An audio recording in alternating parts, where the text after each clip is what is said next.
250 ਫੈਮਲੀਆਂ ਨੂੰ ਅਸੀਂ ਰਾਸ਼ਨ ਕਾਰਡ ਬਣਾ ਕੇ ਦਿੱਤਾ। ਦੂਸਰੀ ਗੱਲ ਹਸਪਤਾਲ ਬਣਾਇਆ। ਤੀਸਰੀ ਗੱਲ ਐਂਬੂਲੈਂਸ ਫ੍ਰੀ ਦਿੱਤੀ। ਚੌਥਾ ਪ੍ਰੋਜੈਕਟ ਦਸਤਕਾਰੀ ਸਕੂਲ ਬਣਾਇਆ। ਪੰਜਵਾਂ ਪ੍ਰੋਜੈਕਟ ਫ੍ਰੀ ਕੰਪਿਊਟਰ ਅਕੈਡਮੀ ਦਿੱਤੀ ਆਪਣੀ ਬੇਟੀਆਂ ਵਾਸਤੇ। ਸਰ ਅਗਰ ਓਵਰਸੀਜ਼ ਪਾਕਿਸਤਾਨੀ ਤੁਹਾਡੇ ਪਾਕਿਸਤਾਨ 'ਚ ਡੋਨੇਸ਼ਨ ਬੰਦ ਕਰ ਦੇਣ, ਠੀਕ 1 ਮਹੀਨੇ ਤੋਂ ਬਾਅਦ ਤੁਹਾਡਾ ਪਾਕਿਸਤਾਨ ਅੱਧਾ ਭੁੱਖਾ ਮਰ ਜਾਏ। ਕਦੇ ਵੀ ਉਸ ਫੈਮਿਲੀ ਦੀ ਇਜਾਜ਼ਤ ਤੋਂ ਬਗੈਰ ਵੀਡੀਓ ਅਪਲੋਡ ਨਹੀਂ ਕਰਨਾ। ਮੈਂ ਪਹਿਲੇ ਉਹਦੇ ਕੋਲ ਪਰਮਿਸ਼ਨ ਲੈਣਾ। 100 ਲੋਕ ਨੂੰ ਫੈਸਿਲਿਟੇਟ ਕੀਤਾ ਨਾ, ਬਾਖੁਦਾ ਉਹਦੇ 'ਚ 3 ਲੋਕਾਂ ਦੀ ਜਾਂ 2 ਲੋਕਾਂ ਦੀ ਵੀਡੀਓ ਅਪਲੋਡ ਕਰਦੇ ਆ। ਬੇਰੁਜ਼ਗਾਰ ਨੇ, ਜਿਹੜੀਆਂ ਡਿਜ਼ਰਵਿੰਗ ਨੇ। ਹੁਣ ਸੁਣ ਲਓ, ਉਹਨਾਂ ਦੇ ਯਤੀਮ ਬੱਚੇ, ਗਰੀਬ ਬੱਚੇ ਫ੍ਰੀ ਪੜ੍ਹਦੇ ਨੇ ਅੱਛੇ ਸਕੂਲ ਦੇ ਵਿੱਚ। ਉਹਨਾਂ ਦਾ ਮੈਡੀਸਨ ਫ੍ਰੀ ਹੈ ਕਿ ਕੋਈ ਯਤੀਮ ਭੁੱਖਾ ਨਹੀਂ ਸੋਏਗਾ, ਕੋਈ ਯਤੀਮ ਤਾਲੀਮ ਤੋਂ ਬਗੈਰ ਨਹੀਂ ਰਹੇਗਾ, ਕੋਈ ਗਰੀਬ ਕਾਰੋਬਾਰ ਤੋਂ ਬਗੈਰ ਨਹੀਂ ਰਹੇਗਾ, ਕੋਈ ਬੇਟੀ ਸਕਿੱਲਸ ਤੋਂ ਬਗੈਰ ਨਹੀਂ ਰਹੇਗੀ। ਜਦੋਂ ਕਮੈਂਟ ਨੀਚੇ ਆਣਗੇ ਤੁਹਾਨੂੰ ਪਤਾ ਲੱਗ ਜਾਏਗਾ ਕਿ ਮੈਂ ਇੱਥੇ ਤੁਹਾਡੇ ਕੋਲ ਬਹਿ ਕੇ ਕੈਮਰੇ ਦੇ ਸਾਹਮਣੇ ਕੀ ਕਹਿ ਕੇ ਗਿਆ ਤੇ ਕੈਮਰੇ ਦੇ ਬੈਕ ਸਾਈਡ ਤੇ ਗਿਆ। ਚੜ੍ਹਦੇ ਤੇ ਲੈਂਦੇ ਪੰਜਾਬ ਦੇ ਸੱਜਣਾ ਮਿੱਤਰਾਂ ਬੇਲੀਆਂ ਭਰਾਵਾਂ ਸਾਰਿਆਂ ਨੂੰ ਸਲਾਮ ਅਲੈਕਮ। ਮੈਂ ਤੁਹਾਡਾ ਆਪਣਾ ਯਾਹਿਆ ਮੋਹਸਿਨ। ਅੱਜ ਮੈਂ ਤੁਹਾਡੇ ਵਾਸਤੇ ਪੋਡਕਾਸਟ ਲੈ ਕੇ ਆਇਆ। ਇਸ ਟਾਈਮ ਉਹ ਸਾਡੇ ਪੰਜਾਬ ਦੀ ਸ਼ਾਨ, ਜਿਨ੍ਹਾਂ ਨੇ ਸਾਡੇ ਪੰਜਾਬ ਵਾਸਤੇ ਖਿਦਮਤ ਖਲਕ ਬਹੁਤ ਜ਼ਿਆਦਾ ਕੀਤੀ ਹੋਈ ਹੈ। ਮੈਂ ਆਪਣੇ ਮੂੰਹ ਉਹਨਾਂ ਦੀ ਜ਼ਿਆਦਾ ਤਾਰੀਫ ਨਹੀਂ ਕਰਾਂਗਾ। ਅੱਜ ਸਾਡੇ ਕੋਲ ਮੌਜੂਦ ਨੇ ਪਰਵੇਜ਼ ਜੱਟ ਸਾਹਿਬ। ਅਸਲਾਮ ਅਲੈਕਮ ਭਾਜੀ। ਵਾਲੇਕੁਮ ਅਸਲਾਮ ਸਰ। ਭਾਜੀ ਕੀ ਹਾਲ ਚਾਲ ਹੈ? ਅਲਹਮਦੁਲਿਲਾ ਜੀ। ਭਾਜੀ ਸਭ ਤੋਂ ਪਹਿਲੇ ਤਾਂ ਤੁਹਾਡਾ ਬਹੁਤ ਬਹੁਤ ਸ਼ੁਕਰੀਆ, ਤੁਸੀਂ ਸਾਨੂੰ ਟਾਈਮ ਦਿੱਤਾ। ਜਜ਼ਾਕੱਲਾ ਜੀ, ਤੁਹਾਡਾ ਸ਼ੁਕਰੀਆ ਕਿ ਤੁਸੀਂ ਸਾਨੂੰ ਇਸ ਕਾਬਿਲ ਸਮਝਿਆ ਤੇ ਆਪਣੇ ਕੋਲ ਬੁਲਾਇਆ ਭਾਈ ਜਾਨ। ਭਾਜੀ ਮੈਨੂੰ ਨਾ ਸਭ ਤੋਂ ਪਹਿਲਾਂ ਤੁਸੀਂ ਇਹ ਦੱਸੋ ਕਿ ਆਪਣਾ ਇਹ ਖਿਦਮਤ ਖਲਕ ਦਾ ਸਿਲਸਿਲਾ ਕਿੱਦਾਂ ਸਟਾਰਟ ਹੋਇਆ? ਯਾਹਿਆ ਭਾਈ, ਅੱਜ ਤੋਂ ਤਕਰੀਬਨ 2 ਸਾਲ ਪਹਿਲੇ ਸਕੂਲ ਮੇਰੇ ਪਹਿਲੇ ਸਕੂਲ ਸਨ। ਹਾਂਜੀ। ਮੇਰੀ ਇੱਕ ਮਿਸਿਸ ਮੇਰਾ ਸਕੂਲ ਰਨ ਕਰ ਰਹੀ ਸੀ। ਦੂਸਰਾ ਸਕੂਲ ਮੈਂ ਆਪਣੇ ਨਾਲ ਹੀ 10 ਕਿਲੋਮੀਟਰ ਦੇ ਫਾਸਲੇ ਤੇ ਇੱਕ ਸਕੂਲ ਬਣਾਇਆ ਛੋਟਾ ਜਿਹਾ, ਹਾਂਜੀ। ਜਿਸ ਤਰ੍ਹਾਂ ਲੋਕ ਬਣਾਉਂਦੇ ਨੇ ਆਪਣੇ ਬਿਜ਼ਨਸ ਵਾਸਤੇ, ਆਪਣੇ ਕੰਮ ਵਾਸਤੇ। ਛੁੱਟੀ ਹੋ ਗਈ ਸਕੂਲ ਨੂੰ, ਤਕਰੀਬਨ 3 ਸਾਢੇ 3 ਦਾ ਟਾਈਮ ਸੀ। ਮੇਰੇ ਕੋਲ ਇੱਕ ਬੱਚਾ ਆਇਆ ਚਾय ਲੈ ਕੇ। ਮੈਂ ਕਾਲ ਕੀਤੀ ਹੋਟਲ ਤੇ ਕਿ ਯਾਰ ਚਾय ਭੇਜ ਦੇ। ਬੱਚਾ ਆਇਆ, ਬੱਚਾ ਚਾय ਦੇਖਣਾ ਮੇਰੇ ਕੋਲ ਬੈਠ ਗਿਆ। ਉਸਨੇ ਮੈਨੂੰ ਕਿਹਾ ਕਿ ਸਰ ਮੈਂ ਤੁਹਾਡੇ ਨਾਲ ਗੱਲ ਕਰਨੀ ਹੈ। ਗੱਲ ਕਰੋ ਜੀ। ਉਹਨੇ ਕਿਹਾ ਜੀ ਮੈਂ ਯਤੀਮ ਬੱਚਾ, ਮੈਂ ਹੋਟਲ ਤੇ 16-17 ਘੰਟੇ ਕੰਮ ਕਰਦਾ। ਅੱਛਾ। ਮੈਨੂੰ 5000 ਤਨਖਾਹ ਮਿਲਦੀ ਹੈ। ਮੈਂ ਪੜ੍ਹਨਾ ਚਾਹੁੰਦਾ। ਮੇਰੇ ਵਾਲਦ ਸਾਹਿਬ ਫੌਤ ਹੋਏ ਨੂੰ ਕਾਫੀ ਅਰਸਾ ਹੋ ਗਿਆ। ਹਾਰਟ ਅਟੈਕ ਨਾਲ ਮੇਰੇ ਵਾਲਦ ਸਾਹਿਬ ਫੌਤ ਹੋਏ। ਮੈਂ ਘਰ ਦਾ ਬੜਾ, ਮੇਰੀ ਏਜ 12 ਸਾਲ ਹੈ ਤੇ ਮੈਂ ਜੋ ਕਮਾ ਕੇ ਲੈ ਕੇ ਜਾਂਦਾ ਉਹਦੇ ਨਾਲ ਹੀ ਰਾਸ਼ਨ ਪਾਣੀ ਮੇਰਾ ਹੁੰਦਾ। ਉਹ ਕੁਝ ਥੋੜ੍ਹਾ ਜਿਹਾ ਇੱਕ ਲਮਹਾ ਸੀ ਜਿਹਦੇ ਵਿੱਚ ਅੱਲਾਹ ਤਾਲਾ ਦੀ ਜ਼ਾਤ ਨੇ ਇੱਕ ਖਾਸ ਕਰਮ ਕੀਤਾ।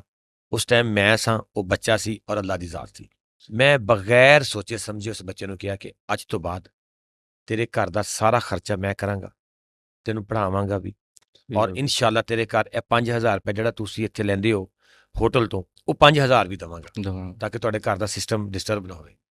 ਹਾਂ, ਸ਼ਰਤ ਇਹ ਹੈ ਕਿ ਸੁਬਾਹ ਤੇਰੀ ਵਾਲਦਾ ਮੁਹਤਰਮਾ ਨਾਲ ਆਵੇ ਤੁਹਾਡੇ ਨਾਲ, ਉਹ ਮੈਨੂੰ ਕਹਿ ਦੇਵੇ ਕਿ ਮੈਨੂੰ ਇਤਰਾਜ਼ ਨਹੀਂ ਹੈ। ਉਹਨੇ ਕਿਹਾ ਸਰ ਠੀਕ ਹੈ, ਇਨਸ਼ਾਅੱਲਾ ਮੈਂ ਸੁਬਾਹ ਆਪਣੀ ਵਾਲਦਾ ਨੂੰ ਲੈ ਕੇ ਆਵਾਂਗਾ। ਮੈਂ ਫਿਰ ਜਦੋਂ ਚਲਾ ਗਿਆ ਨਾ ਬੱਚਾ, ਹਾਂਜੀ, ਉਹਦੀ ਵੀਡੀਓ ਮੇਰੇ ਮੌਜੂਦ ਹੈ ਟਿਕਟੋਕ ਅਕਾਊਂਟ 'ਤੇ ਪਿੰਨ ਹੋਈ ਹੈ। ਮੈਂ ਕਿਹਾ ਅਗਰ ਤੇ ਸੁਬਾਹ ਆਪਣੀ ਵਾਲਦਾ ਨੂੰ ਲੈ ਕੇ ਆਇਆ, ਇਟਸ ਮੀਨ ਕਿ ਬੱਚਾ ਪੜ੍ਹਨਾ ਚਾਹੁੰਦਾ ਹੈ, ਇਹ ਵਾਕਈ ਠੀਕ ਹੈ। ਸਮਟਾਈਮ ਬੱਚੇ ਮੌਕੇ ਦੀ ਮੁਨਾਸਬਤ ਨਾਲ ਥੋੜ੍ਹੇ ਜਿਹੀ ਉਹ ਅਹਿਸਾਸ ਜਾਂ ਕੁਝ ਲੈਣ ਵਾਸਤੇ ਕਿ ਚਲ ਹੋ ਸਕਦਾ ਸਰ ਮੈਨੂੰ 500 ਰੁਪਏ 1000 ਰੁਪਏ ਦੇ ਦੇਗਾ, ਉਹ ਖਰੀਦਣਾ ਚਾਹੁੰਦਾ ਹੈ ਤਾਂ ਉਹ ਵੀ ਅੰਦਾਜ਼ਾ ਹੋ ਜਾਏਗਾ। ਸਰ ਸੁਬਾਹ ਸਕੂਲ ਖੁੱਲ੍ਹਣ ਤੋਂ ਪਹਿਲੇ ਮੈਨੂੰ ਲੱਗਦਾ ਉਹ ਬੱਚਾ ਆਇਆ ਖੜਾ ਸੀ। ਜਦੋਂ ਉਹ ਆਇਆ ਤੇ ਅੱਖਾਂ ਬੰਦ ਕਰਕੇ ਉਹਦਾ ਐਡਮਿਸ਼ਨ ਕੀਤਾ। ਉਹਦੀ ਵਾਲਦਾ ਨੂੰ ਪਹਿਲੀ ਤਨਖਾਹ ਐਡਵਾਂਸ ਦੇ ਦਿੱਤੀ, ਮਹੀਨੇ ਦਾ ਰਾਸ਼ਨ ਦੇ ਦਿੱਤਾ ਕਿ ਮਾਂ ਜੀ ਤੁਸੀਂ ਹੁਣ ਪਰੇਸ਼ਾਨ ਨਹੀਂ ਹੋਣਾ, ਇਹ ਬੇਟਾ ਅੱਜ ਤੋਂ ਬਾਅਦ ਮੇਰਾ ਹੈ। ਬੱਚੇ ਦਾ ਐਡਮਿਸ਼ਨ ਹੋ ਗਿਆ। ਐਡਮਿਸ਼ਨ ਹੋਣ ਤੋਂ ਬਾਅਦ ਮੈਨੂੰ ਟਿਕਟੋਕ ਦਾ ਪਤਾ ਵੀ ਨਹੀਂ ਸੀ ਹੈ ਕਿ ਟਿਕਟੋਕ ਦੇ ਉੱਤੇ ਕੈਪਸ਼ਨ ਕਿਵੇਂ ਦੇਣੇ ਨੇ, ਕਿਸ ਤਰ੍ਹਾਂ ਇਹ ਵੀਡੀਓ ਵਾਇਰਲ ਹੁੰਦੀ ਹੈ ਜਾਂ ਸੀਨ, ਬਿਲਕੁਲ ਵੀ ਖਬਰ ਨਹੀਂ ਸੀ। ਉਹਦੀ ਮੈਂ ਵੀਡੀਓ ਜਿਸ ਤਰ੍ਹਾਂ ਚੁੱਕੀ ਨਾ, ਉਸੇ ਤਰੀਕੇ ਨਾਲ ਟਿਕਟੋਕ ਤੇ ਅਪਲੋਡ ਕਰਕੇ ਖਤਮ ਬੰਦ, ਮੈਂ ਆਪਣਾ ਕੰਮ ਸ਼ੁਰੂ ਕਰ ਦਿੱਤਾ। 3 ਦਿਨ ਤੋਂ ਬਾਅਦ ਮੈਨੂੰ ਕਾਲ ਆਉਂਦੀ ਹੈ, ਮੇਰੇ ਭਾਂਜੇ ਨੇ ਕਾਲ ਕੀਤੀ ਕਿ ਤੁਸੀਂ ਮਾਮੂ ਜੀ ਜ਼ਰਾ ਆਪਣੀ ਟਿਕਟੋਕ ਅਕਾਊਂਟ ਓਪਨ ਕਰੋ। ਜਦੋਂ ਮੈਂ ਟਿਕਟੋਕ ਅਕਾਊਂਟ ਓਪਨ ਕੀਤਾ, 3 ਮਿਲੀਅਨ ਲੋਕਾਂ ਨੇ ਉਹ ਵੀਡੀਓ ਦੇਖੀ ਸੀ ਔਰ ਉਹਦੇ ਵਿੱਚ ਬਹੁਤ ਸਾਰੇ ਐਸੇ ਮੈਸੇਜ ਆਏ ਸੀ ਕਿ ਪਲੀਜ਼ ਰਾਬਤਾ ਕਰੋ, ਕੰਟੈਕਟ ਫਲਾਂ ਫਲਾਂ। ਅੱਛਾ, ਮੈਂ ਇਨਬਾਕਸ ਵਿੱਚ ਜਾ ਕੇ ਨਾ ਇੱਕ ਜਗ੍ਹਾ ਤੇ ਆਪਣਾ ਨੰਬਰ ਦੇ ਦਿੱਤਾ। ਸਭ ਤੋਂ ਪਹਿਲੀ ਕਾਲ ਮੈਨੂੰ UK ਤੋਂ ਆਈ। ਮੇਰੀ ਇੱਕ ਸਿਸਟਰ ਹੈ ਗਜ਼ਾਲਾ ਕੌਸਰ ਸ਼ਫੀ। ਉਹਨਾਂ ਨੇ ਕਿਹਾ ਪਰਵੇਜ਼ ਭਾਈ, ਮੈਂ ਇਸ ਬੱਚੇ ਵਾਸਤੇ ਜਿਤਨਾ ਵੀ ਇਹਦਾ ਖਰਚਾ ਉਹ ਮੈਂ ਅਫੋਰਡ ਕਰਾਂਗੀ, ਤੁਸੀਂ ਇਹ ਮੇਰੇ ਜ਼ਿੰਮੇ ਲਾ ਦਿਓ। ਉਸ ਬਾਜੀ ਨੇ ਉਹਦਾ ਸਾਰਾ ਖਰਚਾ ਕੀਤਾ, ਉਸ ਬੱਚੇ ਦਾ ਅਸੀਂ ਘਰ ਬਣਾ ਕੇ ਦਿੱਤਾ। ਅੱਛਾ ਟੋਟਲ ਦੁਨੀਆ ਦੀ ਹਰ ਉਹ ਸਹੂਲਤ ਜਿਹੜੀ ਇੱਕ ਅੱਛੇ ਘਰ 'ਚ ਹੁੰਦੀ ਹੈ, ਹਾਂਜੀ ਅਸੀਂ ਉਹਦੇ ਘਰ 'ਚ ਦਿੱਤੀ। ਉਸ ਤੋਂ ਬਾਅਦ ਇਹ ਸਿਲਸਿਲਾ ਅੱਛਾ ਫਿਰ ਕੀ ਹੋਇਆ, ਯਾ ਬਈ ਮੈਨੂੰ ਇੰਨੇ ਕੁ ਪੈਸੇ ਹੋ ਗਏ ਉਸ ਇੱਕ ਵੀਡੀਓ ਤੋਂ। ਹਾਂਜੀ ਤੁਸੀਂ ਕਹਿ ਸਕਦੇ ਹੋ ਉਸ ਟਾਈਮ 6.5 ਲੱਖ ਰੁਪਏ। ਹੁਣ ਅੱਗੇ ਦੋ ਰਾਹ ਸੀ, ਜਾਂ ਤੇ ਉਹ 6 ਲੱਖ ਰੁਪਇਆ ਮੈਂ ਆਪਣੀ ਜੇਬ 'ਚ ਪਾਉਂਦਾ, ਹਾਂਜੀ ਚੁੱਪ ਕਰਕੇ ਆਪਣੇ ਰੂਟੀਨ ਦੇ ਕੰਮ ਕਰਦਾ, ਪੈਸੇ ਦੇ ਤੇ ਜਾਂ ਫਿਰ ਅੱਲਾ ਦੀ ਰਾਹ ਦੇ ਵਿੱਚ ਲਾ ਕੇ ਕੁਝ ਹੋਰ ਬੱਚਿਆਂ ਨੂੰ ਇਕੱਠਾ ਕਰਦਾ, ਉਹਨਾਂ ਦੀ ਜ਼ਿੰਦਗੀ ਬਦਲਦਾ। ਬਦਲ ਜਾਂਦੇ ਅਸੀਂ ਯਕੇ ਬਾਅਦ ਦਿਗਰੇ ਤਕਰੀਬਨ 80 ਬੱਚੇ, ਕੁਝ ਹੋਟਲਾਂ ਤੋਂ, ਕੁਝ ਜਿਹੜੇ ਪਹਿਲੇ ਆਲਰੇਡੀ ਸਾਡੇ ਕੋਲ ਪੜ੍ਹਦੇ ਸਨ, ਡਿਜ਼ਰਵਿੰਗ ਸਨ, ਫੀਸ ਨਹੀਂ ਸੀ ਦੇ ਸਕਦੇ, ਹਾਂਜੀ ਉਹ ਫ੍ਰੀ ਕਰ ਦਿੱਤੇ। ਮਤਲਬ ਕਿ ਮਹੀਨੇ ਡੇਢ ਦੇ ਵਿੱਚ ਅਸੀਂ 80 ਬੱਚੇ ਐਸੇ ਲੈ ਕੇ ਆਂਦੇ ਜਿਹੜੇ 100% ਹੱਕਦਾਰ ਸਨ, ਅਸੀਂ ਉਹਨਾਂ ਨੂੰ ਸਟੱਡੀ ਸਟਾਰਟ ਕਰਵਾ ਦਿੱਤੀ। ਵਾਹ ਵਾਹ ਜੀ ਜਦੋਂ ਉਹ 80 ਬੱਚੇ, ਤੁਸੀਂ ਅੱਲਾ ਦੀ ਰਾਹ 'ਚ ਜਦੋਂ 1 ਰੁਪਿਆ ਲਗਾਉਂਦੇ ਹੋ ਨਾ, ਹਾਂਜੀ ਉਹ ਉੱਪਰ ਵਾਲੀ ਜ਼ਾਤ 10 ਰੁਪਏ ਤੇ ਇੰਜ ਦਿੰਦੀ ਹੈ। ਦਿੱਤੀਆਂ ਜੀ ਜਦੋਂ ਅਸੀਂ 80 ਬੱਚਿਆਂ ਦਾ ਫਿਰ ਤੁਸੀਂ ਰਿਜ਼ਰਵ ਕਰੋਗੇ, ਕਿਤੇ ਫਿਰ ਕਿੰਨੀ ਕੰਮ- ਵੱਡੀ ਜ਼ਾਤ ਆਊ। ਹਾਂਜੀ ਇਹ 10 ਤੇ ਸਾਡੀ ਐਵੇਂ ਗੱਲਾਂ ਨੇ, ਉਹ ਪਤਾ ਨਹੀਂ ਕਿਤਨੇ 10 ਦਿੰਦਾ। ਬੇਸ਼ੱਕ ਜਦੋਂ ਉਹ 80 ਬੱਚੇ ਲੈ ਕੇ ਆਂਦੇ, ਫਿਰ ਉਸੇ ਬਾਜੀ ਨੇ ਮੈਨੂੰ ਕਿਹਾ ਕਿ ਪ੍ਰਵੇਸ਼ ਭਾਈ ਤੁਸੀਂ ਸਕੂਲ ਸਟਾਰਟ ਕਰੋ, ਆਪਣਾ ਸਕੂਲ ਬਣਾਓ, ਤੁਹਾਡੇ ਕੋਲ ਰੈਂਟ ਦਾ ਸਕੂਲ ਹੈ, ਹਾਂਜੀ ਹੋ ਸਕਦਾ ਕਿਸੇ ਵੀ ਟਾਈਮ ਵਾਪਸ ਲੈ ਲੈਣਗੇ। ਮੈਂ ਕਿਹਾ ਬਾਜੀ ਇਹ ਤਾਂ ਬਹੁਤ ਬੜਾ ਪ੍ਰੋਜੈਕਟ ਹੈ, ਮਤਲਬ ਇੰਨਾ ਨਹੀਂ ਹੋਣੇਗਾ। ਬਾਜੀ ਕਹਿੰਦੀ ਮੈਂ ਬੈਠੀ ਆ ਨਾ, ਪਰੇਸ਼ਾਨ ਨਾ ਹੋ। ਨਾ ਅੱਛਾ ਜੀ, ਮੈਂ ਇੱਕ ਵੀਡੀਓ ਬਣਾਈ, ਖਾਲੀ ਜਗ੍ਹਾ ਪਈ ਸੀ ਨਾਲ ਸਾਡੇ, ਹਾਂਜੀ ਉੱਥੇ ਜਾ ਕੇ ਕਿ ਮੈਂ ਇੱਕ ਸਕੂਲ ਬਣਾਉਣਾ ਚਾਹੁੰਦਾ, ਮੇਰੇ ਕੋਲੇ ਤੁਹਾਨੂੰ ਇਤਮਾਦ ਦਿਵਾਉਣ ਵਾਸਤੇ ਮੇਰੀ ਸਿਰਫ ਜ਼ੁਬਾਨ ਹੈ, ਇਸ ਤੋਂ ਇਲਾਵਾ ਮੇਰੇ ਕ੍ਰੈਡਿਟ ਦੇ ਉੱਤੇ ਕੋਈ ਐਸਾ ਕੰਮ ਨਹੀਂ ਕਿ ਮੈਂ ਤੁਹਾਨੂੰ ਦਿਖਾ ਸਕਾਂ ਕਿ ਇਹ ਕੰਮ ਦੇਖੋ ਜੀ, ਹਾਂਜੀ ਇਸ ਤੋਂ ਪਹਿਲੇ ਮੈਂ ਕੰਮ ਕੀਤਾ ਹੈ। ਕਿਤੇ ਅਗਰ ਇਤਮਾਦ ਕਰਦੇ ਹੋ ਤੇ ਤੁਹਾਡਾ ਇਤਮਾਦ ਨਹੀਂ ਤੋੜਾਂਗਾ। ਵੀਡੀਓ ਅਪਲੋਡ ਕਰਨ ਤੋਂ 2 ਘੰਟੇ ਬਾਅਦ ਮੈਨੂੰ USA ਤੋਂ ਇੱਕ ਕਾਲ ਆਉਂਦੀ ਹੈ, ਮੇਰੀ ਸਿਸਟਰ ਨਾਇਲਾ ਦੀ।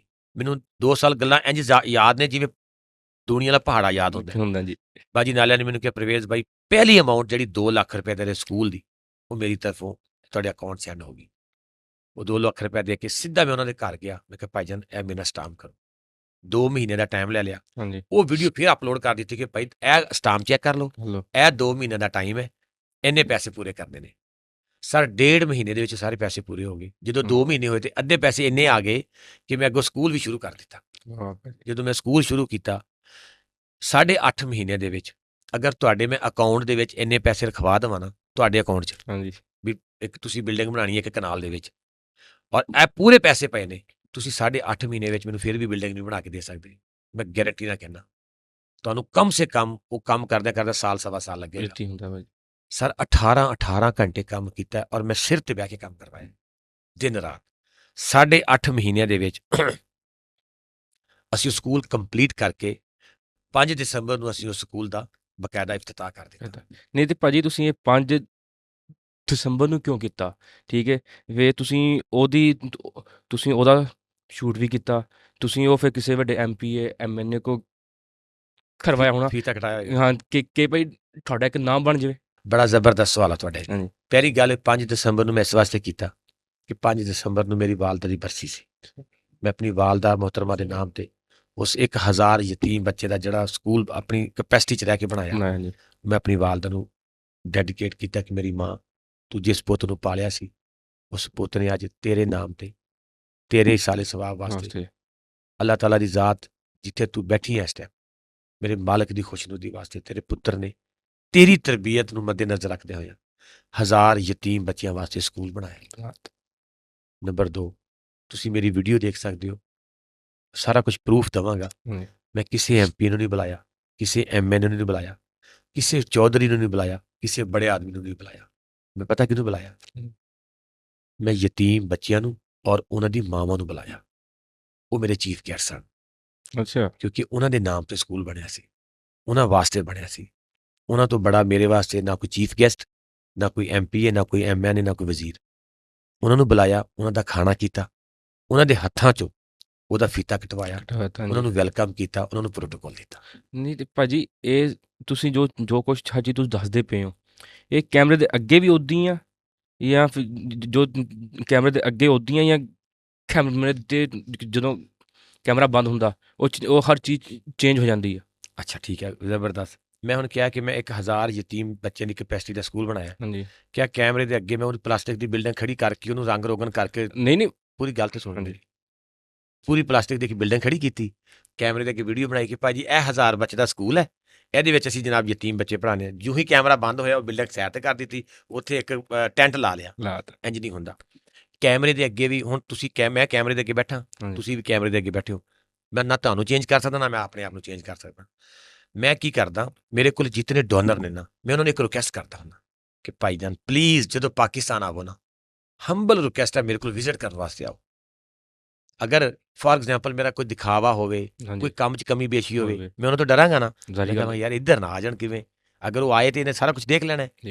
ਮੈਂ ਮਿੰਟਾਂ ਮੇਰਾ ਇਹ ਸਾਰਾ ਪ੍ਰੋਗਰਾਮ ਤੁਹਾਡਾ ਪੂਰੀ ਦੁਨੀਆ 'ਚ ਦੇਖਿਆ ਜਾਏਗਾ। ਜਿਤਨੇ ਮਤਲਬ ਖਾਸ ਕਰਕੇ ਮੇਰੇ ਭਾਈ ਬੈਠੇ ਨੇ, ਮੇਰੀ ਜਾਨ ਦੇ ਟੁਕੜੇ, ਮੇਰੀ ਜ਼ਿੰਦਗੀ ਦੇ, ਮੇਰੇ ਦਿਲ ਦੇ ਟੁਕੜੇ, ਮੇਰੀਆਂ ਭੈਣਾਂ ਔਰ ਮੇਰੇ ਭਾਈ, ਮੇਰਾ ਪ੍ਰਾਊਡ, ਮੇਰਾ ਮਾਣ ਓਵਰਸੀਜ਼ ਪਾਕਿਸਤਾਨੀ, ਜਿਨ੍ਹਾਂ ਵਾਸਤੇ ਮੇਰੀ ਜਾਨ ਵੀ।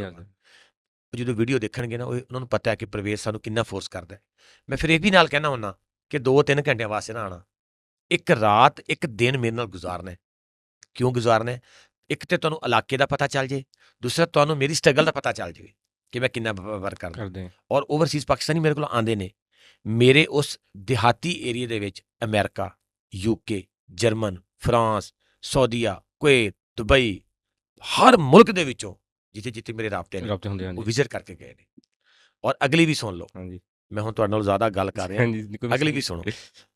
ਉਹ ਜਾ ਕੇ ਜਦੋਂ ਆਪਣਾ ਕਮੈਂਟਸ ਪਾਸ ਕਰਦੇ ਨੇ, ਆਪਣੀ ਵੀਡੀਓ ਬਣਾਉਂਦੇ ਨੇ, ਪਤਾ ਕੀ ਕਹਿੰਦੇ ਨੇ? ਇਹ ਮੈਂ ਕੋਈ ਸਿਰਫ ਗੱਲਾਂ ਦੀ ਹੱਦ ਤੱਕ ਨਹੀਂ, ਜਦੋਂ ਇਹ ਵੀਡੀਓ ਅਪਲੋਡ ਹੋਏਗੀ ਨਾ, ਤੁਹਾਡੇ ਚੈਨਲ ਤੋਂ ਵੀ ਹੋਏਗੀ, ਮੈਂ ਵੀ ਲਿੰਕ ਸ਼ੇਅਰ ਕਰ ਦਾਂਗਾ, ਉਹਦੇ ਨੀਚੇ ਕਮੈਂਟ ਆਣਗੇ, ਤੁਸੀਂ ਕਮੈਂਟ ਪੜ੍ਹਦੇ ਨੇ, ਉਹ ਮੈਂ ਤਾਂ ਨਹੀਂ ਡਿਲੀਟ ਕਰ ਸਕਦਾ, ਤੁਹਾਡੇ ਕੋਲ ਉਹ ਐਕਸੈਸ ਹੈ। ਜਦੋਂ ਕਮੈਂਟ ਨੀਚੇ ਆਣਗੇ, ਤੁਹਾਨੂੰ ਪਤਾ ਲੱਗ ਜਾਏਗਾ ਕਿ ਮੈਂ ਇੱਥੇ ਤੁਹਾਡੇ ਕੋਲ ਬਹਿ ਕੇ ਕੈਮਰੇ ਦੇ ਸਾਹਮਣੇ ਕੀ ਕਹਿ ਕੇ ਗਿਆ ਤੇ ਕੈਮਰੇ ਦੇ ਬੈਕ ਸਾਈਡ ਤੇ ਕੀ ਹੈ, ਤੁਹਾਡੀ ਗੱਲ ਕਲੀਅਰ ਹੋ ਜਾਏਗੀ। ਮੈਂ ਉਹ ਕਹਿੰਦੇ ਨੇ ਕਿ ਪ੍ਰਵੇਸ਼ ਭਾਈ ਤੁਸੀਂ ਜੋ ਕੁਝ ਦਿਖਾਉਂਦੇ ਹੋ ਨਾ, ਬਾਖੁਦਾ ਬਹੁਤ ਕੰਮ ਦਿਖਾਉਂਦੇ ਹੋ, ਤੁਸੀਂ ਤੇ ਕੁਝ ਵੀ ਨਹੀਂ ਦਿਖਾਉਂਦੇ। ਅੱਛਾ, ਹਾਂ ਨਾ, ਉਹ ਕਹਿੰਦੇ ਤੁਸੀਂ ਪ੍ਰਵੇਸ਼ ਭਾਈ ਤੁਸੀਂ ਤੇ ਅੱਧਾ ਦਿਖਾਉਂਦੇ ਹੋ, ਔਰ ਇਹ ਹਕੀਕਤ ਹੈ। ਇਸ ਟਾਈਮ ਤੁਹਾਡੇ ਕੋਲ ਕਿੰਨੇ ਪ੍ਰੋਜੈਕਟ ਚੱਲਦੇ ਪਏ ਨੇ? ਕਿੰਨੇ ਪ੍ਰੋਜੈਕਟ ਚੱਲਦੇ? ਇਸ ਟਾਈਮ ਤੁਹਾਡੇ ਕੋਲ ਕਾਪੀ ਪੈਨਸਿਲ ਹੈ? ਨਹੀਂ ਸਰ ਜੀ, ਇਸ ਟਾਈਮ ਮੇਰੇ ਕੋਲ ਤੇ ਨਹੀਂ ਹੈ। ਮੈਂ ਤੁਹਾਨੂੰ ਸੱਚੀ ਗੱਲ ਦੱਸਾਂ, ਅਗਰ ਮੈਂ ਡਿਟੇਲ ਨਾਲ ਤੁਹਾਨੂੰ ਗੱਲ ਕੀਤੀ ਨਾ, ਤੁਹਾਡੇ 2 ਘੰਟੇ ਚਾਹੀਦੇ ਨੇ ਜਾਂ 1.5 ਘੰਟਾ। ਅਗਰ ਮੈਂ ਡਿਟੇਲ ਨਾਲ ਗੱਲ ਕੀਤੀ ਇਸ ਪ੍ਰੋਜੈਕਟ ਦੇ ਉੱਤੇ, ਮੈਂ ਪਹਿਲੇ ਆਨੇ ਇੱਕ ਗੱਲ ਕੀਤੀ ਹੈ ਕਿ ਪਾਕਿਸਤਾਨ ਦੇ ਵਿੱਚ ਜਿਤਨੇ ਵੀ ਟਿਕਟੋਕਰ ਨੇ, ਮੇਰੀ ਇਹ ਵੀਡੀਓ ਦੇਖਣ ਤੋਂ ਬਾਅਦ ਅਗਰ ਉਹਨਾਂ ਦੇ ਵਿੱਚ ਇੱਕ ਰੱਤੀ ਬਰਾਬਰ ਹਿੰਮਤ, ਹੌਸਲਾ, ਤਾਕਤ ਹੈ, ਜਿਹਦੇ ਕੋਲ 15 million, 10 million, 5 million, 2 million, 20 million, ਅਗਰ ਉਹਨਾਂ ਵਿੱਚ ਤਾਕਤ ਹੈ, ਹਿੰਮਤ ਹੈ, ਹੌਸਲਾ ਹੈ, ਉਹ ਜ਼ਰੂਰ ਵੀਡੀਓ ਬਣਾ ਕੇ ਜਾਂ ਮੈਨੂੰ ਬੁਲਾ ਲੈਣ ਜਾਂ ਮੇਰੇ ਕੋਲ ਆ ਜਾਣ ਔਰ ਗੱਲ ਕਰਨ ਆ ਕੇ ਕਿ ਉਹਨਾਂ ਨੇ ਕੀ ਕੰਮ ਕੀਤਾ। ਚੱਲ ਇਹ ਵੀ ਛੱਡ, ਇੱਕ ਟਿਕਟੋਕਰ ਦੀ ਤੇ ਨਹੀਂ ਹਿੰਮਤ ਹੀ ਨਹੀਂ ਹੈ ਸਾਡੇ ਜਿੰਨਾ ਕੰਮ ਕਰ ਲੇ। ਮੇਰਾ ਚੈਲੰਜ ਹੈ ਤੁਹਾਡੇ ਇਸ ਚੈਨਲ ਦੀ ਵਸਾਤਤ ਨਾਲ, ਔਰ ਤੁਸੀਂ ਚਲਾਣਾ ਹੈ ਹੁਣ। ਅਗਰ ਨਾ ਚਲਾਇਆ ਤਾਂ ਫਿਰ ਤੁਹਾਡੀ ਨਹੀਂ ਆਏਗਾ ਭਾਈਜਾਨ। 10 ਟਿਕਟੋਕਰ ਇਕੱਠੇ ਹੋ ਜਾਣ ਜਿਨ੍ਹਾਂ ਦੇ 5-5 ਮਿਲੀਅਨ, 10-10 ਮਿਲੀਅਨ ਫਾਲੋਵਰ ਨੇ, ਮੇਰਾ ਚੈਲੰਜ ਹੈ ਇਨਸ਼ਾਅੱਲਾ, ਅਗਰ ਉਹ 10 ਟਿਕਟੋਕਰ ਇਕੱਠੇ ਹੋ ਕੇ ਜਿੰਨਾ ਮੈਂ ਕੰਮ ਕੀਤਾ ਹੈ ਉਹਦੇ ਵਿੱਚੋਂ ਅੱਧਾ ਕੰਮ ਵੀ ਕੀਤਾ ਹੋਏ ਨਾ, ਜੋ ਜਨਾਬ ਹੋਣੀ ਕਹਿਣਗੇ ਉਹ ਮੈਂ ਇਨਾਮ ਦੇਵਾਂਗਾ। ਨਹੀਂ ਭਾਜੀ, ਚਲੋ ਅਸੀਂ ਤੁਹਾਡੀ ਗੱਲ ਹਰ ਚੀਜ਼ ਤੁਸੀਂ ਜੋ ਕਿਹਾ ਅਸੀਂ ਹਰ ਚੀਜ਼ ਮੰਨ ਲਈ। ਤੁਹਾਡੇ ਕੋਲ ਇੱਕ ਵੀਡੀਓ ਤੋਂ ਇਲਾਵਾ ਤੁਹਾਡੇ ਕੋਲ ਇਸ ਕੰਮ ਦਾ ਕੋਈ ਹੋਰ ਕੀ ਪ੍ਰੂਫ ਆ? ਕਿਉਂਕਿ ਜਿਹੜਾ ਇੱਕ ਬੰਦਾ ਓਵਰਸੀਜ਼ ਬੈਠਾ, ਜੇ ਇੱਕ ਬੰਦਾ ਪਾਕਿਸਤਾਨੀ ਆ, ਉਹ ਤੁਹਾਨੂੰ 15-20 ਲੱਖ ਰੁਪਏ ਭੇਜਦਾ ਪਿਆ, ਚਲੋ ਯਾਰ ਇੱਕ ਮੇਰੇ ਪੈਸੇ ਚੰਗੀ ਥਾਂ ਤੇ ਲੱਗ ਜਾਣ, ਤੁਹਾਡੇ ਕੋਲ ਵੀਡੀਓ ਤੋਂ ਇਲਾਵਾ ਕੋਈ ਹੁੰਦੇ ਪ੍ਰੂਫ? ਯਾ ਭਾਈ ਜੀ, ਹੁਣ ਇੱਕ UK 'ਚ ਬੰਦਾ ਬੈਠ ਕੇ ਮੈਨੂੰ ਕਾਲ ਕਰਦਾ, ਹੁਣ ਮੈਂ ਸਕੂਲ ਨੂੰ, ਹਸਪਤਾਲ ਨੂੰ, ਐਂਬੂਲੈਂਸ ਨੂੰ, ਦਸਤਕਾਰੀ ਸਕੂਲ ਨੂੰ, ਅਹਿਸਾਸ ਰਾਸ਼ਨ ਸ਼ਾਪ ਨੂੰ, ਇਹ ਸਾਰੇ ਸਮਾਨ ਨੂੰ ਮੋਢੇ ਤੇ ਚੁੱਕ ਕੇ UK ਤੇ ਲਿਜਾ ਨਹੀਂ ਸਕਦੇ। ਠੀਕ ਹੈ ਨਾ? ਕੀ ਹੋਏਗਾ? ਅਸੀਂ ਵੀਡੀਓ ਮੈਂ ਕਿਉਂ ਬਣਾਉਣਾ? ਮੈਂ ਵੀਡੀਓ ਇਸ ਵਾਸਤੇ ਬਣਾਉਣਾ, ਅਗਰ ਮੈਂ ਵੀਡੀਓ ਨਾ ਬਣਾਉਂਦਾ ਹੁੰਦਾ ਤਾਂ ਤੁਸੀਂ ਮੈਨੂੰ ਅੱਜ ਇੱਥੇ ਬੁਲਾਉਣਾ ਹੀ ਨਹੀਂ ਸੀ। ਤੁਸੀਂ ਮੇਰੀ ਵੀਡੀਓ ਦੇਖੀ, ਕੋਈ ਨਾ ਕੋਈ ਤੁਹਾਡੇ ਸਾਹਮਣੇ ਆਈ ਗਈ ਹੋਣੀ ਹੈ ਚੱਲਦੀ ਫਿਰਦੀ, ਤੁਸੀਂ ਕਿਹਾ ਹੋਣਾ ਯਾਰ ਇਹ ਬੰਦੇ ਨੂੰ ਦੇਖੋ, ਫਿਰ ਤੁਸੀਂ ਮੈਨੂੰ ਅਪਰੋਚ ਕੀਤਾ। ਵੈਸੇ ਤੁਹਾਡੀ ਮੇਰੀ ਕੋਈ ਵਕਫੀਅਤ ਨਹੀਂ, ਨਾ ਤੁਸੀਂ ਮੇਰੇ ਕਲਾਸ ਫੈਲੋ, ਨਾ ਤੁਹਾਨੂੰ ਮੈਂ ਅੱਜ ਜ਼ਿੰਦਗੀ 'ਚ ਪਹਿਲੀ ਵਾਰੀ ਤੁਹਾਡੇ ਮੱਥੇ ਲੱਗਿਆ। ਸਰ ਵੀਡੀਓ ਇੱਕ ਮੈਸੇਜ ਹੁੰਦਾ, ਕਿ ਅਗਲੇ ਪਬਲਿਕ ਦੇ ਲੋਕਾਂ ਨੂੰ ਦੱਸਣਾ। ਬਹੁਤ ਸਾਰੇ ਖੂਬਸੂਰਤ ਲੋਕ ਜਿਹੜੇ ਨੇ ਸਹੀ ਜਗ੍ਹਾ ਤੇ ਪੈਸਾ ਇਨਵੈਸਟ ਕਰਨ ਵਾਸਤੇ ਬੈਠੇ ਨੇ, ਅੱਲਾ ਦੀ ਖੁਸ਼ਨੁਦੀ ਵਾਸਤੇ। ਉਹ ਦੇਖਦੇ ਨੇ ਕਿ ਯਾਰ ਇਹ ਬੰਦਾ ਪ੍ਰੋਫੈਸ਼ਨਲ ਤਰੀਕੇ ਨਾਲ ਕੰਮ ਕਰ ਰਿਹਾ ਔਰ ਸਾਨੂੰ ਇਸ 'ਤੇ ਡਾਊਟ ਵੀ ਨਹੀਂ ਹੈ। ਤੁਸੀਂ ਦੇਖੋ, ਜਿਸ ਮੇਰੀ ਭੈਣ ਫਾਰ ਐਗਜ਼ਾਮਪਲ ਆਪੀ ਨਾਇਲਾ ਦੀ ਮੈਂ ਗੱਲ ਕੀਤੀ, ਜਾਂ ਆਪੀ ਗਜ਼ਾਲਾ ਦੀ ਮੈਂ ਗੱਲ ਕੀਤੀ, ਜਾਂ ਮੈਂ ਆਪਣੀ ਕਿਸੇ ਹੋਰ ਭਰਾਵਾਂ ਦੀ ਜਾਂ ਭਾਈਆਂ ਦੀ ਗੱਲ ਕਰਾਂ, ਮੈਂ ਨਾਮ ਇਸ ਵਾਸਤੇ ਨਹੀਂ ਲੈਂਦਾ, ਨਾਮ ਇੰਨੇ ਨੇ ਕਿ ਫਿਰ ਉਹ ਕੋਈ ਨਾ ਨਾਰਾਜ਼ ਨਾ ਹੋ ਜਾਏ। ਸਰ ਨੈਲਾ ਆਪੀ ਨੇ ਡੇ 1 ਤੋਂ ਮੈਨੂੰ ਸਪੋਰਟ ਕੀਤਾ, ਉਹ ਹੁਣ ਵੀ ਸਪੋਰਟ ਕਰ ਰਹੀ ਹੈ। ਕੋਈ ਐਸੀ ਗੱਲ ਤੇ ਹੈ ਨਾ ਕਿ ਉਹ ਮੈਨੂੰ ਛੱਡਿਆ ਨਹੀਂ ਉਹਨੇ। ਇਸੇ ਤਰ੍ਹਾਂ ਬਾਜੀ ਗਜ਼ਾਲਾ ਹੈ, ਸਾਰੇ ਜਿਤਨੇ ਵੀ ਡੋਨਰਸ ਨੇ ਮੇਰੇ, ਮਤਲਬ ਉਹਨਾਂ ਨੇ ਮੈਨੂੰ ਇਨਸ਼ਾਅੱਲਾ ਉਹ ਛੱਡਣਗੇ ਵੀ ਨਹੀਂ।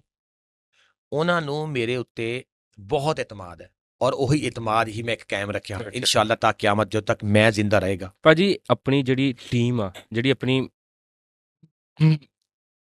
ਮੈਨੇਜਮੈਂਟ ਆ, ਇਹਦੇ ਵਿੱਚ ਕਿੰਨੇ ਕੁ ਬੰਦੇ ਆ? ਠੀਕ ਹੈ, ਇਹ ਤੁਹਾਡੀ ਟੀਮ ਕਿੰਨਿਆਂ ਕੁ ਬੰਦਿਆਂ ਦੀ ਹੈ ਤੇ ਕੰਮ ਕਿੱਦਾਂ ਕਰਦੀ ਹੈ? ਹਾਂ, ਇਹ ਵੀ ਜ਼ਬਰਦਸਤ ਤੁਹਾਡਾ ਸਵਾਲ ਹੈ। ਫਸਟ ਆਫ ਆਲ ਤੇ ਪਹਿਲੇ ਕੋਈ ਟੀਮ ਨਹੀਂ ਸੀ ਹੈ, ਮੈਂ ਇਕੱਲਾ ਬੰਦਾ ਸਾਂ। ਵੀਡੀਓ ਵੀ ਖੁਦ, ਮਤਲਬ ਕਿਸੇ ਵੀ ਬੱਚੇ ਨੂੰ ਫੜ ਕੇ ਨਾ ਮੋਬਾਈਲ ਪਕੜ ਕੇ ਮੋਬਾਈਲ ਬਣਾਈ ਯਾਰ, ਵੀਡੀਓ ਬਣਾ ਦਿੰਦਾ ਸੀਗਾ। ਐਡੀਟਿੰਗ ਮੈਂ ਖੁਦ ਕਰ ਲੈਂਦਾ ਸਾਂ। ਸਮਾਨ ਚੁੱਕਣਾ, ਮੋਟਰਸਾਈਕਲ ਤੇ ਰੱਖਣਾ, ਕਿਸੇ ਦੇ ਘਰ ਦੇ ਆਣਾ ਜਾ ਕੇ। ਜਦੋਂ ਤੁਸੀਂ ਕੰਮ ਜੈਨੂਅਨ ਕਰਦੇ ਹੋ ਨਾ ਸਰ, ਮੇਰੀ ਇੱਕ ਗੱਲ ਸੁਣ ਲਓ, ਤੁਸੀਂ ਜੈਨੂਅਨ ਕੰਮ ਅਸਮਾਨ ਤੇ ਬਹਿ ਕੇ ਕਰੋ ਜਾਂ ਜ਼ਮੀਨ ਦੀ 7ਵੀਂ ਤਹਿ ਦੇ ਥੱਲੇ ਕਰੋ, ਹੋਵੇ ਜੈਨੂਅਨ, ਤੁਹਾਨੂੰ ਲੋੜ ਹੀ ਨਹੀਂ ਪੈਂਦੀ ਹੈਗੀ ਕਿਸੇ ਨੂੰ ਦੱਸਣ ਦੀ। ਇੰਝ ਚੁਟਕੀ ਦੇ ਵਿੱਚ ਲੋਕਾਂ ਤੱਕ ਪਹੁੰਚ ਜਾਂਦਾ। ਹੋਵੇ ਦਿਖਾਵਾ ਹੋਏਗਾ, ਤੁਸੀਂ ਲੁਕੋਗੇ, ਤੁਸੀਂ ਅੱਗੇ ਆਉਣ ਤੋਂ ਘਬਰਾਓਗੇ। ਤੁਹਾਡੀ ਨਾ ਬਾਡੀ ਲੈਂਗੁਏਜ, ਮੇਰੀ ਗੱਲ ਯਾਦ ਰੱਖਣਾ, ਜਦੋਂ ਤੁਸੀਂ ਕੰਮ ਕਰਦੇ ਹੋ ਨਾ, ਕਿਸੇ ਨੂੰ ਟਾਕ ਕਰਦੇ ਹੋ, ਕਿਸੇ ਨੂੰ ਆਪਣੇ ਕੰਮ ਦੇ ਬਾਰੇ ਦੱਸਦੇ ਹੋ, ਤੁਹਾਡਾ ਅੰਗ ਅੰਗ ਬੋਲਦਾ। ਤੁਹਾਡਾ ਨੱਕ, ਤੁਹਾਡਾ ਕੰਨ, ਤੁਹਾਡੇ ਬੁੱਲ, ਤੁਹਾਡੇ ਹੱਥ, ਤੁਹਾਡੀਆਂ ਉਂਗਲੀਆਂ ਤੁਹਾਨੂੰ ਦੱਸਦੀਆਂ ਨੇ ਕਿ ਬੰਦਾ ਯਾਰ ਕਿੱਥੋਂ ਬੋਲ ਰਿਹਾ। ਜਦੋਂ ਤੁਸੀਂ ਕੰਮ ਕਰੋ, ਫਾਰ ਐਗਜ਼ਾਮਪਲ ਤੁਸੀਂ ਹੁਣ ਬਾਹਰੋਂ ਆਇਓ, ਉੱਥੋਂ ਮੋਟਰਸਾਈਕਲ ਕਿਸੇ ਨੂੰ ਰੋਕ ਕੇ ਕੋਲ ਮੋਬਾਈਲ ਖੋਲਿਆ, ਤੁਸੀਂ ਇੱਥੇ ਆ ਕੇ ਬੈਠੋ ਹੋਏ ਨਾ, ਤੁਹਾਡਾ ਚਿਹਰਾ ਉਤਰਿਆ ਹੋਇਆ ਹੋਏਗਾ, ਤੁਹਾਡਾ ਦਿਲ ਕੰਬ ਰਿਹਾ ਹੋਏਗਾ, ਤੁਹਾਡੇ ਹੱਥ ਕੰਬ ਰਹੇ ਹੋਣਗੇ। ਕੋਈ ਵੀ ਮੋਟਰਸਾਈਕਲ ਦੀ ਆਵਾਜ਼ ਬਾਹਰ ਰੁਕਣ ਦੀ ਆਏਗੀ ਨਾ, ਤੁਸੀਂ ਫੌਰਨ ਡਰਨਾ ਵੀ ਯਾਰ ਉਹ ਬੰਦਾ ਤਾਂ ਨਹੀਂ ਆ ਗਿਆ ਮੇਰੇ ਪਿੱਛੇ, ਉਹ ਤਾਂ ਨਹੀਂ ਆ ਗਿਆ। ਠੀਕ ਹੈ, ਅਗਰ ਤੁਸੀਂ ਕੁਝ ਵੀ ਨਹੀਂ ਕੀਤਾ, ਤੁਸੀਂ ਤੇ ਟੈਕੇ ਨਾਲ ਬੈਠੇ ਹੋ, ਤੁਹਾਨੂੰ ਕੋਈ ਪੁੱਛ ਨਹੀਂ ਸਕਦਾ। ਸੇਮ ਤਰੀਕਾ ਇਹ ਹੈ ਕਿ ਜਦੋਂ ਤੁਸੀਂ ਕੰਮ ਠੀਕ, ਹੁਣ ਬਹੁਤ ਸਾਰੇ ਲੋਕ ਦੇਖੋ, ਅਲਹਮਦੁਲਿਲਾ ਤੁਸੀਂ ਮੇਰੀ 500 ਵੀਡੀਓ ਦੇਖੋ, ਮੈਂ 500 ਵੀਡੀਓ ਦੇ ਵਿੱਚ ਕਿਸੇ ਦੇ ਖਿਲਾਫ ਇੱਕ ਲਫ਼ਜ਼, ਇੱਕ ਨੁਕਤਾ ਨਹੀਂ ਬੋਲਿਆ। ਮੈਂ ਕਦੇ ਆਪਣੀ ਜ਼ਾਤ ਨੂੰ ਡਿਫੈਂਡ ਨਹੀਂ ਕੀਤਾ। ਮੈਂ ਕਦੇ ਆਪਣੀ, ਲੋਕ ਕ੍ਰਿਟਿਸਾਈਜ਼ ਵੀ ਕਰਦੇ ਹੋਣਗੇ, ਮੈਸੇਜ ਦੇ ਵਿੱਚ ਕੁਝ ਨਾ ਕੁਝ ਕਰ ਦਿੰਦੇ ਨੇ। ਜਦੋਂ ਤੱਕ ਤੁਸੀਂ ਤਨਕੀਦ, ਜਦੋਂ ਤੁਸੀਂ ਬੜੇ ਆਦਮੀ ਪਤਾ ਕਦੋਂ ਬਣਦੇ ਹੋ, ਜਦੋਂ ਤੁਸੀਂ ਤਨਕੀਦ ਬਰਦਾਸ਼ਤ ਕਰਨ ਲੱਗ ਜਾਓ। ਗੁੱਸਾ ਕਰਨਾ ਤਾਂ ਕੋਈ ਬਹੁਤ ਬੜੇ ਆਦਮੀ ਨਾਲ, ਗੁੱਸਾ ਤੇ ਬੇਵਕੂਫ ਲੋਕ ਕਰਦੇ ਨੇ। ਗੱਲ ਸੁਣ ਕੇ ਉਹਨਾਂ ਦੀ ਜਿਹੜੀ ਬਰਦਾਸ਼ਤ ਕਰਨੀ ਹੈ ਨਾ, ਸਭ ਤੋਂ ਬੜਾ ਹੌਸਲੇ ਵਾਲਾ ਬੰਦਾ ਉਹ। ਬਹੁਤ ਸਾਰੀਆਂ ਗੱਲਾਂ ਲੋਕ ਕਰ, ਲੇਕਿਨ ਅਲਹਮਦੁਲਿਲਾ ਮੈਂ ਇੱਕ ਚੀਜ਼ ਦੇਖੀ ਹੈ। ਮੈਂ ਪਰਸੋਂ ਇੱਕ ਹਫ਼ਤਾ ਪਹਿਲੇ ਇੱਕ ਵੀਡੀਓ ਬਣਾਈ, ਪਰਸੋਂ ਨਹੀਂ, ਇੱਕ ਹਫ਼ਤਾ ਪਹਿਲੇ, ਇੱਕ ਬਾਬਾ ਜੀ ਦੀ। ਮੈਨੂੰ ਇੱਕ ਬਾਬਾ ਜੀ ਮਿਲੇ, ਉਸ ਵੀਡੀਓ ਦੇ ਉੱਤੇ 1,04,000 ਕਮੈਂਟ ਆ ਚੁੱਕੇ ਹੈ। ਕਮੈਂਟ ਕਿੰਨਾ? 1,04,000। 1,04,000। 1,04,000 ਦੇ ਵਿੱਚੋਂ ਮੈਂ ਕੋਈ 5-4 ਹਜ਼ਾਰ ਬੜੀ ਮੁਸ਼ਕਲ ਨਾਲ 5-5 ਘੰਟੇ ਬਹਿ ਕੇ 4-5 ਹਜ਼ਾਰ ਕਮੈਂਟ ਪੜ੍ਹ ਸਕਿਆ। ਬਾਕੀ ਮੇਰੀ ਬੱਸ ਹੋ ਗਈ, ਮੈਂ ਕੰਮ ਵੀ ਹੋਰ ਕਰਨੇ ਹੁੰਦੇ ਨੇ। ਸਰ ਤੁਸੀਂ ਉਹ ਜਾ ਕੇ 1,04,000 ਕਮੈਂਟ ਪੜ੍ਹ ਲਓ, ਜਿਹੜੇ ਨੇ ਨਾ ਉੱਪਰ ਵਾਲੇ ਕੋਈ 20 ਤੋਂ 25 ਕਮੈਂਟ ਹੋਣਗੇ ਜਿਨ੍ਹਾਂ ਨੇ ਇਹ ਕਿਹਾ ਵੀਡੀਓ ਨਹੀਂ ਬਣਾਣੀ ਚਾਹੀਏ ਥੀ, ਚਿਹਰਾ ਬਲਰ ਕਰਨਾ ਚਾਹੀਏ था, ਫਲਾ ਫਲਾ ਫਲਾ। ਠੀਕ ਹੈ, ਹਾਂਜੀ। ਇਸ ਤੋਂ ਇਲਾਵਾ 1 ਲੱਖ ਕਮੈਂਟ ਅਲਹਮਦੁਲਿਲਾ ਪੋਜ਼ਿਟਿਵ ਆਏ। ਨਹੀਂ ਭਾਜੀ, ਤੁਸੀਂ ਕੀਤੀ ਗੱਲ ਕਿ ਉਹਦਾ ਚਿਹਰਾ, ਉਹ ਆਵਾਮ ਨੇ ਕਹਿੰਦਾ ਕਿ ਉਹਦਾ ਚਿਹਰਾ ਹੋਣਾ ਚਾਹੀਦਾ ਸੀ ਬਲਰ। ਹੁਣ ਜੇ ਤੁਸੀਂ ਇੱਕ ਬੰਦੇ ਦੀ, ਇੱਕ ਫੈਮਿਲੀ ਦੇ ਘਰ ਲੈ ਕੇ ਜਾਂਦੇ ਹੋ ਰਾਸ਼ਨ, ਫਿਰ ਤੁਸੀਂ ਉਹਦੀ ਫੈਮਿਲੀ ਦੀ ਵੀਡੀਓ ਬਣਾਉਂਦੇ ਹੋ, YouTube ਤੇ TikTok ਤੇ ਪਾਉਂਦੇ ਹੋ, ਫਿਰ ਉਹ ਇੱਕ ਬੰਦੇ ਦੀ ਇੱਜ਼ਤ ਵੀ ਤਾਂ ਹੁੰਦੀ ਨਾ। ਬਹੁਤ ਅੱਛਾ, ਠੀਕ ਹੈ ਨਾ। ਫਿਰ ਉਹ ਤੁਸੀਂ ਉਹ ਫੈਮਿਲੀ ਦੀਆਂ ਵੀਡੀਓ ਬਣਾ ਕੇ ਉਹ ਇੱਜ਼ਤ ਨੂੰ ਨਿਲਾਮ ਕਿਉਂ ਕਰਦੇ ਹੋ? ਗੁੱਡ। ਪਹਿਲੀ ਗੱਲ ਤੇ ਇਹ ਹੈ ਕਿ ਜਦੋਂ ਮੈਨੂੰ ਕੋਈ ਬੰਦਾ ਇਹ ਕਹਿੰਦਾ ਨਾ ਕਿ ਪ੍ਰਵੇਸ਼ ਬਾਈ ਤੁਸੀਂ ਤਾਂ ਚਿਹਰਾ ਬਲਰ ਕਿਉਂ ਨਹੀਂ ਕੀਤਾ, ਮੇਰਾ ਪਤਾ ਕੀ ਜਵਾਬ ਹੁੰਦਾ?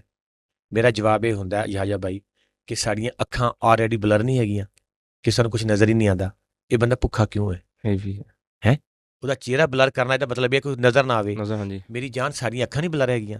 ਤੇਰਾ ਗਵਾਂਢੀ ਅਗਰ ਰਾਤ ਨੂੰ ਭੁੱਖਾ ਸੌ ਜਾਵੇ ਤਾਂ ਤੂੰ ਕਵੇਂ ਉਹਦਾ ਚਿਹਰਾ ਬਲਰ ਕਰ? ਮੇਰਾ ਜਾਨ, ਤੇਰੀਆਂ ਆਲਰੇਡੀ ਅੱਖਾਂ ਬਲਰ ਨੇ, ਤੁਹਾਨੂੰ ਲੋੜ ਹੀ ਨਹੀਂ ਹੈ, ਤੁਹਾਡੇ ਨਾਲ ਤੋਂ ਨਜ਼ਰ ਹੀ ਨਹੀਂ ਆ ਰਿਹਾ। ਪਹਿਲੀ ਗੱਲ। ਦੂਸਰੀ ਗੱਲ, ਮੈਂ ਕਦੇ ਵੀ ਉਸ ਫੈਮਿਲੀ ਦੀ ਇਜਾਜ਼ਤ ਤੋਂ ਬਗੈਰ ਵੀਡੀਓ ਅਪਲੋਡ ਨਹੀਂ ਕਰਦਾ। ਮੈਂ ਪਹਿਲੇ ਉਹਦੇ ਕੋਲ ਪਰਮਿਸ਼ਨ ਲੈਣਾ। ਅਗਰ ਅੱਛਾ ਕੀ ਖਿਆਲ ਹੈ ਕਿ ਮੈਂ ਜਿੰਨੇ ਲੋਕਾਂ ਨੂੰ ਹੈਲਪ ਆਊਟ ਕਰਦਾ, ਮੈਂ ਉਹਨਾਂ ਦੀ ਵੀਡੀਓ ਅਪਲੋਡ ਕਰਦਾ, ਪਤਾ ਕਿੰਨੀਆਂ ਵੀਡੀਓ ਹੋਣਗੀਆਂ? ਮੈਂ ਕਹਿੰਦਾ ਵੀ ਸ਼ਾਇਦ ਸੱਚੀ ਗੱਲ ਕਰਾਂ, ਐਡੀਟਿੰਗ ਕਰਨ ਵਾਲਾ ਉਹ ਥੱਕ ਜਾਵੇ ਔਰ ਅਪਲੋਡ ਕਰਨ ਵਾਲਾ ਵੀ ਥੱਕ ਜੇ, ਤੇ ਸ਼ਾਇਦ ਥੱਕ ਐਪ ਵੀ ਜਾਵੇ। ਅਸੀਂ ਤੇ ਮਤਲਬ ਅਗਰ 100 ਲੋਕ ਨੂੰ ਫੈਸਿਲੀਟੇਟ ਕੀਤਾ ਨਾ, ਬਾਖੁਦਾ ਉਹਦੇ 'ਚ 3 ਲੋਕਾਂ ਦੀ ਜਾਂ 2 ਲੋਕਾਂ ਦੀ ਵੀਡੀਓ ਅਪਲੋਡ ਕਰਦੇ ਹਾਂ, ਉਹੀ ਪਰਮਿਸ਼ਨ ਦਿੰਦੇ ਨੇ, ਬਾਕੀ ਨਹੀਂ ਦਿੰਦੇ। ਮੇਰੇ ਕੋਲ ਇੰਨਾ ਮਵਾਦ ਪਿਆ ਹੈ, ਮੈਂ ਕਹਿੰਦਾ ਕਿ ਸ਼ਾਇਦ ਸਮਝੋ ਹੀ ਬਾਹਰ ਹੋਏਗਾ। ਔਰ ਦੂਸਰੀ ਗੱਲ, ਮੇਰੇ ਕੋਲ ਇੱਕ ਬੜਾ ਅੱਛਾ ਤਰੀਕੇ ਕਰਾ ਯਾਜਾ ਬਾਈ, ਹਾਂਜੀ ਮੈਂ ਕਿਸੇ ਨੂੰ ਐਵੇਂ ਅੱਖਾਂ ਉੱਠ ਕੇ ਆਜੋ ਜੀ ਤੁਹਾਨੂੰ ਫੈਸਿਲਿਟੇਟ ਕਰਦਾ, ਇੰਜ ਨਹੀਂ ਕਰਦਾ। ਯਾਜਾ ਬਾਈ ਮੇਰੇ ਕੋਲ ਜਿਹੜੀ ਅਮਾਨਤ ਲੋਕਾਂ ਦੀਆਂ, ਮੈਨੂੰ ਲੋਕ ਪਤਾ ਕਿ ਪਰਵੇਜ਼ ਬਾਈ ਅਸਲਾਮ ਅਲੈਕੁਮ, ਪਰਵੇਜ਼ ਬਾਈ ਸਿਰਫ ਤੁਹਾਨੂੰ ਵੇਖਣਾ ਹੈ, ਮੈਂ ਤੁਹਾਨੂੰ ਹੁਣੀ ਮੈਸੇਜ ਦਿਖਾਵਾਂਗਾ ਇਹ ਪੋਡਕਾਸਟ ਖਤਮ ਹੋਣ ਤੋਂ ਬਾਅਦ, ਤੁਹਾਨੂੰ ਅਸੀਂ ਦੇਖਣਾ ਹੈ। ਦੇਖੋ ਜੀ ਬਿਸਮਿਲ੍ਲਾ, ਸ਼ੁਕਰ ਅਲਹਮਦੁਲਿਲਾ ਅਸੀਂ ਇਸ ਕਾਬਲ ਹੋਏ ਕਿ ਸਾਨੂੰ ਕੋਈ ਦੇਖਣਾ ਚਾਹੁੰਦਾ ਹੈ। ਠੀਕ ਹੈ, ਕਾਲ ਕੀਤੀ, ਪਰਵੇਜ਼ ਬਾਈ ਰੂਹ ਖੁਸ਼ ਹੋ ਗਿਆ, ਫੌਰਨ ਫੋਨ ਬੰਦ, ਨਾਲ ਹੀ ਇਹ ਪਰਵੇਜ਼ ਬਾਈ ਸਾਡੀ ਤਰਫ ਕੁਛ ਅਮਾਊਂਟ ਹੈ, ਜਿੱਥੇ ਤੁਹਾਡਾ ਦਿਲ ਕਰਦਾ ਲਾ ਦੇਣਾ। ਭਾਜੀ ਮਾਜ਼ਰਤ, ਮੈਂ ਤੁਹਾਡੀ ਵਿੱਚ ਗੱਲ ਰੋਕ ਰਿਹਾ, ਜਿਹੜੇ ਤੁਹਾਨੂੰ ਪੈਸੇ ਆਉਂਦੇ ਆ ਉਹ ਤੁਸੀਂ ਆਪਣੀ ਜ਼ਾਤ 'ਤੇ ਲਾਉਂਦੇ? ਅੱਛਾ, ਮੈਨੂੰ ਆਪਣੀ ਜ਼ਾਤ 'ਤੇ ਲਾਣੇ ਚਾਹੀਦੇ ਨੇ? ਵੈਸੇ ਨਹੀਂ ਲਾਣੇ ਚਾਹੀਦੇ। ਨਹੀਂ, ਮੈਂ ਤੁਹਾਨੂੰ ਲੱਗਦਾ ਕਿ ਮੈਂ ਲਾਉਂਦਾ ਹੋਵਾਂਗਾ ਸ਼ਾਇਦ। ਦੋ ਗੱਲਾਂ ਨੇ ਜੀ। ਹਾਂਜੀ ਜਦੋਂ ਕੋਈ ਬੰਦਾ ਪੈਸੇ ਭੇਜਦਾ ਨਾ, ਮੇਰੇ 'ਤੇ ਇਤਮਾਦ ਕਰਕੇ ਭੇਜਦਾ। ਹਾਂਜੀ, ਹੁਣ ਮੇਰੇ ਉੱਤੇ ਨਾਲ ਪੈਸੇ ਭੇਜਣ ਤੋਂ ਬਾਅਦ ਸਿਕਿਉਰਿਟੀ ਗਾਰਡ ਤੇ ਭੇਜਦਾ ਕੋਈ ਨਾਲ ਕਿ ਭਾਈ ਜਾਨ ਪਿਸਤੌਲ ਲੈ ਜਾਓ ਇੱਕ, ਤੇ ਪਰਵੇਜ਼ ਸਾਹਿਬ ਦੇ ਨਾਲ ਫਿਰਨਾ ਕਿੱਥੇ ਪੈਸੇ ਲਾਉਂਦਾ ਮੇਰੇ ਇਤਮਾਦ ਤੇ ਭੇਜਦਾ। ਹੁਣ ਅੱਗੋਂ ਮੇਰੇ ਤੇ ਡਿਪੈਂਡ ਹੈ ਕਿ ਮੈਂ ਉਹਦੇ ਪੈਸੇ ਜ਼ਾਤੀ ਇਸਤੇਮਾਲ 'ਚ ਲੈ ਕੇ ਆਉਣਾ, ਆਪਣੀ ਦੁਨੀਆ ਔਰ ਆਖਰਤ ਖਰਾਬ ਕਰਨਾ ਚਾਹੁੰਦਾ, ਜਾਂ ਉਹਦੇ ਪੈਸੇ ਜਾਇਜ਼ ਜਗ੍ਹਾ 'ਤੇ ਲਗਾ ਕੇ ਅੱਲਾ ਦੀ ਖੁਸ਼ਨੂਦੀ ਹਾਸਲ ਕਰਨਾ ਚਾਹੁੰਦਾ।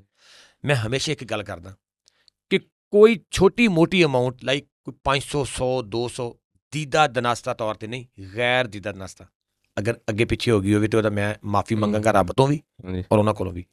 ਜਿਹੜੀ ਸੋਚ ਸਮਝ ਕੇ ਕਿ ਯਾਰ ਇਹ ਲੱਖ ਰੁਪਇਆ ਹੈ, 50,000 ਰੁਪਏ ਮੈਂ ਆਪਣੀ ਜ਼ਾਤ 'ਤੇ ਲਾ ਦੇਵਾਂ, ਉਹਦਾ ਮੈਂ ਇਸ ਦੁਨੀਆ 'ਤੇ ਵੀ ਜਵਾਬ ਦਿਆਂ ਔਰ ਅਗਲੇ ਜਹਾਨ ਵੀ ਜਵਾਬ ਦਿਆਂ।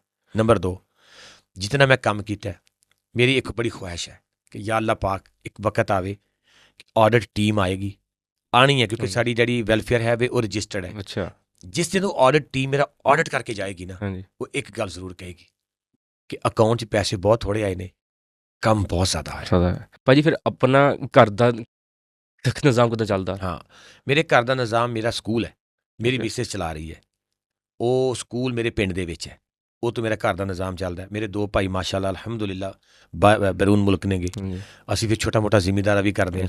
ਅਸੀਂ 6 ਭਾਈ ਹਾਂ, ਇੱਕ ਅੱਲਾਹ ਤਾਲਾ ਨੂੰ ਪਿਆਰਾ ਹੋ ਗਿਆ ਮੇਰਾ ਬੜਾ ਭਾਈ। ਅਸੀਂ ਪਿੱਛੇ 5 ਭਾਈ ਹਾਂ, 5 ਦੇ 5 ਅਸੀਂ ਇਕੱਠੇ ਹਾਂ, ਸਾਡੀ ਇੱਕ ਜਗ੍ਹਾ 'ਤੇ ਰੋਟੀ ਪੱਕਦੀ ਹੈ, ਇੱਕ ਚੁੱਲ੍ਹੇ 'ਤੇ ਪੱਕਦੀ ਹੈ, ਅਤੇ ਇੰਨਾ ਸਾਡੀ ਜ਼ਿੰਦਗੀ ਕੋਈ ਬੜੀ ਸ਼ਾਹਾਨਾ ਲਾਈਫ ਨਹੀਂ ਹੈ। ਜਦੋਂ ਕੋਈ ਬੰਦੇ ਦੇਖਦੇ ਨਾ, ਵੈਸੇ ਕਿਉਂ ਲੱਗਦਾ ਕਿ ਥੋੜ੍ਹਾ ਜਿਹਾ ਮੈਂ ਅਮੀਰ ਕਬੀਰ, ਬਾਖੁਦਾ ਅਸੀਂ ਛਾਪਰ ਦੇ ਵਿੱਚ ਦੁਪਹਿਰ ਟਾਈਮ ਰੋਟੀ ਲਿਆਉਂਦੇ ਹਾਂ, ਬਾਖੁਦਾ ਛਾਪਰ ਦੇ ਵਿੱਚ, ਤੇ ਰਲ ਕੇ ਅਸੀਂ ਛਾਪਰ 'ਚ ਖਾਂਦੇ ਹਾਂ। ਪਿਛਲੇ 2 ਸਾਲ ਹਰਾਮ ਹੋਵੇ ਮੇਰੇ 'ਤੇ ਉਹ ਰੋਟੀ ਜਿਹੜੀ ਮੈਂ ਛਾਪਰ 'ਚੋਂ ਕੱਢ ਕੇ ਖਾਧੀ ਹੋਵੇ, ਮਤਲਬ ਲਿਫਾਫੇ 'ਚ ਜਾਂ ਛਾਪਰ 'ਚ ਆਈ, ਉੱਥੇ ਬਹਿ ਕੇ, ਔਰ ਫਿਰ ਅਗਲੀ ਗੱਲ, ਮੇਰੇ 'ਤੇ ਉਹ ਰੋਟੀ ਵੀ ਹਰਾਮ ਹੋਵੇ ਜਿਹੜੀ ਮੈਂ ਇਕੱਲਿਆਂ ਬਹਿ ਕੇ ਖਾਧੀ ਹੋਵੇ, ਮੇਰੇ 'ਤੇ ਉਹ ਰੋਟੀ ਵੀ ਹਰਾਮ ਹੋਵੇ ਜਿਹੜੀ ਮੈਂ ਮੁਲਾਜ਼ਮਾਂ ਵਾਸਤੇ ਹੋਰ ਮੰਗਾਈ ਹੋਵੇ ਔਰ ਆਪਣੀ ਜ਼ਾਤ ਵਾਸਤੇ ਹੋਰ ਮੰਗਾਈ ਹੋਵੇ। ਮੈਂ ਇਕੱਠੇ ਬਹਿ ਕੇ ਰੋਟੀ ਖਾਣਾ, ਮੇਰੀ ਗੈਰ ਮੌਜੂਦਗੀ ਦੇ ਵਿੱਚ ਮੇਰੇ ਮੁਲਾਜ਼ਮ, ਮੇਰੇ ਭਾਈ ਨੇ, ਮੇਰੇ ਬਾਜ਼ੂ ਨੇ, ਮੇਰੀ ਜਾਨ ਨੇ, ਇਕੱਠੇ ਬਹਿ ਕੇ ਖਾਂਦੇ ਹਾਂ, ਇੱਕੋ ਪਲੇਟ 'ਚੋਂ ਖਾਂਦੇ ਹਾਂ, ਕੋਈ ਨਫ਼ਰਤ ਨਹੀਂ, ਕੋਈ ਅਲੱਗ ਥਲੱਗ ਖਾਤਾ ਨਹੀਂ। ਔਰ ਅਗਲੀ ਗੱਲ ਵੀ ਸੁਣ ਲਓ, ਮੈਂ ਆਪਣੀ ਪੂਰੀ ਜ਼ਿੰਦਗੀ ਦੇ ਵਿੱਚ ਆਪਣੀ ਪਸੰਦ ਦੀ ਕੋਈ ਡਿਸ਼ ਨਹੀਂ ਖਾਧੀ। ਮੇਰੀ ਪੂਰੀ ਜ਼ਿੰਦਗੀ 'ਚ ਮੇਰੀ ਕੋਈ ਪਸੰਦ ਦੀ ਡਿਸ਼ ਹੀ ਨਹੀਂ ਹੈਗੀ। ਜੋ ਲੱਭ ਗਿਆ ਉਹ ਮੇਰੀ ਪਸੰਦ ਹੈ, ਜੋ ਰੱਬ ਨੇ ਦੇ ਦਿੱਤਾ। ਮੈਂ ਇਹ ਚੀਜ਼ ਬੜੀ ਕਲੀਅਰ ਕੱਟ, ਇਹ ਹੋ ਸਕਦਾ ਹੈ ਇੰਟਰਵਿਊ ਮੇਰੀ ਮਿਸਿਸ ਵੀ ਦੇਖੇ, ਉਸ ਚੀਜ਼ ਦੀ ਗਵਾਹ ਹੋਏਗੀ। ਅੱਜ ਵੀ ਰੋਜ਼ੇ ਕਿਆਮਤ ਨੂੰ ਵੀ ਮੈਨੂੰ ਅੱਜ ਤੱਕ ਇਹ ਨਹੀਂ ਕਿਹਾ ਕਿ ਇਹ ਮੇਰੀ ਕੋਈ ਸਪੈਸ਼ਲ ਚੀਜ਼ ਹੈ, ਮੈਨੂੰ ਬਣਾ ਦਿਓ ਤੇ ਮੈਂ ਖਾਣੀ ਹੈ। ਤੇ ਭਾਜੀ ਫਿਰ ਤੁਸੀਂ ਆਪਣੀ ਫੈਮਿਲੀ ਵੀ ਆ, ਆਪਣਾ ਜ਼ਿੰਮੇਦਾਰਾ ਵੀ, ਘਰ-ਬਾਰ, ਬਾਲ ਬੱਚੇ ਵੀ ਆ, ਇਹ ਫਿਰ ਹਰ ਚੀਜ਼ ਨੂੰ ਮੈਨੇਜ ਕਿੱਦਾਂ ਕਰਦੇ ਹੋ? ਮੈਨੇਜ ਇਸ ਤਰ੍ਹਾਂ ਕਰਦਾ ਕਿ ਜਿਹੜੀ ਮੇਰੀ ਜ਼ਮੀਨ ਹੈ, ਉਹ ਮੇਰਾ ਛੋਟਾ ਭਾਈ ਹੈ, ਮੇਰੇ ਵਾਲਦ ਸਾਹਿਬ ਨੇ, ਉਹ ਦੇਖਦੇ ਨੇ। ਮਤਲਬ ਮੈਂ ਜ਼ਮੀਨ ਨਾਲ ਮੇਰਾ ਕੋਈ ਤਅੱਲੁਕ ਹੀ ਨਹੀਂ, ਮੈਂ ਤਾਂ ਪਿਛਲੇ 10 ਸਾਲਾਂ ਵਿੱਚ ਜ਼ਮੀਨ 'ਚ ਨਹੀਂ ਗਿਆ ਹੋਣਾ। ਅੱਛਾ, ਮੈਨੂੰ ਇਹ ਨਹੀਂ ਪਤਾ ਕਿ ਸਾਡੇ ਮਾਲ ਡੰਗਰ ਕਿੰਨਾ ਹੈ, ਸਾਡਾ ਹੈਗਾ, ਮੈਨੂੰ ਇਹ ਨਹੀਂ ਪਤਾ ਮੱਝਾਂ ਕਿੰਨੀਆਂ ਨੇ, ਗਾਵਾਂ ਕਿੰਨੀਆਂ ਨੇ, ਬੱਕਰੀਆਂ ਕਿੰਨੀਆਂ ਨੇ, ਮੈਨੂੰ ਨਹੀਂ ਪਤਾ। ਪਿੱਛੇ ਮੇਰੀ ਬੱਚੇ ਰਹਿ ਗਏ, ਮੈਂ ਬੱਚਿਆਂ ਕੋਲੋਂ ਤਕਰੀਬਨ 2 ਸਾਲ ਹੋ ਗਏ ਜਦੋਂ ਦਾ ਮੈਂ ਵੈਲਫੇਅਰ ਦੇ ਕੰਮ 'ਚ ਆਇਆ। ਇਸ ਤੋਂ ਪਹਿਲੇ ਮੈਂ 5 ਮਿੰਟ ਵੀ ਦੂਰੀ ਬਰਦਾਸ਼ਤ ਨਹੀਂ ਸੀ ਕਰਦਾ ਆਪਣੀ ਬੇਟੀਆਂ ਤੋਂ। ਮੇਰੀਆਂ 3 ਬੇਟੀਆਂ ਨੇ ਮਾਸ਼ਾਅੱਲਾ, ਮੈਂ ਕੋਈ ਰਾਤ ਬਾਹਰ ਨਹੀਂ ਸੀ ਰਹਿੰਦਾ, ਮੈਨੂੰ ਉਹਨਾਂ ਤੋਂ ਬਗੈਰ ਨੀਂਦ ਹੀ ਨਹੀਂ ਸੀ ਆਉਂਦੀ। ਮੇਰੇ ਜਿਹੜੇ ਸਾਹ ਦਿਲ 'ਤੇ ਤਾਂ ਧੜਕਣ ਚੱਲਦੀ ਪਈ ਹੈ ਨਾ, ਮੇਰਾ ਵਜੂਦ ਦਾ ਹਿੱਸਾ ਨੇ ਮੇਰੀ ਬੇਟੀਆਂ। ਲੇਕਿਨ ਜਦੋਂ ਇਸ ਕੰਮ 'ਚ ਪਿਆ, ਜਦੋਂ ਮੈਂ ਹੋਰ ਬੇਟੀਆਂ ਦੇਖੀਆਂ, ਜਦੋਂ ਮੈਂ ਹੋਰ ਬੇਟੇ ਦੇਖੇ, ਉਹ ਬੇਟੇ ਦੇਖੇ ਜਿਨ੍ਹਾਂ ਦਾ ਬਾਪ ਨਹੀਂ ਹੈ, ਉਹ ਬੇਟੀਆਂ ਦੇਖੀਆਂ ਜਿਨ੍ਹਾਂ ਦਾ ਸਿਰ 'ਤੇ ਬਾਪ ਨਹੀਂ ਹੈ, ਉਹ ਬੱਚੇ ਵੀ ਦੇਖੇ ਜਿਨ੍ਹਾਂ ਦਾ ਮਾਂ ਬਾਪ ਦੋਨੋਂ ਹੀ ਨਹੀਂ ਹੈ। ਜਦੋਂ ਤੁਸੀਂ ਇੱਦਾਂ ਦੇ ਜਗ੍ਹਾ 'ਤੇ ਹੁੰਦੇ, ਤੁਸੀਂ ਉਹ ਇੱਦਾਂ ਦੇ ਅੱਗੇ ਉਹ ਇੱਦਾਂ ਦੀ ਫੈਮਲੀਆਂ ਹੁੰਦੀਆਂ, ਉਹ ਜਿਹੜਾ ਮੂਵਮੈਂਟ ਹੁੰਦਾ, ਉਹ ਅੰਦਰੋਂ ਫਿਰ ਫੀਲਿੰਗ ਕਿੱਦਾਂ ਦੀ ਹੁੰਦੀ ਹੈ? ਯਾ ਬਾਈ, ਮੈਂ ਤੁਹਾਨੂੰ ਸੱਚੀ ਗੱਲ ਦੱਸਾਂ, ਜਿਹੜਾ ਕੰਮ ਹੈ ਨਾ ਮੈਂ ਕਰ ਰਿਹਾ, ਬਹੁਤ ਸਾਰੇ ਲੋਕ ਹੋਰ ਵੀ ਮਾਸ਼ਾਅੱਲਾ ਕਰਦੇ ਨੇ। ਪਹਿਲੀ ਗੱਲ ਤਾਂ ਕੰਮ ਦਿਮਾਗ ਨਾਲ ਨਹੀਂ ਹੁੰਦਾ, ਇਹ ਪਾਗਲਪਨ ਨਾਲ ਹੁੰਦਾ। ਕਸਮ ਬਾ ਖੁਦਾ ਇਹ ਦਿਮਾਗ ਦਾ ਕੰਮ ਹੀ ਨਹੀਂ ਹੈ। ਇਹ ਭਾਜੀ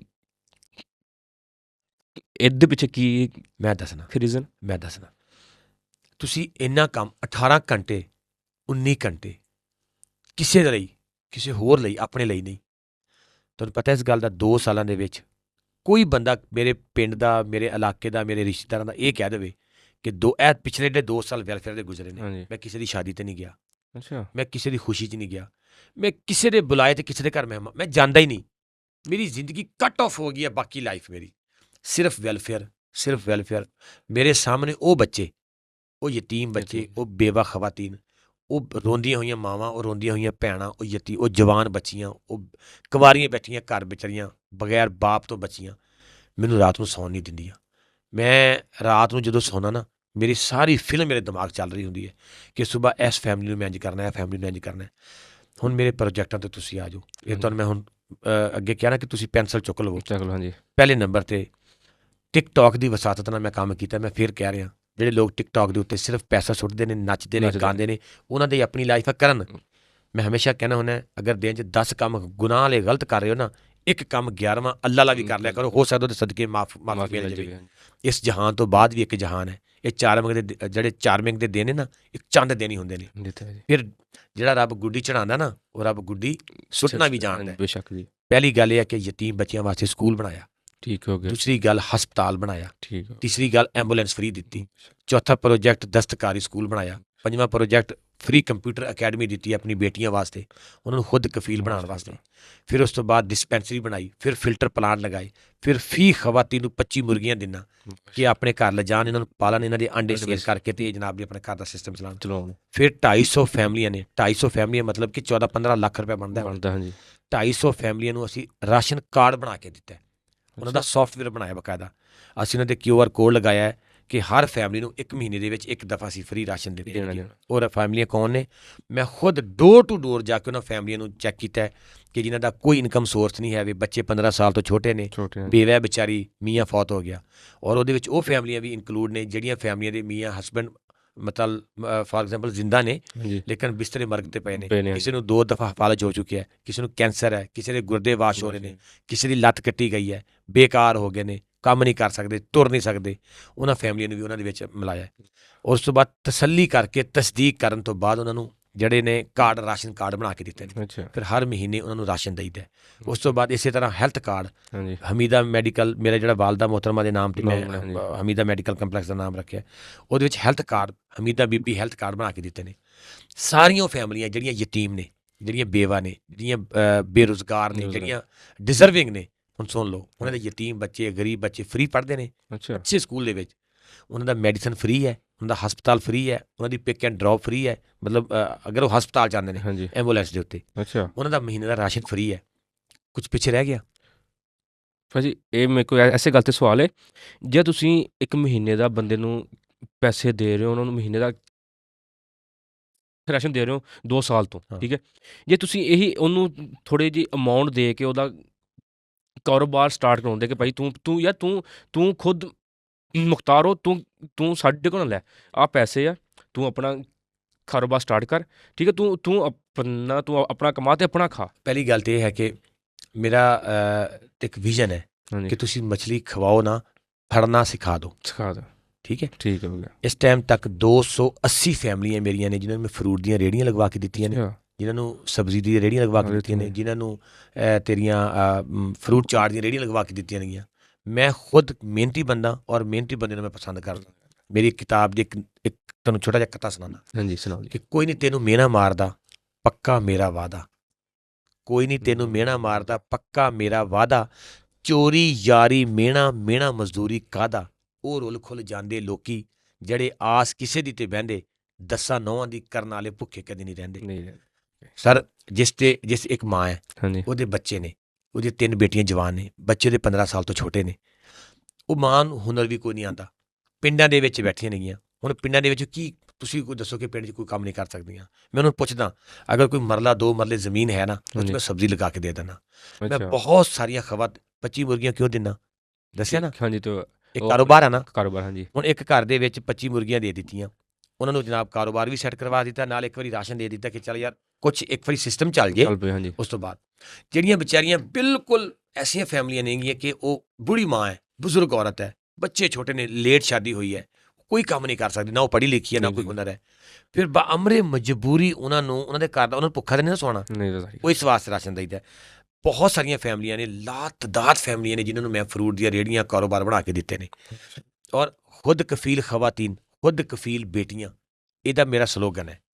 ਮੈਂ ਇਸ ਟਾਈਮ ਤੱਕ ਮਾਸ਼ਾਅੱਲਾ 400-450 ਬੱਚੀ ਨੂੰ ਖੁਦ ਕਫੀਲ ਬਣਾ ਚੁੱਕਾ ਔਰ ਇਨਸ਼ਾਅੱਲਾ ਆਉਣ ਵਾਲੇ ਵਕਤ ਦੇ ਵਿੱਚ 500 ਬੱਚੀ ਮਜ਼ੀਦ ਖੁਦ ਕਫੀਲ, ਔਰ ਹਰ ਮਹੀਨੇ, ਹਰ 3 ਮਹੀਨੇ ਤੋਂ ਬਾਅਦ 400-500 ਬੱਚੀ ਨੂੰ ਅਸੀਂ ਕੰਪਿਊਟਰ ਕੋਰਸ ਮੁਕੰਮਲ ਕਰਵਾ ਕੇ, ਹਾਂ ਮੇਰੇ ਦਸਤਕਾਰੀ ਸਕੂਲ 'ਚ 5 ਕਿਸਮ ਦੇ ਕੋਰਸ ਹੋ ਰਹੇ ਨੇ। ਪਾਰਲਰ ਦਾ ਕੋਰਸ ਹੋ ਰਿਹਾ, ਫ੍ਰੀ ਆਫ ਕਾਸਟ ਹੋ ਰਿਹਾ, ਮਟੀਰੀਅਲ ਵੀ ਮੈਂ ਪ੍ਰੋਵਾਈਡ ਕਰਦਾ। ਪਹਿਲੀ ਗੱਲ, ਇੱਕ ਪਾਰਲਰ ਦਾ ਕੋਰਸ ਅਗਰ ਤੁਸੀਂ ਕਿਸੇ ਨੂੰ ਪੁੱਛਣਾ ਘਰ ਜਾ ਕੇ ਜਾਂ ਮੁਹੱਲੇ 'ਚ ਪੁੱਛਣਾ, 3-3 4-4 ਲੱਖ ਰੁਪਏ ਬੀਬੀਆਂ ਮੰਗਦੀਆਂ ਨੇ ਪਾਰਲਰ ਦਾ ਕੋਰਸ ਕਰਵਾਉਣ ਵਾਸਤੇ, ਠੀਕ ਹੈ। ਨਾਲ ਕੰਮ ਸਾਰਾ ਕਰਵਾਉਂਦੀਆਂ ਤੇ ਪਾਰਲਰ ਵੀ ਸਾਫ਼ ਕਰਵਾਉਂਦੀਆਂ ਨੇ ਤੇ ਕੰਮ ਵੀ ਕੋਈ ਨਹੀਂ ਚੱਜ ਨਾਲ ਸਿਖਾਉਂਦੀਆਂ। ਮੇਰੇ ਪਾਰਲਰ ਦੇ ਵਿੱਚ ਨਾ ਕੋਈ ਕੰਮ ਕਰਵਾਉਂਦਾ ਹੈ, ਇੱਜ਼ਤ ਨਾਲ ਆਨਰ ਨਾਲ ਆਉਂਦੀਆਂ ਨੇ ਬੱਚੀਆਂ, ਉਹਨਾਂ ਨੂੰ ਮਟੀਰੀਅਲ ਵੀ ਖੁਦ ਪ੍ਰੋਵਾਈਡ ਕਰਦਾ ਔਰ ਅਲੀਟ ਕਲਾਸ ਦਾ ਮਟੀਰੀਅਲ ਪ੍ਰੋਵਾਈਡ ਕਰਦਾ ਔਰ ਫ੍ਰੀ ਆਫ ਕਾਸਟ ਕਰਵਾਉਣਾ ਅਲਹਮਦੁਲਿਲਾ। ਦੂਸਰੀ ਗੱਲ, ਕੰਪਿਊਟਰ ਦਾ ਕੋਰਸ ਕਰਵਾ ਰਿਹਾ, ਸਿਲਾਈ ਦਾ ਕੋਰਸ ਕਰਵਾ ਰਿਹਾ, ਕਢਾਈ ਦਾ ਕੋਰਸ ਕਰਵਾ ਰਿਹਾ, ਪੇਂਟਿੰਗ ਦਾ ਕਰਵਾ ਰਿਹਾ। ਇਹ ਫਿਰ ਕ੍ਰੈਡਿਟ ਕਿਹਨੂੰ ਦੇਵਾਂਗਾ? ਓਵਰਸੀਜ਼ ਪਾਕਿਸਤਾਨੀਆਂ। ਜਦੋਂ ਮੇਰਾ ਸਾਰਾ ਕੰਮ ਦੇਖਦੇ ਨਾ, ਇੱਕ ਇੱਕ ਚੀਜ਼ ਅਲੱਗ, ਉਹ ਲੋਕ ਮੇਰੇ ਤੇ ਅੱਖਾਂ ਬੰਦ ਕਰਕੇ ਮਾਰ ਕਰਦੇ ਨੇ। ਨਹੀਂ ਭਾਈ, ਤੁਸੀਂ ਕਿਹਾ ਕਿ ਹੁਣ ਉੱਥੇ 5 ਕੋਰਸ ਹੁੰਦੇ, ਠੀਕ ਹੈ। ਜਿਹੜੇ ਉਹ ਬੰਦੇ ਕੋਰਸ ਕਰਵਾ ਰਹੇ ਆ, ਜਿਹੜੇ ਉੱਥੇ ਟੀਚਰ ਆ, ਜੀ ਠੀਕ ਹੈ, ਤੁਸੀਂ ਸਕੂਲ ਵੀ ਆ, ਹਸਪੀਟਲ ਵੀ ਆ, ਹਸਪੀਟਲ ਵਿੱਚ ਡਾਕਟਰ ਵੀ ਆ, ਉਹਨਾਂ ਦਾ ਸਾਰਾ ਖਰਚਾ ਉਹ ਫ੍ਰੀ ਕਰਦੇ ਆ। ਸਰ ਫ੍ਰੀ ਕੌਣ ਕਰਦਾ? ਫ੍ਰੀ ਕੋਈ ਵੀ ਨਹੀਂ ਕਰਦਾ। ਜਿਹੜੇ ਬੰਦੇ ਉੱਥੇ ਟੀਚਰ ਨੇ ਉਹਨਾਂ ਨੂੰ ਸੈਲਰੀ ਦੇਈਦੀ ਹੈ, ਡਾਕਟਰ ਨੂੰ ਸੈਲਰੀ ਦੇਈਦੀ ਹੈ, ਪੂਰੀ ਸੈਲਰੀ ਦੇਈਦੀ ਹੈ, ਕੋਈ 1 ਰੁਪਈਆ ਨਹੀਂ ਘਟਾਉਂਦਾ। ਸਿਰਫ ਮੇਰੇ ਕੋਲ ਇੱਕ ਐਸਾ ਡਾਕਟਰ ਹੈ, ਖੁਦਾ ਦਾ ਨੇਕ ਬੰਦਾ, ਫਰਿਸ਼ਤਾ ਸਿਫਤ, ਇਸ ਵਕਤ ਦਾ ਵਲੀ, ਡਾਕਟਰ ਅਤਰ ਰਊਫ ਰਾਣਾ ਸਾਹਿਬ, ਹਾਰਟ ਸਪੈਸ਼ਲਿਸਟ ਨੇ। ਉਹ ਫੀਸ ਸਬੀਲਿਲਾ ਆਉਂਦੇ ਨੇ, ਉਹਨਾਂ ਨੂੰ ਮੈਂ 5 ਲੱਖ ਰੁਪਇਆ ਵੀ ਦੇਵਾਂ ਨਾ ਤੇ 5 ਲੱਖ ਵੀ ਨਹੀਂ ਲੈਣਗੇ, ਫੀਸ ਸਬੀਲਿਲਾ ਨਾ। ਉਹਨਾਂ ਨੇ ਮੈਨੂੰ ਕਿਹਾ, ਪਰਵੇਜ਼ ਭਾਈ, ਮੈਂ ਆਪਣੇ ਵਾਲਦੈਨ ਦੀ ਇਸਾਲੇ ਸਵਾਬ ਵਾਸਤੇ ਤੇਰੀ ਇਸ ਨੋਬਲ ਕਾਜ਼ ਦੇ ਨਾਲ ਖੜਾ। ਔਰ ਉਹ ਬੰਦਾ ਹੈ ਕਿ ਜਿਹਨੂੰ ਚੈੱਕਅਪ ਕਰਵਾਉਣ ਜਾਈ ਨਾ ਹਾਰਟ ਦਾ, ਆਪਣਾ ਮਤਲਬ ਮੈਂ ਖੁਦ ਹਾਰਟ ਪੇਸ਼ੈਂਟ ਹਾਂ ਥੋੜ੍ਹਾ ਜਿਹਾ, ਅਤੇ ਮੈਂ ਉਹਦੇ ਕੋਲ ਪਿਛਲੇ 4 ਸਾਲ ਤੋਂ ਮਤਲਬ ਉਹਦਾ ਆਪਣਾ ਟਰੀਟਮੈਂਟ ਕਰਾ ਰਿਹਾ। ਭਾਈ ਜਾਨ 2 ਦਿਨ ਪਹਿਲੇ ਉਹਦਾ ਨੰਬਰ ਲਵਾਉਣਾ ਪੈਂਦਾ, ਫਿਰ ਉਹਦੀ ਵਾਰੀ ਆਉਂਦੀ ਹੈ। ਉਹ ਐਸਾ ਇੱਕ ਨੇਕ ਬਖਤ ਇਨਸਾਨ ਹੈ ਯਾਰ। ਉਹ ਇੱਕ ਐਸਾ ਡਾਕਟਰ ਹੈ, ਸਿੱਧੀ ਗੱਲ ਹੈ, ਅੱਧਾ ਬੰਦਾ ਠੀਕ ਹੋ ਜਾਂਦਾ ਉਹਨੂੰ ਦੇਖ ਕੇ, ਅੱਧਾ ਉਹ ਦਵਾਈਆਂ ਨੂੰ ਠੀਕ ਕਰ ਜਾਂਦਾ। ਉਹ ਬੰਦਾ ਫ੍ਰੀ ਆਉਂਦਾ, ਬਾਕੀ ਸਾਰੇ ਪੈਸੇ ਲੈਂਦੇ ਨੇ, ਪੂਰੀ ਤਨਖਾਹ ਦੇਈਦੀ ਹੈ, ਕੋਈ 1 ਰੁਪਏ ਦੀ ਰਿਆਇਤ ਨਹੀਂ ਕਰਦਾ। ਉਹ ਸਾਰੇ ਓਵਰਸੀਜ਼ ਪਾਕਿਸਤਾਨੀ ਦਿੰਦੇ ਨਾ ਯਾਰ। ਜਿਹੜੇ ਜਿਤਨੇ ਵੀ ਮੇਰੇ ਕੋਲ ਮਾਮਲਾਤ ਨੇ, ਮੈਂ ਜਿਹੜੇ ਤੁਹਾਨੂੰ 15-20 ਲੱਖ ਰੁਪਏ ਦੱਸਿਆ, ਇਹ ਤਨਖਾਹਾਂ ਹੀ ਨੇ ਨਾ। ਮਿਸਾਲ ਦੇ ਤੌਰ 'ਤੇ ਮੇਰਾ ਹਸਪੀਟਲ ਹੈ, ਮੇਰੇ ਹਸਪੀਟਲ ਦਾ ਜਿਹੜਾ ਪਰ ਮੰਥ ਖਰਚਾ ਹੈਗਾ ਤਕਰੀਬਨ 5-5.5 ਲੱਖ ਰੁਪਏ ਖਰਚਾ, ਠੀਕ ਹੈ, ਸੈਲਰੀ ਸਮੇਤ, ਮੈਡੀਸਨ ਸਮੇਤ। ਦੂਸਰੇ ਨੰਬਰ 'ਤੇ ਮੇਰੀ ਜਿਹੜੀ ਐਂਬੂਲੈਂਸ ਹੈ, 2 ਤੋਂ 2.5 ਲੱਖ ਰੁਪਇਆ, 2 ਲੱਖ ਰੁਪਏ ਐਂਬੂਲੈਂਸ ਦਾ ਖਰਚਾ ਹੈ, ਠੀਕ ਹੈ ਜੀ। ਇਸ ਤੋਂ ਬਾਅਦ ਜਿਹੜਾ ਡਰਾਈਵਰ ਹੈ, ਡਾਕਟਰ ਹੈ, ਨਰਸਾਂ ਹਨ, ਉਹਨਾਂ ਦੀ ਵਿੱਚ ਸੈਲਰੀ ਪਾ ਲਓ। ਉਸ ਤੋਂ ਬਾਅਦ ਦਸਤਕਾਰੀ ਸਕੂਲ ਦਾ ਮੁਲਾਜ਼ਮ, ਉਸ ਤੋਂ ਬਾਅਦ ਮੇਰੇ ਸਕੂਲ ਦੀਆਂ ਕਮ ਸੇ ਕਮ 30-35 ਟੀਚਰਾਂ ਨੇ ਗੀਆਂ, ਨਾਲ ਆਇਆ ਜੀ ਨੇ, ਨਾਲ ਮਤਲਬ ਉਹ ਸਾਰੀਆਂ ਨੇ ਗੀਆਂ। ਇਸੇ ਤਰੀਕੇ ਨਾਲ ਬਾਕੀ ਜਿਹੜੇ ਪ੍ਰੋਜੈਕਟ ਨੇ, ਜਿਵੇਂ ਹੁਣ ਅਹਿਸਾਸ ਰਾਸ਼ਨ ਸ਼ਾਪ ਅਸੀਂ ਬਣਾਈ ਹੈ, ਜਿਹਦੇ ਵਿੱਚ ਅਸੀਂ ਬਾਕੀ ਉਹ ਖਵਾਤੀਨ ਬੇਵਾ ਜਿਨ੍ਹਾਂ ਦੀ ਜ਼ਮੀਨ ਵੀ ਹੈ, ਜਿਨ੍ਹਾਂ ਦੇ ਕੋਈ ਇਨਕਮ ਸੋਰਸ ਵੀ ਹੈ, ਉਹਨਾਂ ਨੂੰ ਵੀ ਅਸੀਂ ਹਾਫ ਰੇਟ ਦਿੰਦੇ, ਅੱਧੇ ਰੇਟ 'ਤੇ ਉਹ ਵੀ ਰਾਸ਼ਨ ਦਿੰਦੇ ਹਾਂ ਕਿ ਚਲੋ ਯਾਰ ਬੇਵਾ ਤਾਂ ਹੈ ਨਾ। ਜਿਤਨਾ ਵੀ ਅਮਲਾ ਸਾਡੇ ਕੋਲ ਮਾਸ਼ਾਅੱਲਾ ਹੈ, ਤਕਰੀਬਨ 100 ਦੇ ਨੇੜ ਗੇੜ ਲੋਕ ਹਨ, ਅਸੀਂ ਉਹਨਾਂ ਨੂੰ ਤਨਖਾਹਾਂ ਦਿੰਦੇ ਹਾਂ। ਔਰ ਅਲਹਮਦੁਲਿਲਾ ਮੇਰੀ ਇੱਕ ਰਿਕਾਰਡ ਹੈ, ਮੇਰਾ ਰਿਕਾਰਡ ਹੈ ਕਿ ਮੇਰੀ ਤਨਖਾਹ ਅੱਧਾ ਮਿੰਟ ਵੀ ਉੱਪਰ ਨਹੀਂ ਹੁੰਦੀ ਟਾਈਮ ਤੋਂ। ਅੱਧਾ ਦਿਨ ਤੇ ਬਹੁਤ ਦੂਰ ਦੀ ਗੱਲ ਹੈ। ਜਿਹੜੀ ਤਨਖਾਹ, ਜਿਹੜੀ ਡੇਟ ਫਿਕਸ ਕੀਤੀ ਹੋਈ ਹੈ, ਅਸੀਂ ਉਹਨਾਂ ਨੂੰ ਟਾਈਮ 'ਤੇ ਤਨਖਾਹ ਦਿੰਦੇ ਹਾਂ। ਮੇਰਾ ਸਕੂਲ ਬਣੇ ਨੂੰ 2015 'ਚ ਮੈਂ ਆਪਣਾ ਸਕੂਲ ਸਟਾਰਟ ਕੀਤਾ ਸੀ। 2015 ਤੋਂ ਸਟਿਲ 2024 ਅੱਜ ਦੀ ਡੇਟ ਤੱਕ ਕੋਈ ਇੱਕ ਟੀਚਰ ਖੜੀ ਹੋ ਕੇ ਕਹਿ ਦੇਵੇ ਕਿ ਮੇਰੀ ਜਿਹੜੀ ਸੈਲਰੀ 10 ਤਾਰੀਖ ਨੂੰ ਨਹੀਂ ਮਿਲੀ, 11 ਨੂੰ ਮਿਲੀ ਹੈ, ਅਤੇ ਮੈਂ ਉਸ ਦਾ ਦੇਣਦਾਰ ਹਾਂ। ਨੰਬਰ 1। ਚੱਲ ਇੱਕ ਗੱਲ ਹੋਰ ਦੱਸਣ ਲੱਗਾ, ਕੋਟ ਕਰਦੀਆਂ ਰਹਿੰਦੇ ਗੱਲਾਂ, ਜੋ ਪੂਰੇ ਪਾਕਿਸਤਾਨ 'ਚ ਇਹ ਵੀ ਚੈਲੰਜ ਹੈ। ਅਗਰ ਮੇਰੇ ਸਕੂਲ ਦੇ ਸਟਾਫ ਜਿੰਨਾ ਕਿਸੇ ਸਕੂਲ ਦੇ ਸਟਾਫ ਨੂੰ ਉਹਨਾਂ ਨੇ ਫੈਸਿਲੀਟੇਟ ਕੀਤਾ ਹੋਵੇ, ਮੈਂ ਫਿਰ ਵੀ ਜ਼ਿੰਮੇਦਾਰ ਹਾਂ। ਚੈਲੰਜ ਕਬੂਲ ਕਰੇ ਕੋਈ ਬੰਦਾ, ਸਰ ਕਿਵੇਂ ਫੈਸਿਲੀਟੇਟ ਕਰਦਾ? ਮਿਸਾਲ ਦੇ ਤੌਰ 'ਤੇ ਬੱਚੀਆਂ ਮੇਰੇ ਕੋਲ ਟੀਚਰਸ ਪੜ੍ਹਾਉਂਦੀਆਂ ਨੇ, ਉਹਨਾਂ ਨੂੰ ਦੁਪਹਿਰ ਦੀ ਜਿਹੜੀ ਕੋਈ ਪੂਰੇ, ਤੁਸੀਂ ਸੁਣਿਆ ਅੱਜ ਤੱਕ ਕਿ ਕਿਸੇ ਸਕੂਲ ਵਿੱਚ 50 ਟੀਚਰ ਹੈ ਔਰ 50 ਟੀਚਰ ਨੂੰ ਦੁਪਹਿਰ ਦੀ ਚਾਹ ਮਿਲ ਰਹੀ ਹੈ ਫ੍ਰੀ, ਜਾਂ ਨਾਲ ਕੋਈ ਅੰਡਾ ਮਿਲ ਰਿਹਾ, ਗਰਮੀਆਂ ਦੇ ਵਿੱਚ ਜੂਸ ਮਿਲ ਰਿਹਾ? ਨਾ ਜੀ, ਨਹੀਂ ਪਤਾ, ਸੁਣਿਆ ਹੈ? ਨਹੀਂ ਜੀ, ਸੁਣੋਗੇ ਵੀ ਨਹੀਂ। ਜਿਹੜੇ ਮਹੀਨੇ ਦਾ 5-5, 10-10 ਕਰੋੜ ਕਮਾਉਂਦੇ ਨੇ ਨਾ, ਬੜੇ ਸਕੂਲ ਜਿਨ੍ਹਾਂ ਦਾ ਮੈਂ ਨਾਮ ਨਹੀਂ ਲੈਂਦਾ, ਉਹ ਇੱਕ ਸਮੋਸਾ ਵੀ ਫ੍ਰੀ ਨਹੀਂ ਦਿੰਦੇ, ਇੱਕ ਟੌਫੀ ਵੀ ਫ੍ਰੀ ਨਹੀਂ ਦਿੰਦੇ। ਮੇਰੇ ਸਕੂਲ ਦੇ ਵਿੱਚ ਮੇਰੀ ਟੀਚਰਸ ਨੂੰ ਅਲਹਮਦੁਲਿਲਾ ਗਰਮੀਆਂ ਦੇ ਵਿੱਚ ਜੂਸ ਉਹਨਾਂ ਦੀ ਮਰਜ਼ੀ ਦਾ, ਉਹ ਮਿਲਕ ਸ਼ੇਕ ਪੀਣਾ ਚਾਹਣ ਜਾਂ ਜਿਹੜਾ ਵੀ, ਦੁਪਹਿਰ ਟਾਈਮ ਇੱਕ ਮੱਗਾ ਭਰ ਕੇ, ਔਰ ਸਰਦੀਆਂ ਦੇ ਵਿੱਚ ਕੱਪ ਚਾਹ ਦਾ ਨਾਲ ਅੰਡਾ ਖਾਣਾ, ਕੁਝ ਵੀ ਕੁਝ ਉਹਨਾਂ ਦਾ ਮੂਡ ਬਣ ਜਾਂਦਾ। ਮੈਂ ਫ੍ਰੀ ਆਫ ਕਾਸਟ ਉਹਨਾਂ ਨੂੰ ਆਰਡਰ ਕੀਤਾ ਹੋਇਆ ਕਿ ਤੁਸੀਂ ਦੇਣਾ। ਹਰ ਹਫਤੇ ਦੇ ਵਿੱਚ 1-2 ਦਫਾ ਰਿਫਰੈਸ਼ਮੈਂਟ, ਸਮੋਸੇ ਮੰਗਵਾ ਲੈਣ, ਪੀਜ਼ਾ ਮੰਗਵਾ ਲੈਣ, ਉਹ ਉਹਨਾਂ ਦੀ ਮਰਜ਼ੀ। ਮਤਲਬ ਉਹਨਾਂ ਨੂੰ ਫੁੱਲ ਛੁੱਟੀ ਹੈ, ਜੋ ਮਰਜ਼ੀ ਖਾਣ ਪੀਣ। ਡੈਫੀਨੇਟਲੀ ਮੇਰੇ ਸਕੂਲ ਦੇ ਵਿੱਚ ਸਿਰਫ ਇੱਕ ਆਇਆ ਜੀ ਦਾ ਕੰਮ ਹੈ, 3 ਰੱਖੀਆਂ ਹੋਈਆਂ ਨੇ। ਕਿਉਂ ਭਾਜੀ? ਇੱਕ ਤੇ ਰੱਖੀ ਸੀ ਮਜਬੂਰੀ ਤੋਂ, ਦੂਸਰੀ ਦੀ ਮਜਬੂਰੀ ਸੀ।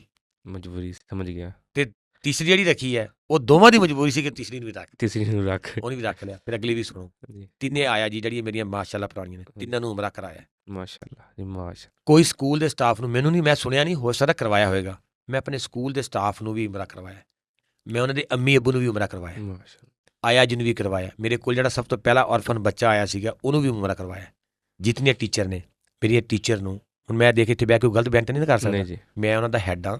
ਜਦੋਂ ਮੇਰੀ ਉਹ ਵੀਡੀਓ ਦੇਖਣਗੀਆਂ ਕਹਿਣਗੇ ਸਰ ਤੇ ਕੰਮ ਹੀ ਨਹੀਂ ਕਰਦਾ, ਇਹ ਕੀ ਕਹੀ ਜਾਂਦਾ, ਕਹਿਣਗੇ ਨਾ। ਮਤਲਬ ਮੈਂ ਆਪਣੀ ਰੈਪੂਟੇਸ਼ਨ ਖਰਾਬ ਕਰਨਾ ਚਾਹੁੰਦਾ ਕਦੀ ਵੀ। ਔਰ ਇਹ ਸਾਰੀ ਵੀਡੀਓ ਮੇਰੀ ਟੀਚਰ ਨੇ ਦੇਖਣੀਆਂ ਨੇ। ਮੈਂ ਆਪਣੀ ਟੀਚਰ ਨੂੰ ਕਿਹਾ ਜਿਸ ਬੇਟੀ ਦੀ ਸ਼ਾਦੀ ਹੋਏਗੀ ਉਹ ਆਪਣੇ ਮੂੰਹ ਨਾਲ ਕਹਿ ਕੇ ਜਿਹੜੀ ਚੀਜ਼ ਕਹਿੰਦੀਆਂ ਨੇ, ਇੱਕ ਚੀਜ਼, ਉਹ ਫਰਿੱਜ ਕਹਿ ਦੇਣ, ਉਹ AC ਕਹਿ ਦੇਣ, ਜੋ ਵੀ ਕਹਿ ਦੇਣ, 50,000 ਤੋਂ ਲੱਖ ਰੁਪਏ ਤੱਕ ਮੈਂ ਦੇਵਾਂਗਾ। ਉਹ ਮੈਨੂੰ ਕਹਿੰਦਾ ਸਰ ਅਸੀਂ ਫਰਨੀਚਰ ਲੈਣਾ, ਮੈਂ ਫਰਨੀਚਰ ਵੀ ਲੈ ਦਾਂਗਾ। ਭਾਜੀ ਤੇ ਆਪਣੇ ਹਸਪੀਟਲ ਦੇ ਵਿੱਚ ਠੀਕ ਹੈ ਕਿਹੜੀ ਚੀਜ਼ ਦਾ ਇਲਾਜ ਹੁੰਦਾ ਕਿ ਬੰਦੇ ਨੂੰ ਬਾਹਰ ਨਾ ਜਾਣਾ ਪਵੇ? ਸਾਡੇ ਹਸਪੀਟਲ ਦੇ ਵਿੱਚ ਐਕਚੁਅਲੀ ਤੇ ਮੈਂ ਜਿਹੜਾ ਹਸਪੀਟਲ ਬਣਾਇਆ ਸੀ ਨਾ, ਉਹ ਇਸ ਵਾਸਤੇ ਬਣਾਇਆ ਸੀ ਕਿ ਜਿਹੜੀਆਂ ਗਾਇਨੀ ਦੀ ਪੇਸ਼ੈਂਟ ਨੇ ਨਾ, ਸਾਡੀਆਂ ਬੇਟੀਆਂ, ਸਾਡਾ ਜਿਹੜਾ ਇਲਾਕਾ ਨਾ ਉਹ ਸ਼ਹਿਰ ਤੋਂ ਤਕਰੀਬਨ 20 ਕਿਲੋਮੀਟਰ ਦੂਰ ਹੈ। ਠੀਕ ਹੈ। ਅਸੀਂ ਅਗਰ ਇੱਕ ਐਸੀ ਮੇਰੀ ਭੈਣ, ਇੱਕ ਐਸੀ ਬੇਟੀ ਜਿਹੜੀ ਪ੍ਰੈਗਨੈਂਟ ਹੈ, ਉਹਨੇ ਆਪਣਾ ਚੈੱਕਅਪ ਕਰਵਾਉਣਾ ਹੈ, ਉਹਨੂੰ ਅਲਟਰਾਸਾਊਂਡ ਕਰਵਾਉਣ ਵਾਸਤੇ 20-22 ਕਿਲੋਮੀਟਰ ਸਫ਼ਰ ਕਰਨਾ ਪੈਂਦਾ ਹੈ ਰਕਸ਼ੇ ਦੇ ਵਿੱਚ। ਗਰੀਬ ਘਰ ਨੇ ਸਾਰੇ, ਕੋਈ ਮਾੜੇ ਤਕੜੇ ਤਾਂ ਹੈ ਨਹੀਂ, ਤਕੜਾ ਬੰਦਾ ਤਾਂ ਸ਼ਹਿਰਾਂ ਵਿੱਚ ਜਾ ਕੇ ਸ਼ਿਫਟ ਹੋ ਜਾਂਦਾ, ਉਹ ਉੱਥੇ ਚਲੇ ਜਾਂਦੇ ਨੇ। ਪਿੰਡਾਂ ਦੇ ਵਿੱਚ ਮੇਰੇ ਤੇਰੇ ਵਰਗੇ ਮਾਤੜ ਭਾਈ ਬੈਠੇ ਨੇ। ਹੁਣ ਜਿਸ ਬੱਚੀ ਨੇ 8 ਕਿਲੋਮੀਟਰ ਸਫ਼ਰ ਕਰਕੇ ਪਹਿਲੇ ਸਾਡੇ ਅੱਡੇ 'ਤੇ ਆਉਣਾ, ਉਸ ਅੱਡੇ ਤੋਂ 20 ਕਿਲੋਮੀਟਰ 18 ਕਿਲੋਮੀਟਰ ਸਫ਼ਰ ਕਰਕੇ ਸ਼ਹਿਰ ਜਾਣਾ, ਮਤਲਬ 25-28 ਕਿਲੋਮੀਟਰ ਪੈ ਗਿਆ, ਔਰ ਰਕਸ਼ੇ 'ਤੇ ਜਾਣਾ ਹੈ, ਔਰ ਫਿਰ ਉੱਥੇ ਜਾ ਕੇ 1000 ਰੁਪਏ ਪੇ ਕਰਨਾ, 3 ਘੰਟੇ ਇੰਤਜ਼ਾਰ ਕਰਨਾ ਵਾਰੀ ਦਾ। ਉਹ ਸ਼ਾਮ ਨੂੰ ਘਰ ਆਈ ਰੁਪਈਆ 2000 ਲਾ ਕੇ। ਠੀਕ ਹੈ। ਬਹੁਤ ਸਾਰੀਆਂ ਖਵਾਤੀਨ ਐਸੀਆਂ ਨੇ ਜਿਹੜੀਆਂ ਫੌਤ ਹੋ ਗਈਆਂ ਨੇ। ਮੇਰੀਆਂ ਅੱਖਾਂ ਦੀਆਂ ਗੁਨਾਹਗਾਰ ਅੱਖਾਂ ਦੇ ਸਾਹਮਣੇ ਜਿਹੜਾ ਇੰਸੀਡੈਂਟ ਹੋਇਆ, ਜਿਸ ਤੋਂ ਬਾਅਦ ਮੈਂ ਤਹਈਆ ਕਰ ਲਿਆ ਕਿ ਮੈਂ ਹੁਣ ਹਸਪੀਟਲ ਬਣਾਉਣਾ ਹੈ। ਕੀ ਹੈ ਜੀ ਭਾਜੀ? ਮੇਰੇ ਕੋਲ 4 ਬੇਟੀਆਂ ਪੜ੍ਹਦੀਆਂ ਨੇ, ਇੱਕ ਮਾਂ ਦੀਆਂ।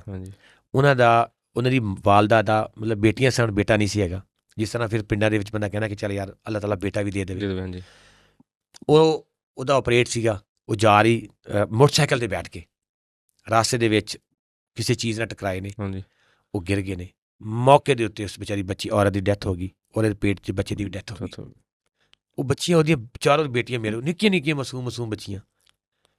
ਖੁਦਾ ਗਵਾਹ ਹੈ ਸਾਰੀ ਰਾਤ ਨੀਂਦ ਨਹੀਂ ਆਈ। ਮੈਂ ਕਿਹਾ ਯਾਰ ਪਰਵੇਜ਼ ਇੰਨਾ ਕੁਝ ਕਰ ਲਿਆ, ਕੀ ਜਵਾਬ ਦੇਵੇਂਗਾ? ਤੂੰ ਕਰ ਸਕਦਾ, ਤੇਰੇ 'ਚ ਹਿੰਮਤ ਹੈ, ਤੇਰੇ 'ਚ ਕੈਪੈਸਿਟੀ ਹੈ। ਰਾਤ ਸੋਚਿਆ, ਸੁਬਾਹ ਉੱਠ ਕੇ ਸਟਾਰਟ ਕਰ ਦਿੱਤਾ, ਔਰ ਅਗਲੇ 3.5-4 ਮਹੀਨਿਆਂ ਦੇ ਵਿੱਚ ਹਸਪੀਟਲ ਖੜਾ ਕਰ ਦਿੱਤਾ। ਕਰਨ ਤੋਂ ਬਾਅਦ ਗਾਇਨਾਕੋਲੋਜਿਸਟ ਰੱਖੀ, ਗਾਇਨਾਕੋਲੋਜਿਸਟ ਦੀ ਸੈਲਰੀ ਪੇ ਕੀਤੀ, ਫ੍ਰੀ ਐਂਬੂਲੈਂਸ ਦਿੱਤੀ। ਇਸ ਟਾਈਮ ਮੇਰੇ ਹਸਪੀਟਲ ਦੇ ਵਿੱਚ ਜਿਹੜਾ ਇੱਕ ਵਾਰੀ ਮੂੰਹ 'ਚ ਆ ਕੇ ਬੋਲ ਦੇਵੇ ਸਿਰਫ ਕਿ ਮੈਂ ਅਫੋਰਡ ਨਹੀਂ ਕਰ ਸਕਦਾ, ਕੋਈ ਵੈਰੀਫਿਕੇਸ਼ਨ ਨਹੀਂ, ਕੋਈ ਕੁਝ ਨਹੀਂ, ਉਹਦਾ ਫ੍ਰੀ ਆਪਰੇਟ। ਤੁਹਾਨੂੰ ਪਤਾ ਆਪਰੇਟ ਕਿੰਨੇ ਦਾ ਹੁੰਦਾ? ਡਿਲੀਵਰੀ ਆਪਰੇਟ ਆਈਡੀਆ ਤਾਂ ਨਹੀਂ ਹੈ, ਮੈਂ ਦੱਸਣਾ। ਹਾਂਜੀ, 30,000 ਤੋਂ ਸਟਾਰਟ ਹੁੰਦਾ, 50 ਤੱਕ ਜਿਹੜੇ ਨਾਰਮਲ ਜੇ ਨਰਸਾਂ ਬੈਠ ਕੇ ਕਰਦੀਆਂ ਨੇ। ਹਾਂਜੀ, LHV ਟਾਈਪ ਡਾਕਟਰ ਨੂੰ ਬੁਲਾ ਲੈਂਦੀਆਂ ਨੇ, ਐਵੇਂ ਇੱਕ ਘਰ ਦੇ ਵਿੱਚ ਨਿੱਕਾ ਜਿਹਾ ਕਮਰਾ ਬਣਾ ਕੇ ਉੱਥੇ ਆਪਰੇਟ ਕਰੀ ਜਾਂਦੀਆਂ ਨੇ। ਜਿਹੜੇ ਠੀਕ ਹਸਪੀਟਲ ਨੇ 50,000 ਤੋਂ ਸਟਾਰਟ ਕਰਕੇ 1.5 ਲੱਖ ਤੱਕ ਲੈਂਦੇ ਨੇ, ਇਸ ਤੋਂ ਵੀ ਉੱਤੇ ਚਲੇ ਜਾਂਦੇ ਨੇ। ਸਾਡਾ ਹਸਪੀਟਲ ਇੱਕ ਐਲੀਟ ਕਲਾਸ ਦਾ ਇੱਕ ਬਿਹਤਰੀਨ ਹਸਪੀਟਲ ਹੈ, ਔਰ ਅਸੀਂ ਬਿਲਕੁਲ ਫ੍ਰੀ ਆਫ ਕਾਸਟ, ਜਿਹੜੀ ਫੈਮਿਲੀ ਮੂੰਹ ਬੋਲ ਕੇ ਕਹਿ ਦੇਵੇ ਕਿ ਮੈਂ ਅਫੋਰਡ ਨਹੀਂ ਕਰ ਸਕਦੀ, ਫਿਰ ਇਕੱਲਾ ਆਪਰੇਟ ਨਹੀਂ ਕਰਦੇ, ਪਿਕ ਐਂਡ ਡ੍ਰੌਪ ਵੀ ਦਿੰਦੇ ਹਾਂ। ਮਰੀਜ਼ ਨੂੰ ਐਂਬੂਲੈਂਸ ਤੋਂ ਘਰੋਂ ਲੈ ਕੇ ਆਉਣਾ ਔਰ ਘਰ ਛੋੜ ਕੇ ਵੀ ਆਉਣਾ, ਨਾਲ ਮੈਡੀਸਨ ਵੀ ਦੇਣੀ ਹੈ, ਔਰ 3 ਦਿਨ ਉਹਨਾਂ ਦੀ ਕੇਅਰ ਪਤਾ ਕਿਵੇਂ ਕਰਦੇ ਆ? ਮੈਂ ਯਕੀਨਨ ਕਹਿ ਸਕਦਾ ਉਹਨਾਂ ਦੀ ਉਸ ਬਾਜੀ ਦੀ, ਉਸ ਭੈਣ ਦੀ, ਕੋਈ ਘਰ ਦੇ ਵਿੱਚ ਆਪਣੀ ਮਾਂ, ਭੈਣ, ਚਾਚੇ, ਤਾਏ ਵੀ ਇੰਨੀ ਕੇਅਰ ਨਹੀਂ ਕਰਦੇ ਹੋਣੇ। ਯਾਰ ਇਸ ਤੋਂ ਉੱਤੇ ਕੋਈ ਗੱਲ ਹੈ ਕਿ ਮਰੀਜ਼ 3 ਦਿਨ ਤੋਂ ਬਾਅਦ ਇਹ ਕਹਿੰਦਾ ਕਿ ਮੇਰਾ ਦਿਲ ਲੱਗ ਗਿਆ ਤੁਹਾਡੇ ਹਸਪੀਟਲ। ਇਹ ਗੱਲ ਉਹ ਨੇ ਜਿਹੜੀ ਹਾਲੇ ਹਸਪਤਾਲ ਔਰ ਐਜੂਕੇਸ਼ਨ ਦੇ ਹਵਾਲੇ ਨਾਲ ਘੁੰਮੀ ਜਾਂਦੀਆਂ ਨੇ। ਹਾਂਜੀ, ਇਸ ਤੋਂ ਅੱਗੇ ਬੜੇ ਪ੍ਰੋਜੈਕਟ ਨੇ, ਸਕੂਲ, ਹਸਪਤਾਲ, ਫ੍ਰੀ ਐਂਬੂਲੈਂਸ। ਫਿਰ ਅਸੀਂ ਨਲਕੇ ਲਗਵਾ ਕੇ ਦਿੰਦੇ ਹਾਂ। ਨਲਕੇ ਉਸ ਘਰ 'ਚ ਲਗਵਾ ਕੇ ਦਿੰਦੇ ਹਾਂ ਜਿੱਥੇ ਪਾਣੀ ਦਾ ਮਤਲਬ ਕਿੱਲਤ ਹੈ, ਪਾਣੀ ਨਹੀਂ ਹੈ, ਉਹ ਵਿਚਾਰੀਆਂ ਦੂਰ ਦੂਰੋਂ ਭਰਨ ਜਾਂਦੀਆਂ ਜਾਂ ਗਵਾਂਢੀਆਂ ਤੋਂ ਹਾਂਜੀ ਕੋਈ ਬੰਦਾ ਵੀ ਅੱਜ ਹਕੀਕਤ ਗੱਲ ਆਪਣੇ ਘਰੋਂ ਪਾਣੀ ਕੋਈ ਨਹੀਂ ਭਰਨ ਦਿੰਦਾ। ਕੋਈ ਚੰਦ ਲੋਕ ਹੈਗੇ ਨੇ ਇੱਦਾਂ ਹੈ ਜੀ, ਕਹਿੰਦੇ ਭਾਈ ਜਾ ਆਪਣਾ ਕੀ ਤੁਹਾਨੂੰ ਤੰਗ ਕੀਤਾ ਹੋਇਆ। ਹਾਂਜੀ ਲਾਈਟ ਚਲੀ ਜਾਵੇ ਨਾ ਪਿੰਡਾਂ ਦੇ ਵਿੱਚ ਤੇ ਉਹ ਨਲਕਾ ਇੱਕ ਘਰ ਦੇ ਵਿੱਚ ਹੁੰਦਾ, ਕੋਈ 5-7 ਘਰਾਂ 'ਚ ਮੋਟਰਾਂ ਲੱਗੀਆਂ ਹੁੰਦੀਆਂ ਨੇ, ਲਾਈਟ ਚਲੀ ਗਈ ਉਹ 7-8 ਬੀਬੀਆਂ ਨੇ ਡੱਬੇ ਚੱਕੇ ਹੁੰਦੇ ਨੇ, ਹਾਂਜੀ ਬੰਦਾ ਅੱਕ ਜਾਂਦਾ। ਇੱਦਾਂ ਹੈ, ਠੀਕ ਹੈ। ਉਹ ਖਵਾਤੀਨ ਜਿਹੜੀਆਂ ਬੇਵਾ ਨੇ ਵਿਚਾਰੀਆਂ ਜਾਂ ਗਰੀਬ ਨੇ, ਅਫੋਰਡ ਨਹੀਂ ਕਰ ਸਕਦੀਆਂ, ਅਸੀਂ 50,000 ਦਾ ਇੱਕ ਨਲਕਾ ਲਵਾ ਕੇ ਦਿੰਦੇ ਹਾਂ। ਮਤਲਬ ਸਾਡਾ ਖਰਚਾ 50,000 ਹੋ ਜਾਂਦਾ ਈਜ਼ੀਲੀ ਨਲਕੇ ਦੇ ਉੱਤੇ। ਠੀਕ ਹੈ। ਅੱਛਾ, ਲਗਵਾਉਣ ਤੋਂ ਬਾਅਦ ਅਸੀਂ ਜਨਾਬ ਲਈ ਨਲਕੇ ਫਿਰ ਮੇਰਾ ਉੱਥੇ ਲਿਖ ਕੇ ਲਗਾਇਆ ਹੋਇਆ ਵੀਲ ਚੇਅਰ ਫਰੀ, ਜਿਹੜਾ ਮਰਜ਼ੀ ਡਿਸੇਬਲ ਪਰਸਨ ਆ ਜਾਵੇ ਫਰੀ ਵੀਲ ਚੇਅਰ, ਜਿਹੜੀ ਮਰਜ਼ੀ ਯਤੀਮ ਬੱਚੀ ਆ ਜਾਏ ਉਹਨੂੰ ਫਰੀ ਸਿਲਾਈ ਮਸ਼ੀਨ। ਫਿਰ ਸਰ ਮੇਰੇ ਕੋਲ ਇਸ ਟਾਈਮ ਗਿਣਤੀ ਨਹੀਂ ਹੈ ਕਿ ਮੈਂ ਕਿਤਨੀ ਬੱਚੀਆਂ ਦੀ ਯੂਨੀਵਰਸਿਟੀ ਦੀ ਫੀਸ ਪੇ ਕਰ ਰਿਹਾ। ਬਾਖੁਦਾ ਮੇਰੇ ਕੋਲ ਇਸ ਟਾਈਮ ਗਿਣਤੀ ਨਹੀਂ ਹੈ ਕਿ ਕਿਤਨੇ ਘਰਾਂ ਦੇ, ਅੱਲਾ ਨੂੰ ਹੀ ਪਤਾ ਹੈ। ਇਹ ਪਤਾ ਨਹੀਂ ਸਿਸਟਮ ਚੱਲ ਕੀ, ਮੇਰਾ ਰੱਬ ਦਾ ਹੀ ਕੰਮ ਹੈ। ਵੈਸੇ ਮੈਂ ਬਹੁਤ ਹੱਦ ਤੱਕ ਇਹਨੂੰ ਸੌਫਟਵੇਅਰ 'ਤੇ ਲੈ ਕੇ ਆਂਦਾ ਹੋਇਆ, ਇਹਦਾ ਚੈੱਕ ਐਂਡ ਬੈਲੈਂਸ ਹੈ। ਲੇਕਿਨ ਮੇਰਾ ਫਿਰ ਸੌਫਟਵੇਅਰ ਤੋਂ ਕੰਮ ਉੱਪਰ ਟੱਪ ਜਾਂਦਾ। ਇੱਕ ਬੰਦਾ ਆਇਆ ਜੀ, ਸਰ ਮੇਰੀ ਲੱਤ ਕੱਟੀ ਹੋਈ, ਲੱਤ ਲਵਾ ਦਿਓ। ਸੌਫਟਵੇਅਰ ਦੇ ਵਿੱਚ ਉਹ ਆਪਸ਼ਨ ਹੀ ਨਹੀਂ ਹੁੰਦਾ। ਹਾਂਜੀ। ਹੁਣ ਮੈਨੂੰ ਕਿਹਾ ਭਾਈ ਜਾਨ ਸਾਡੇ ਸੌਫਟਵੇਅਰ ਦੇ ਵਿੱਚ ਆਪਸ਼ਨ ਨਹੀਂ ਹੈਗੇ, ਲਿਹਾਜ਼ਾ ਤੇਰੀ ਲੱਤ ਨਹੀਂ ਲੱਗ ਸਕਦੀ ਨਾ। ਸਿਰਫ ਡੋਨਰ ਨੂੰ ਇੱਕ ਵਾਰੀ ਮੈਸੇਜ ਕਰਦਾ, ਭਾਜੀ ਲੱਤ ਲਵਾਉਣੀ ਹੈ। ਹਾਲੇ ਮੇਰਾ ਮੈਸੇਜ ਸਟੈਂਡ ਹੀ ਹੁੰਦਾ, ਅੱਧੇ ਮਿੰਟ ਤੋਂ ਬਾਅਦ ਕੋਈ ਨਾ ਕੋਈ ਮੇਰਾ ਭਾਈ, ਕੋਈ ਨਾ ਕੋਈ ਮੇਰੀ ਭੈਣ, ਪ੍ਰਵੇਸ਼ ਭਾਈ ਸਾਡੇ ਸੀ ਮਿਲਾ ਦਿਓ। ਹੁਣ ਉਹ ਮੇਰੇ ਕਿਉਂ ਅੱਧੇ ਸੈਕਿੰਡ ਤੋਂ ਬਾਅਦ ਮੈਨੂੰ ਕੁਇਕ ਰਿਸਪੌਂਸ ਕਰਨ, ਪਤਾ ਭਾਜੀ ਪਤਾ ਹੈ ਕਿ ਪ੍ਰਵੇਸ਼ ਨੇ ਜਿਹੜੀ ਗੱਲ ਕੀਤੀ ਹੈ 110% ਹੈ। ਔਰ ਉਸ ਤੋਂ ਬਾਅਦ ਜਿਤਨੇ ਦੀ ਲੱਤ ਲੱਗਣੀ ਹੈ, ਪ੍ਰਵੇਸ਼ ਨੇ ਆਪਣੀ ਗੱਡੀ ਦਾ ਫਿਊਲ ਤੱਕ ਵੀ ਨਹੀਂ ਲੈਣਾ, ਉਹ ਆਪਣੇ ਪੱਲਿਓਂ ਭਰੇਗਾ। ਮੇਰੀ ਜਿਹੜੀ ਗੱਡੀ ਹੈ ਨਾ ਉਹ ਕਿਰਾਏ ਦੀ ਹੈ। ਅੱਛਾ, ਰੈਂਟ ਤੇ ਮੈਂ ਲਈ ਹੋਈ ਹੈ। ਮੇਰੇ ਕੋਲ ਆਪਣੀ ਗੱਡੀ, ਮੇਰੇ ਕੋਲ ਤਾਂ ਆਪਣਾ ਮੋਟਰਸਾਈਕਲ ਵੀ ਨਹੀਂ ਹੈਗਾ। ਔਰ ਦੂਸਰੀ ਗੱਲ, ਮੇਰੇ ਡੋਨਰਸ ਨੂੰ ਵੀ ਪਤਾ ਹੈ, ਮੇਰੀ ਭੈਣਾਂ ਨੂੰ ਵੀ ਪਤਾ ਹੈ। ਮੇਰੀ ਇੱਕ ਆਪੀ ਹੈ ਜਿਹੜੀ ਉਸ ਦੀ ਪੇ ਕਰਦੀ ਹੈ, ਉਹ ਮੇਰੀ ਸਿਸਟਰ ਨੂੰ ਅੱਲਾਹ ਤਾਲਾ ਸਲਾਮਤ ਰੱਖੇ। ਇਸੇ ਤਰ੍ਹਾਂ ਫਿਊਲ ਕੋਈ ਬੰਦਾ ਇੱਕ ਪੇ ਕਰ ਰਿਹਾ, ਕੋਈ ਦੋਸਤ ਐਂਬੂਲੈਂਸ ਦਾ ਫਿਊਲ ਪੇ ਕਰ ਰਿਹਾ। ਮੇਰੀ ਇੱਕ ਸਿਸਟਰ ਹੈ ਵੀ ਬਣੀ ਹੋਈ UK ਦੇ ਵਿੱਚ, ਉਹਨੇ ਕਿਹਾ ਪ੍ਰਵੇਸ਼ ਭਾਈ ਮੈਂ ਰਿਕੁਐਸਟ ਕਰਾਂਗੀ ਅੱਟਾ ਟਾਈਮ 4 ਗਨਮੈਨ ਆਪਣੇ ਨਾਲ ਰੱਖਿਆ ਕਰ। ਅੱਛਾ, ਉਹਨੇ ਮੈਂ ਪੇ ਕਰਾਂਗੀ। ਮੈਂ ਕਿਹਾ ਬਾਜੀ ਤੁਸੀਂ ਇਹ ਦੱਸੋ ਵੀ 4 ਗਨਮੈਨ ਰੱਖ ਕੇ ਲੋਕਾਂ ਦੀ ਤਵੱਜੋ ਆਪਣੇ ਵਾਲੇ ਪਾਸੇ ਕਰਵਾਉਣੀ, ਮੈਨੂੰ ਕਿਸੇ ਨੇ ਕੀ ਕਹਿਣਾ, ਮੈਂ ਉੱਥੇ ਕੋਈ ਮਤਲਬ ਕੋਈ ਜੰਗ ਲੜ ਰਿਹਾ, ਮਤਲਬ ਮੈਨੂੰ ਕੀ ਪ੍ਰੋਬਲਮ, ਮੈਂ ਕੀ ਕਰ ਰਹੇ ਨੇ ਗਨਮੈਨ। ਉਹਨੇ ਕਿਹਾ ਨਹੀਂ ਸਾਡੇ ਵਾਸਤੇ ਤੂੰ ਬਹੁਤ ਕੀਮਤੀ ਹੈ, ਸਾਡੇ ਵਾਸਤੇ ਤੂੰ ਇਤਨਾ ਕੀਮਤੀ ਹੈ ਤੂੰ ਸੋਚ ਨਹੀਂ ਸਕਦਾ। ਕੋਈ ਐਸੀ ਰਾਤ ਨਹੀਂ ਹੁੰਦੀ ਜਦੋਂ ਅਸੀਂ ਤੁਹਾਡੀ ਵੀਡੀਓ ਨਾ ਤੇਰੀ ਦੇਖੀਏ, ਅਸੀਂ ਫਰੋਲ ਕੇ ਤੇਰੀ ਵੀਡੀਓ ਵੇਖਦੇ ਹਾਂ ਕਿ ਭਾਈ ਜੀ ਨੇ ਕੋਈ ਨਵੀਂ ਤਾਂ ਨਹੀਂ ਅਪਲੋਡ ਕੀਤੀ, ਕੋਈ ਨਵੀਂ ਤਾਂ ਨਹੀਂ ਅਪਲੋਡ ਕੀਤੀ। ਸਾਨੂੰ ਰਾਤ ਨੂੰ ਬਾਖੁਦਾ ਸੱਚੀਆਂ ਗੱਲਾਂ ਮੈਂ ਕਰ ਰਿਹਾ, ਬੜੀਆਂ ਜੈਨੂਅਨ। ਸਰ ਇਸ ਤੋਂ ਅੱਗੇ ਜਦੋਂ ਅਸੀਂ ਇਹ ਸਾਰੇ ਕੰਮ ਕਰਵਾ ਦਿੱਤੇ, ਫਿਰ 400 ਫੈਮਲੀਆਂ ਵਾਸਤੇ ਇੱਕ ਫਿਲਟਰ ਪਲਾਂਟ, ਫਿਰ 400 ਫੈਮਲੀ ਵਾਸਤੇ ਦੂਸਰਾ ਫਿਲਟਰ ਪਲਾਂਟ ਲਗਾ ਰਹੇ ਹਾਂ। ਡਿਸਪੈਂਸਰੀ ਵਾਸਤੇ ਅਲੱਗ ਡਾਕਟਰ ਹੈ, ਮਤਲਬ ਉੱਥੇ ਜਾਂਦੀ ਹੈ, ਮੈਡੀਸਨ ਦਿੰਦੇ ਹਾਂ 50 ਰੁਪਏ ਦੇ ਟੋਕਨ ਦੇ ਉੱਤੇ, ਟੋਟਲ ਮੈਡੀਸਨ, ਅਲਟਰਾਸਾਊਂਡ ਫਰੀ। ਠੀਕ ਹੈ ਜੀ। ਇਸ ਤੋਂ ਬਾਅਦ ਔਰਫਨ ਬੱਚਿਆਂ ਦੀਆਂ ਯੂਨੀਫਾਰਮ ਫਰੀ, ਕਿਤਾਬਾਂ free, books free, shoes free, ਦੁਪਹਿਰ ਦਾ ਖਾਣਾ ਫਰੀ। ਭਾਜੀ ਇਹ ਹਰ ਚੀਜ਼ ਦੀ ਸਹੂਲਤ ਸਿਰਫ ਜਿਹੜਾ ਆਪਣਾ ਇਲਾਕਾ, ਆਪਣਾ ਪਿੰਡ, ਉਹਨਾਂ ਵਾਸਤੇ ਆ ਕਿ ਪੂਰੇ ਪਾਕਿਸਤਾਨ ਵਾਸਤੇ? ਸਰ ਮੇਰਾ ਇਲਾਕਾ ਹੈ ਝੰਗ, ਹਾਂਜੀ, ਟੋਬਾ ਟੇਕ ਸਿੰਘ ਦੇ ਵਿੱਚ ਮੈਂ ਘਰ ਬਣਾ ਕੇ ਦਿੱਤੇ ਨੇ। ਟੋਬਾ ਟੇਕ ਸਿੰਘ 'ਚ ਮੇਰਾ ਰਾਸ਼ਨ ਜਾਂਦਾ ਹੈ, ਫੈਸਲਾਬਾਦ 'ਚ ਮੇਰਾ ਰਾਸ਼ਨ ਜਾਂਦਾ ਹੈ, ਚਨਿਓਟ 'ਚ ਜਾਂਦਾ ਹੈ, ਹਾਫਸਾਬਾਦ ਜਾਂਦਾ ਹੈ, ਰਾਵਲਪਿੰਡੀ ਜਾਂਦਾ ਹੈ। ਤੇਰੇ ਲਾਹੌਰ ਦੇ ਵਿੱਚ 10 ਬੱਚੇ ਐਸੇ ਨੇ ਜਾਂ 15 ਜਿਨ੍ਹਾਂ ਨੂੰ ਫੀਸ ਪੇ ਕਰਦੇ ਆ, ਰਾਸ਼ਨ ਭੇਜੀਦਾ। ਮਤਲਬ ਕਿ ਆਪਣੇ ਇਲਾਕੇ 'ਚ ਜ਼ਿਆਦਾ ਕਰਦਾ ਕਿਉਂਕਿ ਮੈਂ ਉੱਥੇ ਜਾ ਕੇ ਵਿਜ਼ਿਟ ਕਰ ਸਕਦਾ, ਦੇਖ ਸਕਦਾ ਈਜ਼ੀਲੀ, ਸਾਰੀਆਂ ਚੀਜ਼ਾਂ ਮੇਰੀ ਅੱਖਾਂ ਦੇ ਸਾਹਮਣੇ ਹੁੰਦੀਆਂ ਨੇ। ਆਪਣੇ ਇਲਾਕੇ ਦੇ ਵਿੱਚ ਵੀ ਕੋਈ ਛੋਟਾ ਜਿਹਾ ਏਰੀਆ ਨਹੀਂ ਹੈ, 20-20, 25-25, 30-30, 40-40 ਕਿਲੋਮੀਟਰ ਦੂਰ ਹੈ। ਫਿਰ ਦੇਖੋ ਇੰਨੇ ਕੰਮ ਨੇ, ਸਾਰੇ ਖੁਦ ਦੇਖਣੇ ਨੇ, ਸਕੂਲ, ਹਸਪਤਾਲ, ਡਿਸਪੈਂਸਰੀ, ਫਿਰ ਦਸਤਕਾਰੀ ਸਕੂਲ, ਫਿਰ ਬਾਕੀ ਮਾਮਲਾ। ਸਰ 2 ਸਾਲਾਂ ਦੇ ਵਿੱਚ ਮੈਂ ਤੁਹਾਨੂੰ ਪਹਿਲੇ ਵੀ ਦੱਸਿਆ ਕਿ ਮੈਂ ਆਪਣੀ ਬੱਚੇ ਤੋਂ ਬਗੈਰ 1 ਮਿੰਟ ਨਹੀਂ ਸੀ ਰਹਿੰਦਾ। ਹਾਂਜੀ, ਯਕੀਨ ਕਰੋ ਮੈਨੂੰ ਪਤਾ ਹੀ ਕੋਈ ਨਹੀਂ ਮੇਰੀ ਬੱਚੀ ਹੈ ਕਿਤੇ ਵਿਚਾਰੀਆਂ। ਉਹ ਫੋਨ ਦੇ ਉੱਤੇ ਨਾ ਰੋ ਕੇ ਕਮਲੀਆਂ ਹੋ ਜਾਂਦੀਆਂ ਨੇ ਕਿ ਉਹਨਾਂ ਨੂੰ ਮੈਂ ਕਿਹਾ ਮੈਂ ਐਤਵਾਰ ਦਾ ਦਿਨ ਤੁਹਾਨੂੰ ਦੇਵਾਂਗਾ। ਸਰ ਪਿਛਲੇ 4-5 ਐਤਵਾਰਾਂ ਗੁਜ਼ਰ ਗਈਆਂ, ਉਹ 5 ਐਤਵਾਰਾਂ ਵੀ ਝੂਠਾ ਪੈ ਗਿਆ, ਨਹੀਂ ਜਾ ਸਕਦਾ। ਤਾਂ ਐਤਵਾਰ ਵਾਲੇ ਦਿਨ ਤਾਂ ਮੇਰੇ ਕੋਲ ਜ਼ਿਆਦਾ ਲੋਕ ਆਉਂਦੇ ਨੇ, ਐਤਵਾਰ ਨੂੰ ਤਾਂ ਉੱਥੇ ਰਸ਼ ਲੱਗਿਆ ਹੁੰਦਾ ਕਿਉਂਕਿ ਛੁੱਟੀ ਹੁੰਦੀ ਹੈ। ਔਰ ਛੁੱਟੀ ਵਾਲੇ ਦਿਨ ਤੇ ਉੱਥੇ ਯਕੀਨ ਕਰ ਬਾਹਰ ਮੇਰੇ ਜਿਹੜੇ ਸਿਕਿਉਰਿਟੀ ਗਾਰਡ ਨੇ, ਮੇਰੇ ਜਿਹੜੇ ਬਾਕੀ ਬੰਦੇ ਨੇ, ਉਹ ਪਾਣੀ ਪਿਲਾ ਕੇ ਤੇ ਚਾਹ ਪਿਲਾ ਕੇ ਥੱਕ ਜਾਂਦੇ ਨੇ। ਲੋਕ ਇਤਨੇ ਆਉਂਦੇ ਨੇ, ਫਿਰ ਮੈਂ ਕਿਸੇ ਨੂੰ ਨਾ ਨਹੀਂ ਕਰਦਾ।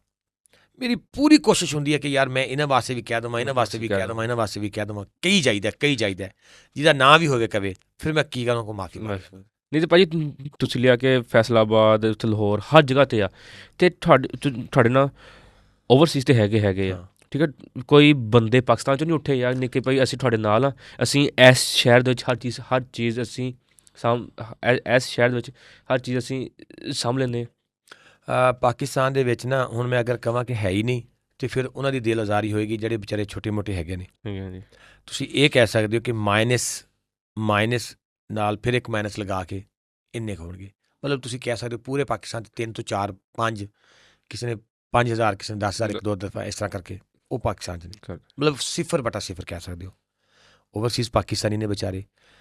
ਪਾਕਿਸਤਾਨ ਦੇ ਵਿੱਚ ਮਿਲਾਂ ਦੇ ਮਾਲਕ ਨੇ, ਬੜੇ ਬੜੇ ਟਰਾਂਸਪੋਰਟਰ ਨੇ, ਬੜੇ ਬੜੇ ਅਰਬਾਂ ਖਰਬਾਂ ਪਤੀ ਨੇ। ਪਤਾ ਕੀ ਹੈ, ਪਾਕਿਸਤਾਨ 'ਚ ਟਰੈਂਡ ਹੀ ਨਹੀਂ ਹੈਗਾ। ਪਾਕਿਸਤਾਨ ਵਿੱਚ ਇੱਕ ਟਰੈਂਡ ਹੈ ਸ਼ੱਕ ਕਰਨਾ, ਨੈਗੇਟਿਵ ਸੋਚਣਾ, ਲੱਤ ਖਿੱਚਣੀ, ਉਹਦੇ ਬਾਰੇ ਐਵੇਂ ਹੀ ਬੈਠੇ ਬੈਠੇ ਉਹਦੇ ਖਿਲਾਫ ਹੋ ਜਾਣਾ। UK ਫਰਾਂਸ ਇਹ ਜਿਹੜੇ ਬੜੇ ਸ਼ਹਿਰ ਨੇ ਨਾ, ਜਿਹੜੇ ਮਤਲਬ ਯੂਰਪੀਅਨ ਕੰਟਰੀ ਨੇ, ਉੱਥੇ ਬਕਾਇਦਾ ਇਸ ਚੀਜ਼ ਦੀ ਮੇਰਾ ਖਿਆਲ ਹੈ ਕੋਈ ਪ੍ਰੈਕਟਿਸ ਕਰਵਾਈ ਜਾਂਦੀ ਹੈ। ਉਹਨਾਂ ਲੋਕਾਂ 'ਚ ਬੜਾ ਖੁਦਾ ਦਾ ਖੌਫ ਹੈ। ਸਰ ਅਗਰ ਓਵਰਸੀਜ਼ ਪਾਕਿਸਤਾਨੀ ਤੁਹਾਡੇ ਪਾਕਿਸਤਾਨ 'ਚ ਡੋਨੇਸ਼ਨ ਬੰਦ ਕਰ ਦੇਣ, ਠੀਕ 1 ਮਹੀਨੇ ਤੋਂ ਬਾਅਦ ਤੁਹਾਡਾ ਪਾਕਿਸਤਾਨ ਅੱਧਾ ਭੁੱਖਾ ਮਰ ਜਾਵੇ। ਮੇਰਾ ਯਕੀਨ ਹੈ ਇਸ ਗੱਲ 'ਤੇ, ਅੱਧਾ ਪਾਕਿਸਤਾਨ ਤੁਹਾਡਾ ਭੁੱਖਾ ਮਰ ਜਾਵੇ। ਇਸ ਤੋਂ ਬੜੀ ਗੱਲ ਦੱਸੋ ਸਰ। ਉਹ ਮੈਂ ਇੱਥੇ ਤੱਕ ਦੇਖਿਆ ਉਹ ਆਪ ਰੋਟੀ ਖਾਣ ਜਾਂ ਨਾ ਖਾਣ। ਤੁਹਾਨੂੰ ਪਤਾ ਹੈ ਉੱਥੇ ਬਹੁਤ ਸਾਰੀਆਂ ਮੇਰੀਆਂ ਭੈਣਾਂ ਐਸੀਆਂ ਨੇ ਜਿਹੜੀਆਂ ਵਿਚਾਰੀਆਂ ਜੋਬ ਨਹੀਂ ਕਰਦੀਆਂ, ਕੋਈ ਕੰਮ ਵੀ ਨਹੀਂ ਕਰਦੀਆਂ।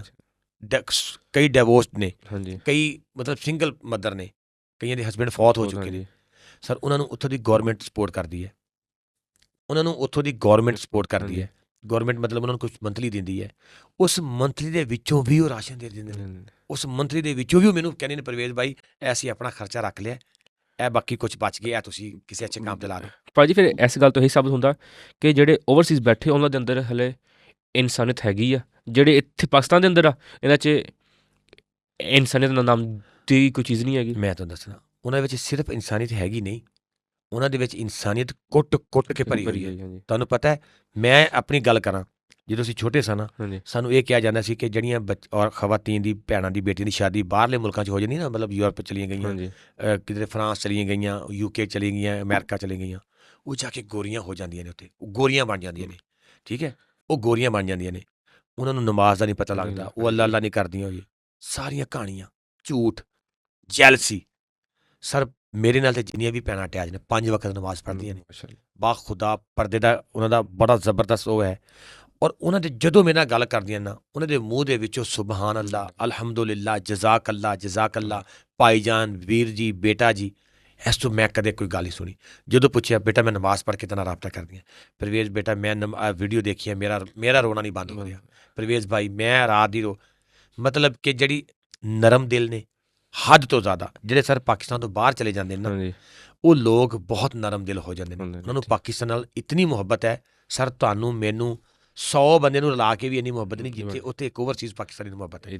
ਉਹ ਆਪਣੇ ਪਾਕਿਸਤਾਨ ਦੇ ਖਿਲਾਫ ਕੋਈ ਗੱਲ ਨਹੀਂ ਸੁਣਨਾ ਪਸੰਦ ਕਰਦੇ, ਨਹੀਂ ਸੁਣਦੇ। ਉਹ ਪਾਕਿਸਤਾਨ ਦੇ ਖਿਲਾਫ ਕੋਈ ਗੱਲ ਦੇਖਣਾ ਪਸੰਦ ਨਹੀਂ ਕਰਦੇ।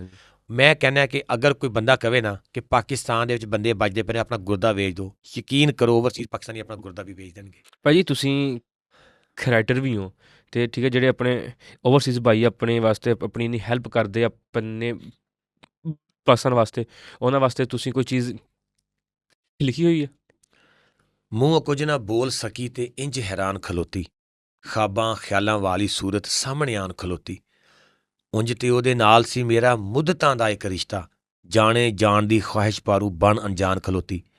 ਦੀਵੇ ਦੀ ਇੱਕ ਲਾਟ ਨੇ ਮੈਨੂੰ ਜੀਣ ਦਾ ਹੌਸਲਾ ਦਿੱਤਾ, ਲੱਖ ਤੂਫਾਨਾਂ ਅੱਗੇ ਜਦੋਂ ਸੀਨਾ ਤਾਨ ਖਲੋਤੀ। ਦੀਵੇ ਦੀ ਇੱਕ ਲਾਟ ਨੇ ਮੈਨੂੰ ਜੀਣ ਦਾ ਹੌਸਲਾ ਦਿੱਤਾ, ਲੱਖ ਤੂਫਾਨਾਂ ਅੱਗੇ ਜਦੋਂ ਸੀਨਾ ਤਾਨ ਖਲੋਤੀ। ਓਵਰਸੀਜ਼ ਪਾਕਿਸਤਾਨੀਆਂ ਦੇ ਨਾਮ ਹੈ ਇਹ ਜਿਹੜੇ ਕਲਾਮ ਹੁਣ ਸੁਣਾਉਣ ਲੱਗਾ, ਇਹ ਮੇਰੇ ਭਰਾਵਾਂ ਦੇ, ਮੇਰੀਆਂ ਭੈਣਾਂ ਦੇ ਨਾਮ। ਪੈਰਾਂ ਹੇਠ ਜ਼ਮੀਨ ਨਾ ਆਪਣੀ, ਸਿਰ ਅਸਮਾਨ ਪਰਾਇਆ ਏ, ਜਾ ਕੇ ਯਾਰੋ ਦੇਸ ਬਗਾਨੇ, ਕੀ ਖੱਟਿਆ ਕੀ ਪਾਇਆ ਏ। ਦਿਲ ਦੇ ਵਿੱਚ ਯਾਦਾਂ ਦੇ ਭਾਂਬੜ ਆਪ ਬੁਝਾਉਣੇ ਪੈਂਦੇ, ਉਂਗਲਾਂ ਉੱਤੇ ਗਿਣ ਕੇ ਦਿਨ ਰਾਤ ਲੰਘਾਉਣੇ ਪੈਂਦੇ। ਖੁਸ਼ੀ ਗਮੀ ਨਾ ਹੋਵੇ ਬੰਦਾ ਵਿੱਚ ਭੈਣ ਭਰਾਵਾਂ, ਦਿਲ ਵਿੱਚੋਂ ਮਜਬੂਰ ਹੋ ਕੇ ਨਿਕਲਦੀਆਂ ਨੇ ਹਾਵਾਂ। ਵਿੱਚ ਪਰਦੇਸਾਂ ਰਹਿ ਕੇ ਲੱਖਾਂ ਦਰਦ ਸੰਭਾਲਣੇ ਪੈਂਦੇ, ਅੱਧੀ ਰਾਤੀ ਕੰਮ ਤੋਂ ਆ ਕੇ ਚੁੱਲ੍ਹੇ ਬਾਲਣੇ ਪੈਂਦੇ। ਨਾ ਹੀ ਸੁੱਖ ਦੀ ਨੀਂਦਰ ਆਂਦੀ, ਨਾ ਹੀ ਸੁੱਖ ਦਾ ਸਾਹ, ਨਾ ਪਰਦੇਸ 'ਚ ਸੱਜਣ ਬੇਲੀ, ਨਾ ਪਰਦੇਸ 'ਚ ਮਾਂ। ਕੀ ਮੈਂ ਦੱਸਾਂ ਕਿੰਨੇ ਦੁੱਖ ਘੇਰਾ ਪਾਉਂਦੇ ਡੇਲੀ, ਜਦੋਂ ਬਹਿ ਕੇ ਚੇਤੇ ਆਉਂਦੇ ਸਾਰੇ ਸੱਜਣ ਬੇਲੀ। ਸਾਰੀ ਖੋਲ ਹਕੀਕਤ ਦੱਸਾਂ ਵਸ ਕੋਈ ਮੇਰਾ ਚੱਲੇ, ਕਿਹਨੂੰ ਭੁੱਲਦਾ ਪਿੰਡ ਉਹ ਆਪਣਾ ਜਿੱਥੇ ਜੰਮੇ ਪੱਲੇ। ਜਦੋਂ ਸਾਂ ਬਾਲ ਅਜਾਣੇ ਕੱਛੇ ਪਾਉਂਦੇ ਹੁੰਦੇ ਸਾਂ, ਪਿੱਤ ਕਣ ਦੀ ਮਾਰਨ ਲਈ ਮੀਂਹ ਵਿੱਚ ਨਹਾਉਂਦੇ ਹੁੰਦੇ ਸਾਂ, ਕਣਕ ਦੀ ਬੱਲੀ ਚਾੜ ਦਿੰਦੇ ਸਨ ਕਈ ਬੇਲੀ ਸ਼ਲਵਾਰਾਂ ਵਿੱਚ, ਲੁਕਣ ਛੁਪਣ ਖੇਡਦੇ ਰਹਿਣਾ ਪਿੰਡ ਦੇ ਯਾਰ ਬਾਜ਼ਾਰਾਂ ਵਿੱਚ, ਬਾਬਿਆਂ ਉੱਤੇ ਪਾਣੀ ਡੋਲਣਾ ਖਾਲ 'ਚੋਂ ਡੱਬੇ ਭਰ ਕੇ, ਨੱਕ ਵੀ ਅਕਸਰ ਪੂੰਝ ਲੈਂਦੇ ਸਾਂ ਪੁੱਠਾ ਚੱਗਾ ਕਰਕੇ, ਸਾਰਾ ਦਿਨ ਖੇਡਦੇ ਰਹਿਣਾ ਡੰਡਾ ਡੁੱਕਣ ਗੁੱਲੀ ਡੰਡਾ, ਹੱਕ ਪੈਣਾ ਤੇ ਗੇੜ ਕੇ ਨਲਕਾ ਪੀਣਾ ਪਾਣੀ ਠੰਡਾ, ਮੁੱਦਤਾਂ ਬਾਝੋਂ ਮਿਲੇ ਨਾ ਜਾਨ ਯਾਰ ਸੰਜਾਪੇ, ਮੁੱਕਿਆ ਬਚਪਨ ਆਈ ਜਵਾਨੀ ਪੈ ਗਏ ਗੱਲ ਸਿਆਪੇ, ਟੁੱਕਦਾ ਫਾਹਾ ਲੈਣ ਦੀ ਖਾਤਰ ਜਾ ਪਰਦੇਸ 'ਚ ਮੱਲਿਆ, ਲੱਖਾਂ ਸ਼ਿਕਵੇ ਗੁਰਬਤ ਤੇਰੇ ਉੱਤੇ ਜਿਹਨੇ ਵਿੱਚ ਪਰਦੇਸ ਦੇ ਘੱਲਿਆ, ਜਿਹਨੇ ਵਿੱਚ ਪਰਦੇਸ ਦੇ ਘੱਲਿਆ। ਵਾਹ ਭਾਜੀ। ਭਾਜੀ ਆਪਾਂ ਨੂੰ ਰਾਈਟਿੰਗ ਦਾ ਸ਼ੌਕ ਕਿੰਨੀ ਕੁ ਦੇਰ ਤੋਂ? ਰਾਈਟਿੰਗ ਦਾ? ਹਾਂਜੀ, ਰਾਈਟਿੰਗ ਦਾ ਸ਼ੌਕ ਰੂਹ ਨਾਲ ਹੈ। ਇੱਕ ਆਰਟਿਸਟ ਬਣਨਾ। ਹਾਂਜੀ, ਅੱਛਾ। ਬਹੁਤ ਬੜਾ ਤਾਂ ਨਹੀਂ ਕਹਾਂਗਾ। ਆਰਟ ਕਰਨ ਵਾਲਾ ਪਤਾ ਕੌਣ ਹੁੰਦਾ? ਮੁਖਤਲਿਫ ਤੁਸੀਂ ਵੀ ਇੱਕ ਆਰਟ ਕਰਦੇ ਹੋ ਇਸ ਟਾਈਮ, ਤੁਸੀਂ ਵੀ ਆਰਟਿਸਟ ਹੋ।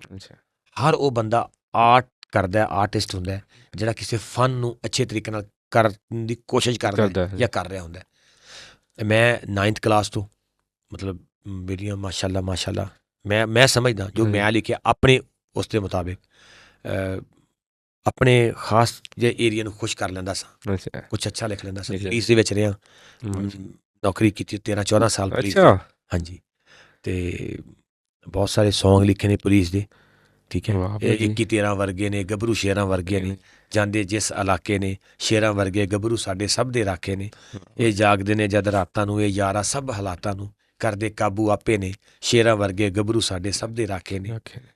ਇਹ ਉਸ ਤੋਂ ਬਾਅਦ ਇਹ ਵੀ ਲਿਖਿਆ, ਪਈ ਲੁੱਟ ਖਲੋਤੀ ਨਾਕੇ 'ਤੇ ਮੈਂ ਕਿਸ ਨੂੰ ਦਰਦ ਸੁਣਾਵਾਂ, ਇੱਕ ਦੂਜੇ ਤੋਂ ਵੱਡੇ ਰਿਸ਼ਵਤੀ ਨੇ ਤੇ ਕਿਹਨੂੰ ਸਮਝਾਵਾਂ, ਰੁਪਈਏ 20 ਭਾਜੀ ਛੱਡਦੇ ਨਹੀਂ, ਮੈਂ ਕਿਹੜੇ ਪਾਸੇ ਜਾਵਾਂ, ਮੈਂ ਆਖਰ ਜੱਟਾ ਲਿਖ ਛੱਡਿਆ ਲੋਕਾਂ ਦੀਆਂ ਸੁਣ ਕੇ ਹਾਵਾਂ। ਤੁਹਾਨੂੰ ਸਵਾਲ ਥੋੜ੍ਹਾ ਜਿਹਾ ਸ਼ਾਇਦ ਅਜੀਬ ਲੱਗੇ, ਸ਼ਾਇਦ ਤੁਹਾਨੂੰ ਗੁੱਸਾ ਵੀ ਆਵੇ। ਜੋ ਤੁਸੀਂ ਕੰਮ ਕਰਦੇ ਪਏ ਹੋ, ਹਰ ਚੀਜ਼ ਕਰਦੇ ਪਏ ਹੋ, ਮਾਸ਼ਾਅੱਲਾ ਬਹੁਤ ਅੱਛਾ ਕਰਦੇ ਪਏ ਹੋ। ਇੱਕ ਕਰਾਚੀ 'ਚ ਵੀ ਹੈ ਵੈਲਫੇਅਰ, ਠੀਕ, ਉਹ ਵੀ ਇਹੀ ਕੰਮ, ਉਹਦਾ JD ਆਈ ਥਿੰਕ ਨਾਮ, ਉਹਨਾਂ ਨਾਮ ਜ਼ਿਹਨ 'ਚ ਨਹੀਂ ਆ ਰਿਹਾ, ਉਹ ਵੀ ਇਹੀ ਕੰਮ ਕਰਦੇ ਪਏ ਨੇ। ਉਹਨਾਂ 'ਚ ਅਤੇ ਤੁਹਾਡੇ 'ਚ ਕੀ ਫ਼ਰਕ ਹੈ? ਫ਼ਰਕ ਨਹੀਂ ਹੈ, ਉਹ ਵੀ ਅੱਲਾ ਦੀ ਖੁਸ਼ਨੂਦੀ ਵਾਸਤੇ ਕਰ ਰਹੇ ਨੇ, ਫਲਾਹ ਵਾਸਤੇ ਕਰ ਰਹੇ ਨੇ, ਇਨਸਾਨੀਅਤ ਵਾਸਤੇ, ਇਨਸਾਨੀਅਤ ਦੀ ਬਕਾ ਵਾਸਤੇ। ਮੈਂ ਵੀ ਇਨਸਾਨੀਅਤ ਦੀ ਬਕਾ ਵਾਸਤੇ ਕਰਦਾ। ਉਹ ਬਹੁਤ ਪੁਰਾਣੇ ਨੇ ਮਾਸ਼ਾਅੱਲਾ, ਮਤਲਬ ਮੈਂ ਤਾਂ 2 ਸਾਲ ਪਹਿਲੇ ਸ਼ੁਰੂ ਹੋਇਆ। ਹਾਂਜੀ, ਉਹਨਾਂ ਦੇ ਤਾਂ ਬਹੁਤ ਪੁਰਾਣਾ ਇੱਕ ਜਰਨੀ ਹੈ, ਕੋਈ 12-18 ਸਾਲ ਪਹਿਲੇ ਦੀ। ਹਾਂਜੀ, ਜਦੋਂ ਮੈਨੂੰ 18 ਸਾਲ ਹੋ ਗਏ, ਮੈਂ ਪਾਕਿਸਤਾਨ ਦਾ ਟੌਪ 1 ਦਾ ਬੰਦਾ ਹੋਵਾਂਗਾ ਇਨਸ਼ਾਅੱਲਾ। ਇਹ ਮੇਰਾ ਵਾਅਦਾ ਤੁਹਾਡੇ ਨਾਲ। ਅਗਰ ਮੇਰੀ ਜ਼ਿੰਦਗੀ ਰਹਿ ਗਈ, ਅਗਰ ਅੱਲਾਹ ਤਾਲਾ ਨੇ ਮੈਨੂੰ ਮੌਕਾ ਦਿੱਤਾ, ਆਉਣ ਵਾਲੇ 5 ਸਾਲਾਂ ਦੇ ਵਿੱਚ ਪਾਕਿਸਤਾਨ ਦਾ ਟੌਪ ਪਹਿਲੇ ਨੰਬਰ 'ਤੇ, ਮੈਨੂੰ ਮੇਰੇ ਅੱਲਾਹ 'ਤੇ ਪੂਰਾ ਯਕੀਨ ਹੈ, ਔਰ ਆਪਣੇ ਕੰਮ 'ਤੇ ਪੂਰਾ ਯਕੀਨ ਹੈ, ਔਰ ਮੇਰੀ ਮਾਂ ਦੀਆਂ ਪਿੱਛੇ ਦੁਆਵਾਂ ਨੇ ਜਿਹੜੀ ਇਸ ਦੁਨੀਆ ਤੋਂ ਟੁਰ ਗਈ ਹੈ। ਔਰ ਮੈਂ ਤੁਹਾਨੂੰ ਇੱਕ ਹੋਰ ਚੀਜ਼ ਦੱਸਾਂ, ਮੈਂ ਸਿੱਧਕੇ ਦਿਲ ਨਾਲ ਕਹਿਣਾ, ਮੇਰੀ ਜਿਹੜੀ ਸੋਚ ਅਪਰੋਚ ਹੈ ਨਾ, ਉਹ 7ਵੇਂ ਅਸਮਾਨ ਤੱਕ ਹੈ। ਔਰ ਦੂਸਰੀ ਗੱਲ, ਜੋ ਮੈਂ ਸੋਚਦਾ ਉਹ ਮੈਂ ਕਰ ਜਾਂਦਾ। ਨੰਬਰ 3, ਮੈਂ ਜੋ ਕੁਛ ਵੀ ਕਰਦਾ, ਜਿਤਨਾ ਵੀ ਕਰਦਾ, ਮੈਂ ਆਪਣੀ ਮਾਂ ਵਾਸਤੇ ਕਰਦਾ। ਮੈਨੂੰ ਆਪਣੀ ਮਾਂ ਨਾਲ ਬਹੁਤ ਮੁਹੱਬਤ ਹੈ, ਮੈਨੂੰ ਆਪਣੀ ਮਾਂ ਨਾਲ ਬਹੁਤ ਇਸ਼ਕ ਹੈ। ਮੈਂ ਖੁਦਾ ਦੀ ਕਸਮ ਆਪਣੀ ਮਾਂ ਨਾਲ ਇੰਨਾ ਪਿਆਰ ਕਰਦਾ, ਇੰਨਾ ਪਿਆਰ ਕਰਦਾ, ਇੰਨਾ ਪਿਆਰ ਕਰਦਾ, ਸ਼ਾਇਦ ਕੋਈ ਕਰਦਾ ਹੋਵੇਗਾ। ਮੇਰੀ ਮਾਂ ਇਸ ਦੁਨੀਆ ਤੋਂ ਟੁਰ ਗਈ ਹੈ, ਬਸ ਇਹ ਤਕਲੀਫ ਬੜੀ ਹੈ। ਔਰ ਮੇਰਾ ਭਾਈ, ਮੇਰੀ ਜਾਨ, ਮੇਰਾ ਜਿਗਰ ਦਾ ਟੁਕੜਾ, ਮੇਰੇ ਦਿਲ ਦਾ ਟੁਕੜਾ, ਮੇਰਾ ਮਾਨ ਪ੍ਰਾਣ, ਮੇਰਾ ਬਾਜ਼ੂ, ਉਹ ਮੇਰੇ ਤੋਂ ਵਿਛੜ ਗਿਆ 4 ਮਹੀਨੇ ਪਹਿਲੇ। 2 ਲੋਕਾਂ ਦੀ ਕਮੀ ਜਿਹੜੀ ਹੈ ਸ਼ਾਇਦ ਜ਼ਿੰਦਗੀ 'ਚ ਕਦੇ ਪੂਰੀ ਨਹੀਂ ਹੋਈ। ਬੇਸ਼ੱਕ ਮੈਂ ਕਦੀ ਵੀ ਨਹੀਂ ਹੋਈ। ਯਾ ਬਾਈ, ਜਦੋਂ ਮੇਰੀ ਵਾਲਦਾ ਫੌਤ ਹੋਈ ਨਾ, ਦੂਸਰੇ ਦਿਨ ਬਾਹਰ 70 'ਤੇ ਬੈਠਾ ਹੋਇਆ ਸਾਂ, ਔਰ ਯਕੀਨ ਕਰ, ਕੋਈ ਕਾਪੀ ਨਹੀਂ, ਕੋਈ ਪੈਨਸਲ ਨਹੀਂ, ਮੈਂ ਇੱਕ ਨਜ਼ਮ ਲਿਖੀ, ਰੁੱਸੇ ਹੋਏ ਪੁੱਤ ਨੂੰ ਮਨਾਉਣ ਵਾਲੀ ਟੁਰ ਗਈ, ਵੱਖਰੇ ਜੇ ਲਾਡ ਲਡਾਉਣ ਵਾਲੀ ਟੁਰ ਗਈ। ਰੁੱਸੇ ਹੋਏ ਪੁੱਤ ਨੂੰ ਮਨਾਉਣ ਵਾਲੀ ਟੁਰ ਗਈ, ਵੱਖਰੇ ਜੇ ਲਾਡ ਲਡਾਉਣ ਵਾਲੀ ਟੁਰ ਗਈ। ਜ਼ਿੰਦਗੀ ਦੇ ਬੋਝ ਹੁਣ ਆਪੀ ਚੁੱਕੀ ਸੋਹਣਿਆ, ਉਂਗਲੀਆਂ ਫੜ ਕੇ ਟੁਰਾਉਣ ਵਾਲੀ ਟੁਰ ਗਈ। ਸੁੱਕੀ ਮੁੱਕੀ ਖਾ ਕੇ ਗੁਜ਼ਾਰਾ ਕਰ ਲਵੀਂ ਤੂੰ, ਚੂਰੀਆਂ ਕੁੱਟ ਕੇ ਖਵਾਉਣ ਵਾਲੀ ਟੁਰ ਗਈ। ਹਾਰ ਜਿੱਤ ਜ਼ਿੰਦਗੀ ਦਾ ਹਿੱਸਾ ਹੁੰਦੇ ਨੇ, ਹਾਏ ਰੱਬਾ ਹੌਸਲੇ ਵਧਾਉਣ ਵਾਲੀ ਟੁਰ ਗਈ। ਮੇਰੇ ਉੱਤੇ ਲੱਖਾਂ ਕਰਜ਼ ਮੇਰੀ ਮਾਂ ਦੇ, ਕੁੜੀਆਂ ਮੁਹੱਬਤਾਂ ਨਿਭਾਉਣ ਵਾਲੀ ਟੁਰ ਗਈ। ਮੇਰੇ ਉੱਤੇ ਲੱਖਾਂ ਕਰਜ਼ ਮੇਰੀ ਮਾਂ ਦੇ, ਕੁੜੀਆਂ ਮੁਹੱਬਤਾਂ ਨਿਭਾਉਣ ਵਾਲੀ ਟੁਰ ਗਈ। ਬੁਰੇ ਸਾਂ ਜਹਾਨ ਦੇ, ਮਾਂ ਚੰਗਾ ਕਹਿੰਦੀ ਸੀ, ਮੇਰੇ ਲੱਖਾਂ ਐਬਾਂ ਨੂੰ ਛਪਾਉਣ ਵਾਲੀ ਟੁਰ ਗਈ। ਮੇਰੇ ਲਈ ਦਿਨ ਰਾਤ ਕਰ ਕਰ ਮਿਹਨਤਾਂ, ਮੇਰੇ ਲਈ ਦਿਨ ਰਾਤ ਕਰ ਕਰ ਮਿਹਨਤਾਂ, ਮੇਰੀਆਂ ਗੁੱਡੀਆਂ ਚੜ੍ਹਾਉਣ ਵਾਲੀ ਟੁਰ ਗਈ। ਰੁੱਸੇ ਹੋਏ ਪੁੱਤ ਨੂੰ ਮਨਾਉਣ ਵਾਲੀ ਟੁਰ ਗਈ, ਵੱਖਰੇ ਜੇ ਲਾਡ ਲਡਾਉਣ ਵਾਲੀ ਟੁਰ ਗਈ। ਭਾਜੀ ਰੱਬ ਤੁਹਾਨੂੰ ਸਬਰ ਦੇਵੇ, ਬਹੁਤ ਜ਼ਿਆਦਾ ਅਸੀਂ ਹੌਸਲਾ ਦੇ ਸਕਦੇ ਹਾਂ। ਰੱਬ ਤੁਹਾਨੂੰ ਹਿੰਮਤ ਦੇਵੇ। ਮੈਂ ਤੁਹਾਨੂੰ ਗੱਲ ਕਹਾਂਗਾ ਭਾਜੀ, ਜੇ ਤੁਸੀਂ ਹਿੰਮਤ ਹਾਰ ਗਏ ਨਾ, ਠੀਕ ਹੈ, ਜੇ ਤੁਸੀਂ ਹੌਸਲਾ ਤੋੜ ਗਏ, ਤੁਹਾਡੇ ਪਿੱਛੇ ਜਿਹੜੀ 500 ਫੈਮਿਲੀ ਆ ਉਹਨਾਂ ਦਾ ਕੀ ਬਣੇਗਾ? ਉਹਨਾਂ ਦਾ ਸੋਚ ਕੇ ਤੁਸੀਂ ਹਿੰਮਤ ਨਹੀਂ ਹਾਰਨੀ, ਹੌਸਲਾ ਨਹੀਂ ਤੋੜਨਾ। ਯਾ ਬਾਈ, ਉਹਨਾਂ ਦਾ ਹੀ ਹੌਸਲਾ ਹੈ ਕਿ ਸਭ ਕੁਝ ਛੱਡ ਕੇ, ਸਭ ਕੁਝ ਨੂੰ ਸਾਈਡ ਤੇ ਕਰਕੇ, ਸਾਰੀਆਂ ਨੀਂਦਰਾਂ। ਤੁਹਾਨੂੰ ਪਤਾ ਮੈਂ ਸੱਚੀ ਦੱਸਾਂ ਗੱਲ, ਇਹ ਗੋਲੀ ਦੇਖਨੇ, ਹਾਂਜੀ, ਇਹ ਨੀਂਦ ਦੀ ਗੋਲੀ ਹੈ। ਮੈਂ ਰਾਤ ਨੂੰ 4 ਗੋਲੀਆਂ ਲੈ ਕੇ ਸੌਣਾ, ਮਤਲਬ ਇਹ 4 ਹੋਰ ਨੇ। ਇੱਕ ਮੇਰੀ ਹਾਰਟ ਦੀ ਗੋਲੀ ਹੈ ਜਿਹੜਾ ਖੂਨ ਪਤਲਾ ਕਰਦੀ ਹੈ, 2 ਗੋਲੀਆਂ ਮੇਰੇ ਦਰਦ ਦੀਆਂ ਗੋਲੀਆਂ ਨੇ। ਕਸਮ ਬਾ ਖੁਦਾ ਮੇਰੇ ਜਿਸਮ 'ਚੋਂ ਦਰਦ ਨਹੀਂ ਹਟਦਾ ਸਾਰਾ ਦਿਨ। ਇਹ ਨੀਂਦ ਦੀ ਗੋਲੀ ਖਾਣਾ ਫਿਰ ਨੀਂਦ ਆਉਂਦੀ, ਇਹ ਨਾ ਖਾਵਾਂ ਮੈਨੂੰ ਰਾਤ ਨੂੰ ਨੀਂਦ ਨਹੀਂ ਆਉਂਦੀ। ਵਜ੍ਹਾ ਕੀ, 18 ਤੋਂ 19 ਘੰਟੇ ਮੈਂ ਇਤਨਾ ਕੰਮ ਕਰਦਾ। ਮੈਂ ਅੱਜ ਜਿਹੜਾ ਤੁਹਾਡੇ ਕੋਲ ਆਇਆ ਨਾ, ਇਹ ਤੁਸੀਂ ਇਹ ਸਮਝ ਲਓ ਕਿ ਮੇਰੇ ਇੱਥੇ ਸਾਹ ਕੁੱਟੇ ਹੋਏ ਨੇ, ਮੇਰੀਆਂ ਨਾੜਾਂ ਖਿੱਚੀਆਂ ਹੋਈਆਂ ਨੇ। ਮੈਂ ਫਿਰ ਟਾਈਮ ਕੱਢ ਕੇ ਆਇਆ। ਇਸ ਤੋਂ ਪਹਿਲਾਂ ਮੈਨੂੰ 1 ਨਹੀਂ, 2 ਨਹੀਂ, 3 ਨਹੀਂ, 4 ਨਹੀਂ, 20 ਚੈਨਲ ਨੇ ਅਪਰੋਚ ਕੀਤਾ। ਮੇਰੇ ਕੋਲ ਟਾਈਮ ਨਹੀਂ ਹੁੰਦਾ ਇੱਥੇ ਆਉਣ ਦਾ। ਹਾਂ, ਉੱਥੇ ਜਾ ਕੇ 1 2 4 ਦੋਸਤਾਂ ਨੇ ਕੀਤਾ, ਉਹ ਮੇਰੇ ਕੋਲ ਜਾਂਦੇ ਨੇ। ਇੱਥੇ ਮੈਂ ਸਪੈਸ਼ਲ ਕਿਸੇ ਵਾਸਤੇ ਵੀ ਨਹੀਂ ਆਉਂਦਾ। ਉਹਦੀ ਇੱਕ ਵਜ੍ਹਾ ਪਤਾ ਕੀ ਹੈ? ਇਹ ਨਹੀਂ ਕਿ ਮੈਂ ਕੋਈ ਅੱਲਾ ਮਾਫ ਕਰੇ ਕੋਈ ਮੇਰੇ ਅੰਦਰ ਕੋਈ ਐਸੀ ਚੀਜ਼ ਹੈ ਕਿ ਲਾਇਆ ਮੈਂ ਨਹੀਂ। ਅਸਲ ਦੇ ਵਿੱਚ ਉੱਥੋਂ ਜਦੋਂ ਆਉਣਾ ਪਿੱਛੋਂ ਸਾਰਾ ਕੰਮ ਬੰਦ ਹੋ ਜਾਂਦਾ। ਇੰਨਾ ਮੇਰਾ ਕੰਮ ਹੈ, ਇਤਨੇ ਲੋਕ ਕੰਮ ਕਰ ਰਹੇ ਨੇ। ਜਦੋਂ ਮਾਲਕ ਸਿਰ ਤੇ ਹੈਡ ਨਹੀਂ ਨਾ ਖੜਾ ਹੋਏਗਾ, ਉਹ ਫਿਰ ਢਿੱਲੇ ਪੈ ਜਾਂਦੇ। ਫਿਰ ਮੈਂ ਪਤਾ ਕੀ ਸਮਝਦਾ, ਜਿਨ੍ਹਾਂ ਲੋਕਾਂ ਕੋਲ ਪੈਸੇ ਮੰਗਾਏ ਹੋਏ ਨੇ ਨਾ, ਅਗਰ ਮੇਰੀ ਦਿਹਾੜੀ ਕਿਸੇ ਨੇ ਐਵੇਂ ਲੈ ਗਿਆ ਨਾ, ਉਹਦਾ ਹਿਸਾਬ ਤਾਂ ਮੈਨੂੰ ਦੇਣਾ ਪੈਣਾ। ਇਸ ਵਾਸਤੇ ਮੇਰੇ ਕੋਲ ਮੇਰੇ ਕਲਾਸ ਫੈਲੋ ਵੀ ਜੌਬ ਕਰਦੇ ਨੇ। ਅੱਛਾ, ਮੇਰੇ ਕਲਾਸ ਫੈਲੋ ਮੇਰੇ ਕੋਲ 1 ਨਹੀਂ, 2 ਨਹੀਂ, ਜ਼ਿਆਦਾ ਨੇ। ਮੇਰੇ ਭਾਈ ਨੇ, ਮੇਰੇ ਦਿਲ ਦੇ ਟੁਕੜੇ ਨੇ, ਉਹ ਵੀ ਮੇਰੇ ਮਾਨ ਪ੍ਰਾਣ ਨੇ।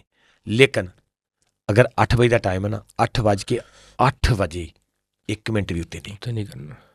ਮੈਂ ਕਿਸੇ ਨੂੰ ਬਰਦਾਸ਼ਤ ਨਹੀਂ ਕਰਦਾ। ਮੈਂ ਆਪਣੇ ਸਕੇ ਭਰਾ ਨੂੰ ਨਹੀਂ ਬਰਦਾਸ਼ਤ ਕਰਦਾ। ਮੈਂ ਆਪਣੇ ਕੰਮ ਦੇ ਵਿੱਚ ਆਪਣੀ ਬੀਵੀ ਨੂੰ ਨਹੀਂ ਬਰਦਾਸ਼ਤ ਕਰਦਾ, ਆਪਣੇ ਬੱਚੇ ਨੂੰ ਨਹੀਂ ਬਰਦਾਸ਼ਤ ਕਰਦਾ।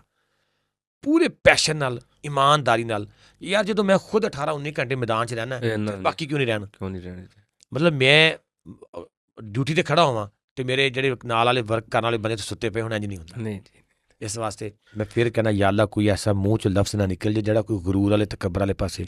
ਮੈਂ ਤੋਬਾ ਕੰਨਾਂ ਨੂੰ ਹੱਥ ਲਾ ਕੇ ਕਰਦਾ ਪਿਆ। ਇਨਸ਼ਾਅੱਲਾ ਕੰਮ ਤੇ ਫਲਾਹ ਦਾ ਕਰਨਾ ਨਾ, ਇਨਸਾਨੀਅਤ ਦਾ ਕੰਮ ਕਰਨਾ ਜੀ। ਔਰ ਇਨਸਾਨੀਅਤ ਦੇ ਕੰਮ ਦੇ ਵਿੱਚ ਅੱਗੇ ਵਧਣਾ ਚਾਹੀਦਾ। ਔਰ ਮੈਂ ਤੁਹਾਨੂੰ ਹੋਰ ਗੱਲ ਦੱਸ ਦੇਵਾਂ, ਮੈਂ ਅੱਲਾ ਕੋਲੋਂ ਆਪਣੀ ਜ਼ਿੰਦਗੀ ਮੰਗਦਾ, ਬਸ ਤੰਦਰੁਸਤੀ ਔਰ ਜ਼ਿੰਦਗੀ। ਯਾ ਅੱਲਾ ਮੈਨੂੰ ਮੌਲਾ ਦੇ ਦੇ। ਇਨਸ਼ਾਅੱਲਾ ਸਰ ਅਬਦੁਲ ਸਤਾਰ ਏਦੀ ਸਾਹਿਬ ਨਾਲੋਂ ਜ਼ਿਆਦਾ ਕੰਮ ਕਰਾਂਗਾ ਇਨਸ਼ਾਅੱਲਾ ਜੀ। ਜਿਸ ਦਿਨ ਮੈਂ ਅਬਦੁਲ ਸਤਾਰ ਏਦੀ ਸਾਹਿਬ ਕੋਲੋਂ ਜ਼ਿਆਦਾ ਕੰਮ ਕਰ ਲਿਆ, ਮੈਂ ਉਹਨਾਂ ਦੀ ਕਬਰ ਮੁਬਾਰਕ 'ਤੇ ਜਾ ਕੇ ਬਾਬਾ ਜੀ ਨੂੰ ਸਲੂਟ ਕਰਾਂਗਾ 10 ਦਫਾ, ਔਰ ਇਹ ਕਹਾਂਗਾ ਕਿ ਬਾਬਾ ਜੀ ਅੱਜ ਮੈਂ ਤੁਹਾਡੇ ਨਾਲ ਕੰਮ ਜ਼ਿਆਦਾ ਕਰ ਲਿਆ, ਲੇਕਿਨ ਅੱਜ ਵੀ ਮੈਂ ਤੇਰੇ ਪੈਰਾਂ ਦੀ ਜਿਹੜੀ ਮਿੱਟੀ ਆ ਨਾ, ਮੈਂ ਉਹਦੇ ਬਰਾਬਰ ਵੀ ਨਹੀਂ ਹੈ। ਕਿਉਂਕਿ ਬਾਬਾ ਜੀ ਤੁਸੀਂ ਕੰਮ ਕੀਤਾ ਸੀਗਾ ਚੱਲ ਕੇ, ਫਿਰ ਕੇ, ਬੋਲ ਕੇ। ਮੈਂ ਕੰਮ ਕੀਤਾ ਬਹਿ ਕੇ, ਸੋਸ਼ਲ ਮੀਡੀਆ ਦੇ ਉੱਤੇ ਲੋਕਾਂ ਨੂੰ ਕਨਵਿੰਸ ਕਰਕੇ। ਮੇਰੀ ਮਿਹਨਤ ਥੋੜ੍ਹੀ ਹੈ, ਤੇਰੀ ਮਿਹਨਤ ਜ਼ਿਆਦਾ। ਤੁਸੀਂ ਮਾਸ਼ਾਅੱਲਾ ਹਰ ਚੀਜ਼ ਕਰ ਲਈ। ਸਕੂਲ ਬਣ ਗਿਆ, ਹੌਸਪੀਟਲ ਬਣ ਗਿਆ, ਮਾਸ਼ਾਅੱਲਾ ਸਾਡੀਆਂ ਭੈਣਾਂ ਵਾਸਤੇ ਹਰ ਚੀਜ਼ ਹੋ ਗਈ। ਜਿਹੜੇ ਸਿਆਣੇ ਬਜ਼ੁਰਗ ਲੋਕ ਹੈ, ਉਹਨਾਂ ਵਾਸਤੇ ਕਦੀ ਕੋਈ ਚੀਜ਼ ਸੋਚੀ? ਹਾਂ ਬਿਲਕੁਲ। ਤੁਸੀਂ ਨਾ ਚੰਦ ਦਿਨ ਪਹਿਲੇ 4-5 ਦਿਨ ਪਹਿਲੇ ਇੱਕ ਬਾਬਾ ਜੀ ਨੇ, ਜਿਹਨੂੰ ਫੈਸਲਾਬਾਦ ਮੈਂ ਗਿਆ ਅਤੇ ਉਹ ਮੈਨੂੰ ਰੋਡ 'ਤੇ ਮਿਲੇ। ਅੱਛਾ। ਅਤੇ ਉਹ ਸਾਡੀ ਵੀਡੀਓ ਤਕਰੀਬਨ ਲਗਭਗ ਕੋਈ 2 ਕਰੋੜ ਪਲੱਸ ਲੋਕਾਂ ਨੇ ਦੇਖੀ ਹੈ 3 ਤੋਂ 4 ਦਿਨਾਂ ਦੇ ਵਿੱਚ। ਅੱਛਾ, ਮੈਨੂੰ ਇੱਕ ਹੋਰ ਚੀਜ਼ ਦਾ ਵੀ ਜਾਂ ਬੜਾ ਕਦੇ ਮੈਂ ਸੋਚਦਾ, ਲੇਕਿਨ ਮੈਂ ਸ਼ੁਕਰ ਅਲਹਮਦੁਲਿਲਾ ਮੇਰਾ ਮਾਈਂਡ ਬੜਾ ਪੋਜ਼ੀਟਿਵ ਹੈ। ਇਸ ਵਾਸਤੇ ਮੈਂ ਜ਼ਿਆਦਾ ਬਰੀਕੀ 'ਚ ਨਹੀਂ ਜਾਂਦਾ। ਕਿਉਂਕਿ ਕਿਸੇ ਬੰਦੇ ਦੀ 2-3 ਮਿਲੀਅਨ ਵੀਡੀਓ ਕੋਈ ਹੋ ਜੇ ਨਾ, ਵਾਇਰਲ ਹੋ ਜੇ, ਉਹ ਦੂਸਰੇ ਦਿਨ ਕਿਸੇ ਨਾ ਕਿਸੇ ਚੈਨਲ 'ਤੇ ਗਿਆ ਬੈਠਾ ਹੁੰਦਾ। ਨਹੀਂ ਯਾਰ, ਉਹਨਾਂ ਨੂੰ ਬੰਦੇ ਕਿੱਥੋਂ ਲੱਭਦੇ ਨੇ ਜਿਹੜੇ ਚੁਟਕੀ 'ਚ ਚੈਨਲ 'ਤੇ ਚਲੇ ਜਾਂਦੇ ਨੇ। ਪਹੁੰਚ ਜਾਂਦੇ। ਚੈਨਲਾਂ ਦੇ ਵਿੱਚ ਵੀ ਮੇਰਾ ਖਿਆਲ ਕਹਿੰਦਾ ਨਾ, ਲੋਕੀ ਇੱਕ ਤਾਂ ਹੁੰਦਾ ਨਾ ਕਿਸੇ ਨੂੰ ਮੈਰਿਟ 'ਤੇ ਬੁਲਾਉਣਾ, ਐਸਾ ਸੀਨ ਸੁਣ ਮੈਨੂੰ ਕੋਈ ਨਹੀਂ। ਹਰ ਐਰਾ ਗੈਰਾ ਨੱਥੂਵਾਲ ਖੈਰਾ ਜਿਹੜਾ ਵੀ ਨਾ, ਉਹਨਾਂ ਦੇ ਕੋਈ ਗੱਲ ਹੁੰਦੀ ਨਾ ਕੋਈ ਬਾਤ ਹੁੰਦੀ। ਔਰ ਮੈਂ ਇੱਕ ਰਿਕੁਐਸਟ ਚੈਨਲ ਵਾਲਿਆਂ ਨੂੰ ਵੀ ਜ਼ਰੂਰ ਕਰਾਂਗਾ, ਖੁਦਾ ਦਾ ਵਾਸਤਾ ਤੁਸੀਂ ਆਪਣੀ ਰੇਟਿੰਗ ਦੇ ਚੱਕਰਾਂ ਦੇ ਵਿੱਚ ਉਹਨਾਂ ਨੂੰ ਨਾ ਚੜ੍ਹਾ ਦਿਆ ਕਰੋ ਕਿ ਜਿਨ੍ਹਾਂ ਦਾ ਕੋਈ ਹੁੰਦਾ ਹੀ ਨਹੀਂ ਸੱਜਾ ਖੱਬਾ। ਸਰ ਸਭ ਤੋਂ ਪਹਿਲੇ ਤੁਸੀਂ ਆਪਣੇ ਚੈਨਲ 'ਤੇ ਕਿਸੇ ਨੂੰ ਬਿਠਾਉਂਦੇ ਹੋ, ਦੇਖੋ ਨੇ ਕੀਤਾ ਕੀ ਹੈ, ਉਹਦਾ ਤੁਹਾਡੀ ਨਸਲ ਨੂੰ ਕੀ ਫਾਇਦਾ, ਤੁਹਾਡੇ ਲੋਕਾਂ ਨੂੰ ਕੀ ਫਾਇਦਾ, ਇਨਸਾਨਾਂ ਨੂੰ ਕੀ ਫਾਇਦਾ, ਆਉਣ ਵਾਲੀ ਨਸਲ ਨੂੰ ਕੀ ਫਾਇਦਾ। ਠੀਕ ਹੈ, ਕਿਆ ਉਹ ਕੋਈ ਡਾਕਟਰ ਹੈ, ਕਿਆ ਉਹ ਕੋਈ ਇੰਜੀਨੀਅਰ ਹੈ, ਕਿਆ ਉਹ ਕੋਈ ਸਕਿੱਲ ਦੇ ਸਕਦਾ ਹੈ, ਕਿਆ ਉਹ ਕੋਈ ਅੱਛਾ ਮਸ਼ਵਰਾ ਦੇ ਸਕਦਾ ਕਿ ਜਿਹਦੇ ਨਾਲ ਆਉਣ ਵਾਲੀ ਨਸਲ ਨੂੰ ਕੋਈ ਫਾਇਦਾ ਹੋਵੇ। ਅੱਛਾ ਜੀ, ਕੀ ਹੋਇਆ ਜੀ, ਇਹ ਫਲਾਣਾ ਨੂੰ ਬੁਲਾ ਲਓ ਜੀ, ਕੀ ਕਰਦਾ ਜੀ, ਇਹ ਪੁੱਠੀਆਂ ਟਬੂਸੀਆਂ ਮਾਰਦਾ ਜੀ। ਅੱਛਾ ਇਹਨੂੰ ਬੁਲਾ ਲਓ ਜੀ, ਇਹ ਜਨਾਬ ਅਲੀ, ਅੱਛਾ ਇਹ ਕੀ ਕਰਦਾ ਜਨਾਬ ਅਲੀ, ਇਹ ਜਨਾਬ ਅਲੀ ਆਪਣਾ ਨੱਕ ਨਾਲ ਸੱਪ ਕੱਢ ਲੈਂਦਾ। ਹੁਣ ਇਹ ਬੰਦੇ ਨੂੰ ਤੁਸੀਂ ਚੈਨਲ ਤੇ ਬਿਠਾਓਗੇ, ਇਹ ਕੀ ਕਰਦਾ ਜੀ, ਇਹ ਠੁਮਕਾ ਚੰਗਾ ਲਾ ਲੈਂਦਾ, ਇਹ ਕੀ ਕਰਦਾ ਜੀ, ਇਹ ਡਾਂਸ ਠੀਕ ਕਰਦਾ ਜੀ, ਇਹ ਕੀ ਹੋਇਆ ਜੀ, ਇਹ ਫਲਾਣਾ ਵਿਹਲਾ ਹੈ, ਇਹ ਫਲਾਣਾ ਨਿਕੰਮਾ ਹੈ, ਇਹ ਉਹਦੀ ਵੀਡੀਓ ਹੈ ਜੀ, ਉਹ ਜੀ ਕੀ ਕਰਦਾ ਜੀ ਉੱਥੇ ਡਾਂਸ। ਮਤਲਬ ਜਦੋਂ ਤੁਸੀਂ ਡਾਂਸਰਾਂ ਨੂੰ, ਠੁਮਕਿਆਂ ਵਾਲਿਆਂ ਨੂੰ, ਨੱਕ 'ਚੋਂ ਸੱਪ ਕੱਢਣ ਵਾਲਿਆਂ ਨੂੰ, ਕੰਨ 'ਚੋਂ ਧੂੰਆਂ ਕੱਢਣ ਵਾਲਿਆਂ ਨੂੰ, ਪੁੱਠੇ ਜੰਪ ਲਾਉਣ ਵਾਲਿਆਂ ਨੂੰ, ਵਿਲਰਾਂ ਨੂੰ ਬੁਲਾਓਗੇ, ਤੇ ਮੇਰਾ ਭਰਾ ਮੇਰੀ, ਉਹ ਤੁਸੀਂ ਆਪਣੀ ਨਸਲ ਨੂੰ ਕੀ ਇਹ ਕੁਝ ਬਣਾਉਣਾ ਚਾਹੁੰਦੇ ਹੋ? ਨਹੀਂ। ਠੀਕ ਹੈ, ਆਪਣੇ ਚੈਨਲ ਦੇ ਉੱਤੇ ਉਹਨਾਂ ਲੋਕਾਂ ਨੂੰ ਬੁਲਾਇਆ ਕਰੋ ਜਿਹੜੇ ਲੋਕ ਤੁਹਾਡੀ ਆਉਣ ਵਾਲੀ ਨਸਲ ਨੂੰ ਕੁਝ ਸਮਝਾ ਕੇ ਜਾਣ, ਕੁਝ ਸਬਕ ਦੇਣ, ਕੁਝ ਦਿਖਾ ਕੇ ਜਾਣ। ਦੂਸਰੀ ਗੱਲ ਸਰ, ਉਸ ਵੀਡੀਓ ਤੋਂ ਬਾਅਦ ਬਾਬਾ ਜੀ ਨੂੰ ਮੈਂ ਆਪਣੇ ਕੋਲ ਲੈ ਕੇ ਆਇਆ। ਉਸ ਬਾਬਾ ਜੀ ਦਾ ਦੁਨੀਆ ਤੇ ਕੋਈ ਨਹੀਂ ਹੈ, ਮਾਂ ਸਿਵਾਏ ਇੱਕ ਬੇਟੀ ਤੋਂ। ਠੀਕ ਹੈ, ਸਭ ਤੋਂ ਪਹਿਲੇ ਤਾਂ ਮੈਂ ਉਹਦੀ ਪੂਰੀ ਜ਼ਿੰਦਗੀ ਚੇਂਜ ਕੀਤੀ, ਉਹਨੂੰ ਅੱਛੀ ਡਰੈਸਿੰਗ ਲੈ ਕੇ ਦਿੱਤੀ, ਉਹਨੂੰ ਸਾਰਾ ਕੁਝ, ਈਵਨ ਕਿ ਟੁੱਥ ਬੁਰਸ਼ ਤੱਕ ਲੈ ਕੇ ਉਹਨੂੰ ਖੁਦ, ਮੈਂ ਕਿਹਾ ਮੇਰੇ ਸਾਹਮਣੇ ਬੈਠ ਕੇ ਕਰ, ਅੱਛਾ, ਕਟਿੰਗ ਕਰਵਾਈ, ਉਹਨੂੰ ਪੂਰਾ ਇੱਕ ਬਿਹਤਰੀਨ VIP ਮਾਹੌਲ ਦਿੱਤਾ। ਦੂਸਰੀ ਗੱਲ, ਓਲਡ ਏਜ ਹੋਮ, ਮੇਰੀ ਇੱਕ ਸਿਸਟਰ ਹੈ ਦੁਬਈ ਤੋਂ, ਮੇਰੀ ਭੈਣ ਸਭਾ, ਉਹਨਾਂ ਨੇ ਮੈਨੂੰ ਅੱਜ ਤੋਂ ਤਕਰੀਬਨ ਕੋਈ 1.5 ਸਾਲ ਪਹਿਲੇ ਮੇਰਾ ਫੋਨ ਤੇ ਰਾਬਤਾ ਕੀਤਾ ਕਿ ਪ੍ਰਵੇਸ਼ ਭਾਈ ਮੇਰਾ ਇੱਕ ਖ਼ਾਬ ਹੈ, ਮੈਂ ਆਪਣੇ ਵਾਲਦਿਆਂ ਦੇ ਨਾਮ ਤੇ ਓਲਡ ਏਜ ਹੋਮ ਬਣਾਉਣਾ ਚਾਹੁੰਦੀ ਹਾਂ। ਉਹਦੇ ਵਾਲਦੈਨ ਜ਼ਿੰਦਾ ਨੇ ਮਾਸ਼ਾਅੱਲਾ, ਹਯਾਤ ਨੇ, ਔਰ ਕਿਉਂਕਿ ਮੇਰਾ ਭਾਈ ਨਹੀਂ ਹੈ ਤੇ ਮੈਨੂੰ ਮੇਰੇ ਵਾਲਿਦ ਨੇ ਬੇਟਾ ਸਮਝ ਕੇ ਪਾਲਿਆ, ਤੇ ਮੈਂ ਆਪਣੀ ਜ਼ਿੰਦਗੀ ਦੇ ਵਿੱਚ ਉਹਨਾਂ ਨੂੰ ਕੁਝ ਉਹਨਾਂ ਦੇ ਨਾਮ ਤੇ ਕਰਨਾ ਚਾਹੁੰਦਾ ਜੀ। ਤੇ ਮੈਂ ਬਾਜੀ ਨੂੰ ਦੱਸਿਆ, ਮੈਂ ਕਿਹਾ ਬਾਜੀ ਫਿਰ ਤੁਸੀਂ ਕਰੋ। ਖੈਰ ਉਸਨੇ ਮੈਨੂੰ 2 ਕਨਾਲ ਜਗ੍ਹਾ ਲੈ ਕੇ ਦਿੱਤੀ। ਉਹਨੇ ਮੈਨੂੰ ਕਿਹਾ ਪ੍ਰਵੇਸ਼ ਭਾਈ, ਉਸ ਤੋਂ ਬਾਅਦ ਮੈਂ ਬਾਜੀ ਨੂੰ ਕਿਹਾ, ਮੈਂ ਕਿਹਾ ਤੁਸੀਂ ਸਿਰਫ ਹੁਣ ਬਸ ਆਪਣੇ ਭਰਾ ਦਾ ਕੰਮ ਵੇਖਣਾ ਹੈ, ਕੰਮ ਦੇਖਣਾ ਬਸ। ਉਹ ਮੈਨੂੰ ਨਹੀਂ ਜਾਣਦੀ, ਮੈਂ ਉਹਨੂੰ ਨਹੀਂ ਜਾਣਦਾ। ਸਰ ਅੱਜ ਅਲਹਮਦੁਲਿਲਾ ਕੁਲਸੂਮ ਉਮਰ ਓਲਡ ਏਜ ਹੋਮ ਬਕਾਇਦਾ ਇਨਸ਼ਾਅੱਲਾ 2 ਦਿਨ ਤੋਂ ਬਾਅਦ ਅਸੀਂ ਉਹਦਾ ਇਫਤਤਾਹ ਕਰਾਂਗੇ। ਫਿਲਹਾਲ ਅਸੀਂ 3 ਕਮਰੇ ਦੇ ਵਿੱਚ 10 ਬੈੱਡ ਲਗਾ ਰਹੇ ਹਾਂ, 3 ਮਤਲਬ ਬਿਸਤਰ, 10 ਬੈੱਡ ਇੱਕ ਕਮਰੇ 'ਚ, 10 ਬੈੱਡ ਇੱਕ 10 ਹੋ ਗਏ। ਉਸ ਦੇ ਵਿੱਚ ਕੀ ਹੋਏਗਾ? ਉਸ ਦੇ ਵਿੱਚ ਉਹਨਾਂ ਬਜ਼ੁਰਗਾਂ ਨੂੰ ਇੱਜ਼ਤ ਮਿਲੇਗੀ, ਆਨਰ ਮਿਲੇਗਾ, ਰਿਸਪੈਕਟ ਮਿਲੇਗੀ, ਵਾਕ ਕਰਨ ਦੀ ਜਗ੍ਹਾ ਮਿਲੇਗੀ, ਅੱਛਾ ਖਾਣਾ 3 ਟਾਈਮ ਦਾ, ਨਮਾਜ਼ ਪੜ੍ਹਨਗੇ, ਔਰ ਨਾਲ ਹੈਲਥ ਦਾ ਸਾਡਾ ਆਪਣਾ ਹਸਪੀਟਲ ਹੈ, ਆਪਣੀ ਐਂਬੂਲੈਂਸ, ਆਪਣੇ ਡਾਕਟਰ ਨੇ। ਔਰ ਉਸ ਤੋਂ ਬਾਅਦ ਬਾਵਰਚੀ ਰੱਖ ਕੇ ਦਿੱਤਾ ਹੈ, ਔਰ 24 ਘੰਟਿਆਂ ਵਾਸਤੇ ਉਹਨਾਂ ਕੋਲ ਇੱਕ ਆਇਆ ਜੀ ਰੱਖੀ ਹੈ ਕਿ ਜਿਹੜੀ ਉਹਨਾਂ ਦੇ ਕੱਪੜੇ ਉਹ ਸਾਰਾ ਕੁਝ ਧੋ ਕੇ ਦੇਗੀ, ਈਵਨ ਕਿ ਇਨਸ਼ਾਅੱਲਾ ਕੱਪੜੇ ਇਸਤਰੀ ਕਰਕੇ ਵੀ ਦੇਵਾਂਗੇ। ਔਰ ਇਸੇ ਤਰ੍ਹਾਂ ਕਦਰ ਕਰਾਂਗੇ ਜਿਵੇਂ ਆਪਣੇ ਵਾਲਦ ਦੀ ਕਰੀਦੀ ਹੈ। ਇਹ ਨਹੀਂ ਕਿ ਓਲਡ ਏਜ ਹੋਮ 'ਚ ਬੰਦੇ ਰੱਖ ਕੇ, ਬਜ਼ੁਰਗ ਰੱਖ ਕੇ ਫਾਰਮੈਲਿਟੀ ਪੂਰੀ ਕੀਤੀ ਔਰ ਵੀਡੀਓ। ਸਰ ਜਿਸ ਕੰਮ 'ਚ ਦਿਖਾਵਾ ਹੈ ਨਾ, ਅੱਲਾ ਦੀ ਜ਼ਾਤ ਮੇਰੇ ਕੋਲ ਕਰਾਵੇ ਨਹੀਂ ਭਾਜੀ। ਜੇ ਆਪਾਂ ਹਰ ਚੀਜ਼ ਇੰਨਾ ਕੁਛ ਕਰਦੇ ਪਏ ਆ ਤੇ ਆਪਾਂ ਇਸ ਚੀਜ਼ ਤੇ ਨਹੀਂ ਕੰਮ ਕਰ ਸਕਦੇ ਕਿ ਜਿਹੜੇ ਮਾਂ ਪਿਓ ਵਾ, ਬਜ਼ੁਰਗ ਲੋਕ ਆ, ਉਹ ਇੱਦਾਂ ਬਾਹਰ ਓਲਡ ਏਜ ਹੋਮ 'ਤੇ ਰਹਿਣ, ਕਿਉਂਕਿ ਇਸ ਟਾਈਮ ਪਾਕਿਸਤਾਨ ਦੇ ਵਿੱਚ ਓਲਡ ਏਜ ਹੋਮ ਬਹੁਤ ਆਮ ਹੋ ਗਿਆ ਹੈ। ਆਪਾਂ ਕੋਈ ਇਸ ਚੀਜ਼ 'ਤੇ ਕੰਮ ਕਰੀਏ ਕਿ ਜਿਹੜੀ ਅੱਜ ਕੱਲ੍ਹ ਦੇ ਨੌਜਵਾਨ ਆ, ਜਿਹੜੇ ਅੱਜ ਕੱਲ੍ਹ ਦੇ ਜਵਾਨ, ਜਿਹੜੇ ਮਾਂ ਪਿਓ ਨੂੰ ਨਾਲ ਨਹੀਂ ਰੱਖਦੇ ਵਿਆਹ ਤੋਂ ਬਾਅਦ, ਇਹਨਾਂ 'ਤੇ ਬੰਦਾ ਕੋਈ ਕੰਮ ਕਰੇ, ਗੌਰਮੈਂਟ ਦੇ ਨਾਲ ਮਿਲ ਕੇ ਹੋ ਜਾਵੇ ਜਾਂ ਉੱਦਾਂ ਹੋ ਜਾਵੇ ਕਿ ਮਾਂ ਪਿਓ ਨੂੰ ਉਹਨਾਂ ਦੀ ਔਲਾਦ ਉਹਨੂੰ ਇੱਜ਼ਤ ਨਾਲ ਆਪਣੇ ਘਰ ਰੱਖੇ। ਦੱਸ ਸੱਜਣਾ ਕੌਣ ਵਸਾਊ ਮੇਰੀ ਉਜੜੀ ਝੋਕ, ਚੁੱਪ ਰਵਾਂ ਤੇ ਲਹੂ ਸੜਦਾ, ਜੇ ਬੋਲਾਂ ਤੇ ਲੋਕ। ਸਰ ਸਭ ਤੋਂ ਪਹਿਲੀ ਗੱਲ, ਉਹ ਔਲਾਦ ਹੀ ਨਹੀਂ ਹੁੰਦੀ ਜਿਹੜੇ ਆਪਣੇ ਮਾਂ-ਬਾਪ ਨੂੰ ਘਰੋਂ ਕੱਢਦੀ ਹੈ, ਉਹਨੂੰ ਤੁਸੀਂ ਔਲਾਦ ਨਾ ਕਹੋ, ਉਹ ਬਦਬਖਤ ਲੋਕ ਹੁੰਦੇ ਨੇ, ਪਹਿਲੀ ਗੱਲ। ਦੂਸਰੀ ਗੱਲ, ਯਾਜਾ ਬਾਈ, ਜ਼ਰੂਰੀ ਨਹੀਂ ਹੁੰਦਾ ਕਿ ਔਲਾਦ ਹੀ ਹੋਵੇ। ਕੁਝ ਲੋਕ ਐਸੇ ਹੁੰਦੇ ਨੇ ਜਿਹਨਾਂ ਦੀ ਸ਼ਾਦੀ ਨਹੀਂ ਹੁੰਦੀ, ਕੱਲਮ ਕੱਲੇ ਹੁੰਦੇ ਨੇ ਵਿਚਾਰੇ, ਉਹ ਵੀ ਤੇ ਹੈ ਨਾ, ਉਹਨਾਂ ਨੂੰ ਕੋਈ ਨਹੀਂ ਸੰਭਾਲਦਾ। ਕਈ ਦਫਾ ਔਲਾਦ ਨਹੀਂ ਸੰਭਾਲਦੀ ਤੇ ਫਿਰ ਜਿਹਨਾਂ ਦਾ ਕੋਈ ਵੀ ਨਹੀਂ ਹੈਗਾ ਉਹਨਾਂ ਨੂੰ ਕੌਣ ਸੰਭਾਲੇਗਾ? ਪਹਿਲੀ ਗੱਲ। ਦੂਸਰੀ ਗੱਲ, ਹਰ ਬੰਦਾ ਇੱਕ ਜੈਸਾ ਨਹੀਂ ਹੁੰਦਾ। ਹਰ ਬੰਦਾ ਯਾਹਿਆ ਵਰਗਾ ਪਿਆਰਾ ਬਣ ਜਾਵੇ, ਹਰ ਬੰਦਾ ਅਲੀ ਭਾਈ ਵਰਗਾ ਪਿਆਰਾ ਬਣ ਜਾਵੇ, ਇਸ ਤਰ੍ਹਾਂ ਪੋਸੀਬਲ ਨਹੀਂ। ਜ਼ਿੰਦਗੀ ਵਿੱਚ ਮੁਖਤਲਿਫ ਕਿਸਮ ਦੇ ਲੋਕ ਨੇ, ਹਰ ਕਿਸਮ ਦਾ, ਹਰ ਟਾਈਪ ਦਾ। ਉਹ ਲੋਕ ਨਹੀਂ ਹੈਗੇ ਜਿਹੜੇ ਆਪਣੇ ਬਾਪ ਨੂੰ ਵੱਢ ਕੇ ਬੋਰੀ ਵਿੱਚ ਬੰਦ ਕਰ ਛੱਡਦੇ ਨੇ। ਔਰਤਾਂ, ਬੇਟੀਆਂ ਆਪਣੇ ਬਾਪ ਨੂੰ ਗਲੇ 'ਚ ਅੰਗੂਠਾ ਦੇ ਕੇ ਮਾਰ ਛੱਡਦੀਆਂ ਨੇ। ਤੁਸੀਂ ਕਦੇ ਖਬਰ ਨਹੀਂ ਸੁਣੀ? ਸੁਣੀਆਂ, ਬਹੁਤ ਸੁਣੀਆਂ ਹੋਈਆਂ। ਸੁਣਦੇ ਹੋ ਨਾ?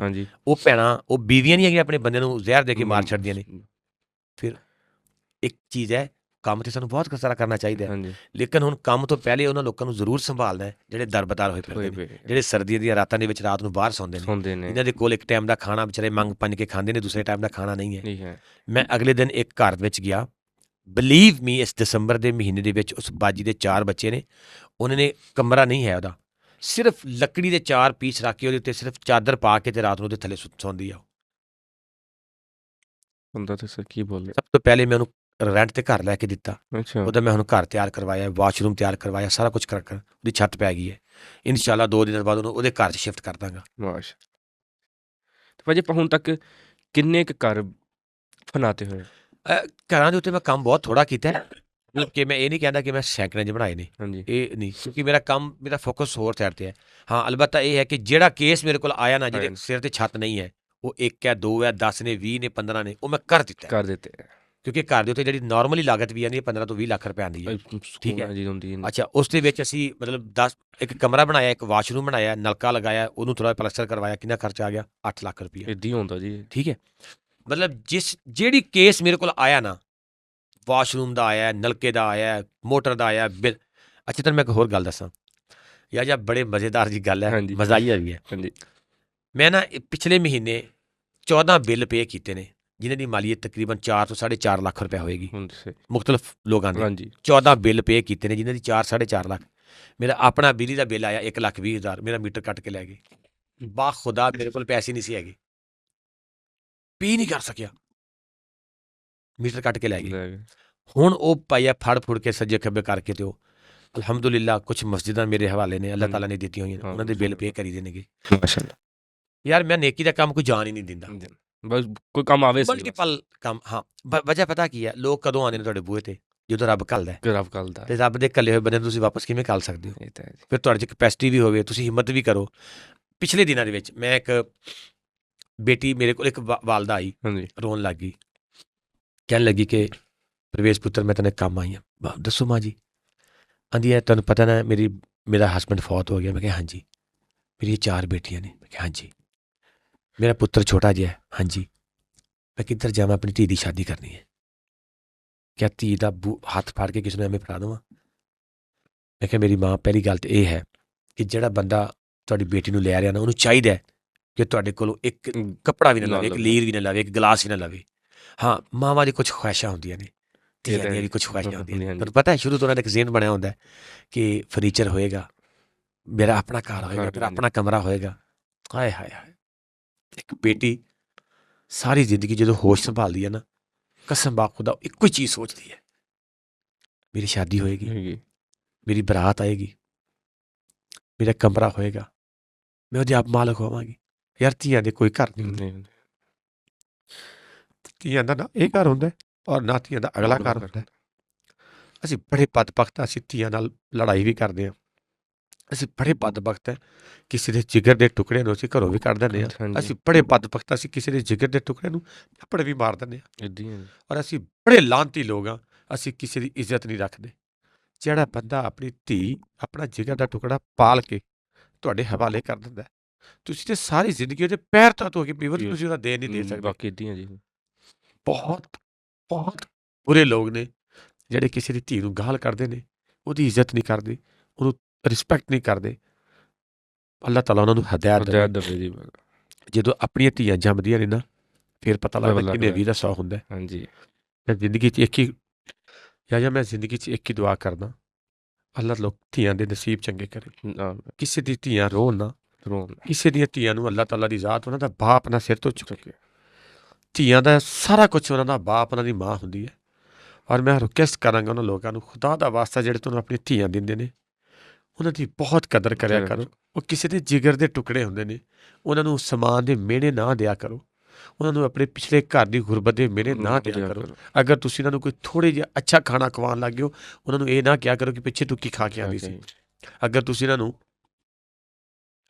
ਇੱਕ ਸੂਟ ਅੱਛਾ ਲੈ ਕੇ ਦੇ ਦਿੱਤਾ ਅਤੇ ਤੁਸੀਂ ਉਹਨਾਂ ਨੂੰ ਇੱਕ ਦਿਨ ਨਾ ਕਹੋ, ਅਗਰ ਤੁਸੀਂ ਉਹਨਾਂ ਨੂੰ ਇੱਕ ਸੂਟ ਅੱਛਾ ਲੈ ਕੇ ਦੇ ਦਿੱਤਾ ਕਿ ਤੂੰ ਪਿੱਛੇ ਕੁਛ ਨਹੀਂ ਸੀ ਪਾਉਂਦੀ, ਦੇਖ ਮੈਂ ਤੈਨੂੰ ਕਿੰਨੇ ਮਹਿੰਗੇ ਕੱਪੜੇ ਲੈ ਕੇ ਦਿੱਤੇ, ਇੰਝ ਨਾ ਕਰਿਆ ਕਰੋ। ਜਿਹੜਾ ਬੰਦਾ ਤੁਹਾਨੂੰ ਧੀਆਂ ਦੇ ਦਿੰਦਾ ਨਾ, ਉਹ ਕੁਛ ਵੀ ਨਹੀਂ ਤੁਹਾਡੇ ਕੋਲੋਂ ਰੱਖਦਾ। ਸੋ ਖੁਦਾ ਦਾ ਵਾਸਤਾ, ਜਿਹੜੀ ਗੱਡੀ ਦੀ ਡਿਮਾਂਡ ਕਰਨੀ, ਚੀਜ਼ਾਂ ਦੀ ਡਿਮਾਂਡ ਕਰਨੀ, ਸਮਾਨ ਦੀ ਡਿਮਾਂਡ ਕਰਨੀ, ਜਿਹੜਾ ਇੱਕ ਗੈਰਤਮੰਦ ਬੰਦਾ ਨਾ, ਗੈਰਤ ਜਿਹਦੇ ਅੰਦਰ ਇੱਕ ਕਤਰਾ ਗੈਰਤ ਹੈ, ਉਹ ਆਪਣੇ ਸਹੁਰਿਆਂ ਦੇ ਘਰੋਂ, ਉਸ ਬੀਵੀ ਦੇ ਘਰੋਂ ਇੱਕ ਗਲਾਸ ਨਾ ਲਵੇ ਜਿਹਦੇ ਅੰਦਰ ਗੈਰਤ ਹੈ। ਅਗਰ ਉਹ ਮਰਦ ਹੈ, ਮੈਂ ਕਹਿੰਦਾ ਮਰਦ ਕਦੇ ਵੀ ਇੱਕ ਕੱਪੜਾ, ਇੱਕ ਸੂਟ, ਇੱਕ ਬਰਤਨ ਦਾ ਇੱਕ ਪੀਸ ਨਹੀਂ ਲਵੇਗਾ। ਅਗਰ ਉਹ ਮਰਦ ਹੈ, ਅਗਰ ਉਹ ਮਰਦ ਨਹੀਂ ਹੈ ਤਾਂ ਫਿਰ ਜੋ ਮਰਜ਼ੀ ਡਿਮਾਂਡਾਂ ਕਰ ਜਾਵੇ। ਭਾਈ ਫਿਰ ਐਸਾ ਨਾ, ਤਾਂ ਫਿਰ ਸਾਡੇ ਪੰਜਾਬ ਦੇ ਵਿੱਚ ਕੋਈ ਮਰਦ ਹੈ ਹੀ ਨਹੀਂ? ਹੈਗੇ ਨੇ, ਬਹੁਤ ਸਾਰੇ ਮਰਦ ਨੇ। ਤੇਰੇ ਸਾਹਮਣੇ ਇੱਕ ਮਰਦ ਬੈਠਾ ਹੈ, ਇੱਕ ਸੂਈ ਵੀ ਹਰਾਮ ਹੈ, ਹਰਾਮ ਹੈ ਇੱਕ ਸੂਈ ਵੀ। ਔਰ ਅਗਲੀ ਗੱਲ ਵੀ ਸੁਣ ਲਾ, ਜਿਸ ਦਿਨ ਮੇਰਾ ਨਿਕਾਹ ਸੀ, ਮੇਰੇ ਜਿਹੜੇ ਸੁਸਰ ਨੇ, ਮੇਰੇ ਵਾਲਦ ਸਾਹਿਬ, ਉਹ ਟੀਚਰ ਸਨ ਗੌਰਮੈਂਟ, ਉਹਨਾਂ ਨੇ ਜਿਸ ਦਿਨ ਅਸੀਂ ਗਏ ਹਾਂ, ਉਹਨਾਂ ਨੇ ਮੇਰੇ ਅੱਗੇ ਨਿਕਾਹਨਾਮਾ ਰੱਖਿਆ ਕਿ ਜੀ ਤੁਸੀਂ ਲਿਖ ਕੇ ਦੇਵੋ, ਅਗਰ ਬਗੈਰ ਕਿਸੇ ਰੀਜ਼ਨ ਤੋਂ ਮੇਰੀ ਬੇਟੀ ਨੂੰ ਛੋੜਿਆ ਤੇ ਤੁਸੀਂ ਪਰ ਮੰਥ ਉਹਨੂੰ ਪਤਾ ਨਹੀਂ 20,000 ਕਿ 30,000 ਰੁਪਏ ਖਰਚਾ ਦੇਵੋਗੇ, 2 ਤੋਲੇ ਕਿ 4 ਤੋਲੇ ਸੋਨਾ ਜਿਹੜੇ ਨੇ, ਛੋਟੀ ਛੋਟੀ ਡਿਮਾਂਡਾਂ ਬੜੀਆਂ ਨੇ, ਇਹ ਕਰੋਗੇ, ਔਰ ਛੋੜਨ ਦੀ ਮੱਦ ਵਿੱਚ 5 ਲੱਖ ਰੁਪਏ ਇਕੱਠਾ ਪੇ ਕਰੋਗੇ। ਬਾਖੁਦਾ ਮੈਂ ਉਹ ਪੇਜ ਫੜਿਆ, ਉਸ ਪੇਜ ਦੇ ਉੱਤੇ ਮੈਂ ਪਤਾ ਕੀ ਲਿਖਿਆ, ਮੈਂ ਕਿਹਾ ਜੀ ਅਗਰ ਮੈਂ ਤੁਹਾਡੀ ਬੇਟੀ ਨੂੰ ਤਲਾਕ ਦੇਵਾਂ, 5 ਲੱਖ ਨਹੀਂ, 50 ਲੱਖ ਰੁਪਏ ਕੀ 50 ਕਰੋੜ, ਮੈਂ ਜ਼ਿਆਦਾ ਸਿਫਰਾਂ ਪਾਤੀਆਂ ਨਿਕਾਹ। ਮੈਂ ਕਿਹਾ ਜੀ ਇਹ ਲਿਖਵਾ ਲਓ। ਪਹਿਲੇ ਉਹਨਾਂ ਨੇ ਪੇਜ 'ਤੇ ਲਿਖਵਾਇਆ, ਫਿਰ ਮੈਂ ਉਹਨਾਂ ਨੂੰ ਕਿਹਾ ਕਿ ਤੁਸੀਂ ਸਿਰਫ 20,000 ਜਾਂ 30,000 ਕਹਿੰਦੇ, ਮੈਂ 10 ਲੱਖ ਰੁਪਏ ਪਰ ਮੰਥ ਦੇਵਾਂਗਾ, ਤੁਸੀਂ ਸਿਰਫ 5 ਤੋਲੇ ਕਿਹਾ, ਮੈਂ 100 ਤੋਲਾ ਦੇਵਾਂਗਾ। ਅੰਕਲ ਜੀ ਮੈਨੂੰ ਪਤਾ ਕੀ ਬੜੇ ਸੁਲਝੇ ਹੋਏ ਇਨਸਾਨ ਸਨ, ਅੱਲਾਹ ਤਾਲਾ ਨੂੰ ਪਿਆਰੇ ਹੋ ਗਏ। ਉਹਨਾਂ ਨੇ ਪੇਜ ਪਾੜਤਾ, ਉਹਨੇ ਕਿਹਾ ਪਰਵੇਜ਼ ਮੀਂਹ ਆਵੇ, ਹਨੇਰੀ ਆਵੇ, ਕਣੀ ਆਵੇ, ਮੈਂ ਤੈਨੂੰ ਇੰਨਾ ਕੁ ਮੈਨੂੰ ਪਤਾ ਲੱਗ ਗਿਆ ਕਿ ਤੂੰ ਮੇਰੀ ਬੇਟੀ ਨੂੰ ਬਹੁਤ ਖੁਸ਼ ਰੱਖੇਂਗਾ, ਤੇਰਾ ਬਸ ਇਹੀ ਚੈੱਕ ਕਰਨਾ ਸੀ ਤੈਨੂੰ। ਮੈਂ ਉਹਨੂੰ ਇੱਕ ਗੱਲ ਕਹੀ, ਮੈਂ ਕਿਹਾ ਅੱਬਾ ਹਜ਼ੂਰ ਤੁਸੀਂ ਧੀ ਤੇ ਦੇ ਹੀ ਨਹੀਂ ਰਹੇ, ਤੁਸੀਂ ਜਿਗਰ ਦਾ ਟੁਕੜਾ ਦੇ ਰਹੇ ਹੋ। ਔਰ ਮੈਂ ਫਿਰ ਅੱਜ ਗੱਲ ਕਰਾਂ, ਮੇਰੀ ਮਿਸਿਸ ਨੂੰ ਪਤਾ ਹੈ ਮੇਰਾ, ਮੈਂ ਉਹਦਾ ਬਾਪ ਵੀ ਹਾਂ, ਉਹਦੀ ਮਾਂ ਵੀ ਹਾਂ, ਉਹਦਾ ਦੋਸਤ ਵੀ ਹਾਂ, ਉਹਦਾ ਹਸਬੈਂਡ ਵੀ ਹਾਂ, ਉਹਦਾ ਸਭ ਕੁਛ ਹਾਂ। ਮੇਰੀ ਦੁਨੀਆ ਦੇ ਵਿੱਚ ਕੋਈ ਬੀਵੀ ਇੰਨੀ ਖੁਸ਼ ਨਹੀਂ ਹੋਏਗੀ ਜਿੰਨੀ ਬੀਵੀ ਮੇਰੀ ਮੇਰੇ ਤੇ ਖੁਸ਼ ਹੈ। ਦੁਨੀਆ ਦੇ ਵਿੱਚ ਕੋਈ ਐਸਾ ਬਾਪ ਨਹੀਂ ਹੋ ਸਕਦਾ ਇਨਸ਼ਾਅੱਲਾ ਜਿਹੜਾ ਜਿਸ ਤਰ੍ਹਾਂ ਦਾ ਮੈਂ ਇੱਕ ਸ਼ਫੀਕ ਬਾਪ ਹਾਂ, ਔਰ ਜਿੰਨੀ ਮੈਂ ਮੁਹੱਬਤ ਔਰ ਇਸ਼ਕ ਆਪਣੇ ਬੱਚਿਆਂ ਨਾਲ ਕਰਦਾ। ਬਹੁਤ ਹਰ ਬੰਦਾ ਆਪਣੇ ਬੱਚਿਆਂ ਨਾਲ ਬਹੁਤ ਇਸ਼ਕ ਕਰਦਾ, ਨਹੀਂ ਮੈਂ ਕਹਿੰਦਾ ਹਰ ਮਾਂ ਆਪਣੇ ਬੱਚੇ ਨਾਲ ਬੜਾ ਇਸ਼ਕ ਕਰਦੀ ਹੈ, ਹਰ ਬਾਪ। ਲੇਕਿਨ ਪਤਾ ਨਹੀਂ ਮੈਨੂੰ ਇੰਝ ਕਿਉਂ ਲੱਗਦਾ ਕਿ ਮੈਂ ਦੁਨੀਆ ਤੋਂ ਵੱਖਰਾ ਬਾਪ, ਮੈਂ ਦੁਨੀਆ ਤੋਂ ਵੱਖਰਾ ਹਸਬੈਂਡ ਹਾਂ, ਔਰ ਮੈਂ ਦੁਨੀਆ ਤੋਂ ਵੱਖਰਾ ਪੁੱਤਰ ਆਪਣੀ ਮਾਂ ਦਾ, ਮੈਂ ਦੁਨੀਆ ਤੋਂ ਵੱਖਰਾ ਪੁੱਤਰ ਮੈਂ ਆਪਣੇ ਬਾਪ ਦਾ। ਮੈਂ ਆਪਣੇ ਭਰਾਵਾਂ ਦਾ ਦੁੱਖ ਨਹੀਂ ਬਰਦਾਸ਼ਤ ਕਰ ਸਕਦਾ। ਮੈਨੂੰ ਕੋਈ ਇਹ ਕਹਿ ਦੇਣਾ ਮੇਰੇ ਭਾਈ ਨੂੰ ਬੁਖਾਰ ਹੋ ਗਿਆ, ਮੇਰੀ ਜਿੰਦ ਨਿਕਲ ਜਾਂਦੀ ਹੈ ਕਸਮ ਨਾਲ, ਮੈਂ ਤੜਪ ਜਾਂਦਾ। ਮੈਂ ਕਹਿੰਦਾ ਮੈਨੂੰ ਕੋਈ ਹੁਣ ਫੋਨ ਕਰ ਦੇਣਾ ਕਿ ਤੇਰੇ ਭਾਈ ਨੂੰ ਕੁਛ ਹੋ ਗਿਆ, ਮੈਂ ਮਰ ਜਾਵਾਂਗਾ ਸ਼ਾਇਦ। ਮੈਂ ਇਸ ਕਦਰ ਹਸਾਸ ਬੰਦਾ। ਮੈਂ ਭਰਾਵਾਂ ਦੀ ਤਾਂ ਦੂਰ ਦੀ ਗੱਲ ਯਾਰ, ਮੈਂ ਤੇ ਕਿਸੇ ਥਰਡ ਪਾਰਟੀ ਦਾ ਕੋਈ ਬੰਦਾ ਮੈਨੂੰ ਕੋਈ ਕਹਿ ਦੇਣਾ ਫਲਾਣੇ ਬੰਦੇ ਕੁਛ ਹੋ ਗਿਆ, ਜਾਂ ਰਾਤ ਨੂੰ ਭੁੱਖਾ ਸੁੱਤਾ, ਜਾਂ ਉਹਦੇ ਬੱਚੇ ਪੜ੍ਹਦੇ ਰਹੀ, ਉਹਦੀ ਫੀਸ ਰਹਿੰਦੀ ਹੈ, ਸਰ ਮੈਨੂੰ ਰਾਤ ਨੂੰ ਨੀਂਦ ਨਹੀਂ ਆਉਂਦੀ। ਸਰ ਜੀ ਜੇ ਹਰ ਬੰਦੇ ਆ ਤੁਹਾਡੇ ਵਰਗਾ ਹੋ ਜਾਵੇ ਤੇ ਸਕੂਨ ਨਾ ਹੋ ਜਾਵੇ, ਜੇ ਹਰ ਇੱਕ ਦੀ ਸੋਚ ਤੁਹਾਡੀ ਵਰਗੀ ਹੋ ਜਾਵੇ ਯਾਰ ਪਤਾ ਕੀ ਹੈ, ਮੈਂ ਕਦੇ ਕਦੇ ਇੱਥੇ ਕਹਿਣਾ ਯਾਰ ਪਤਾ ਨਹੀਂ ਰੱਬ ਦੀ ਵੰਡ ਹੈ, ਅੱਲਾ ਨੇ ਮੇਰੇ ਹਿੱਸੇ ਦੇ ਵਿੱਚ ਇਹ ਪਿਆਰ, ਇਹ ਮੁਹੱਬਤ, ਇਹ ਅਹਿਸਾਸ ਜ਼ਿਆਦਾ ਪਾ ਦਿੱਤਾ ਹੈ, ਮੈਨੂੰ ਇੰਝ ਲੱਗਦਾ।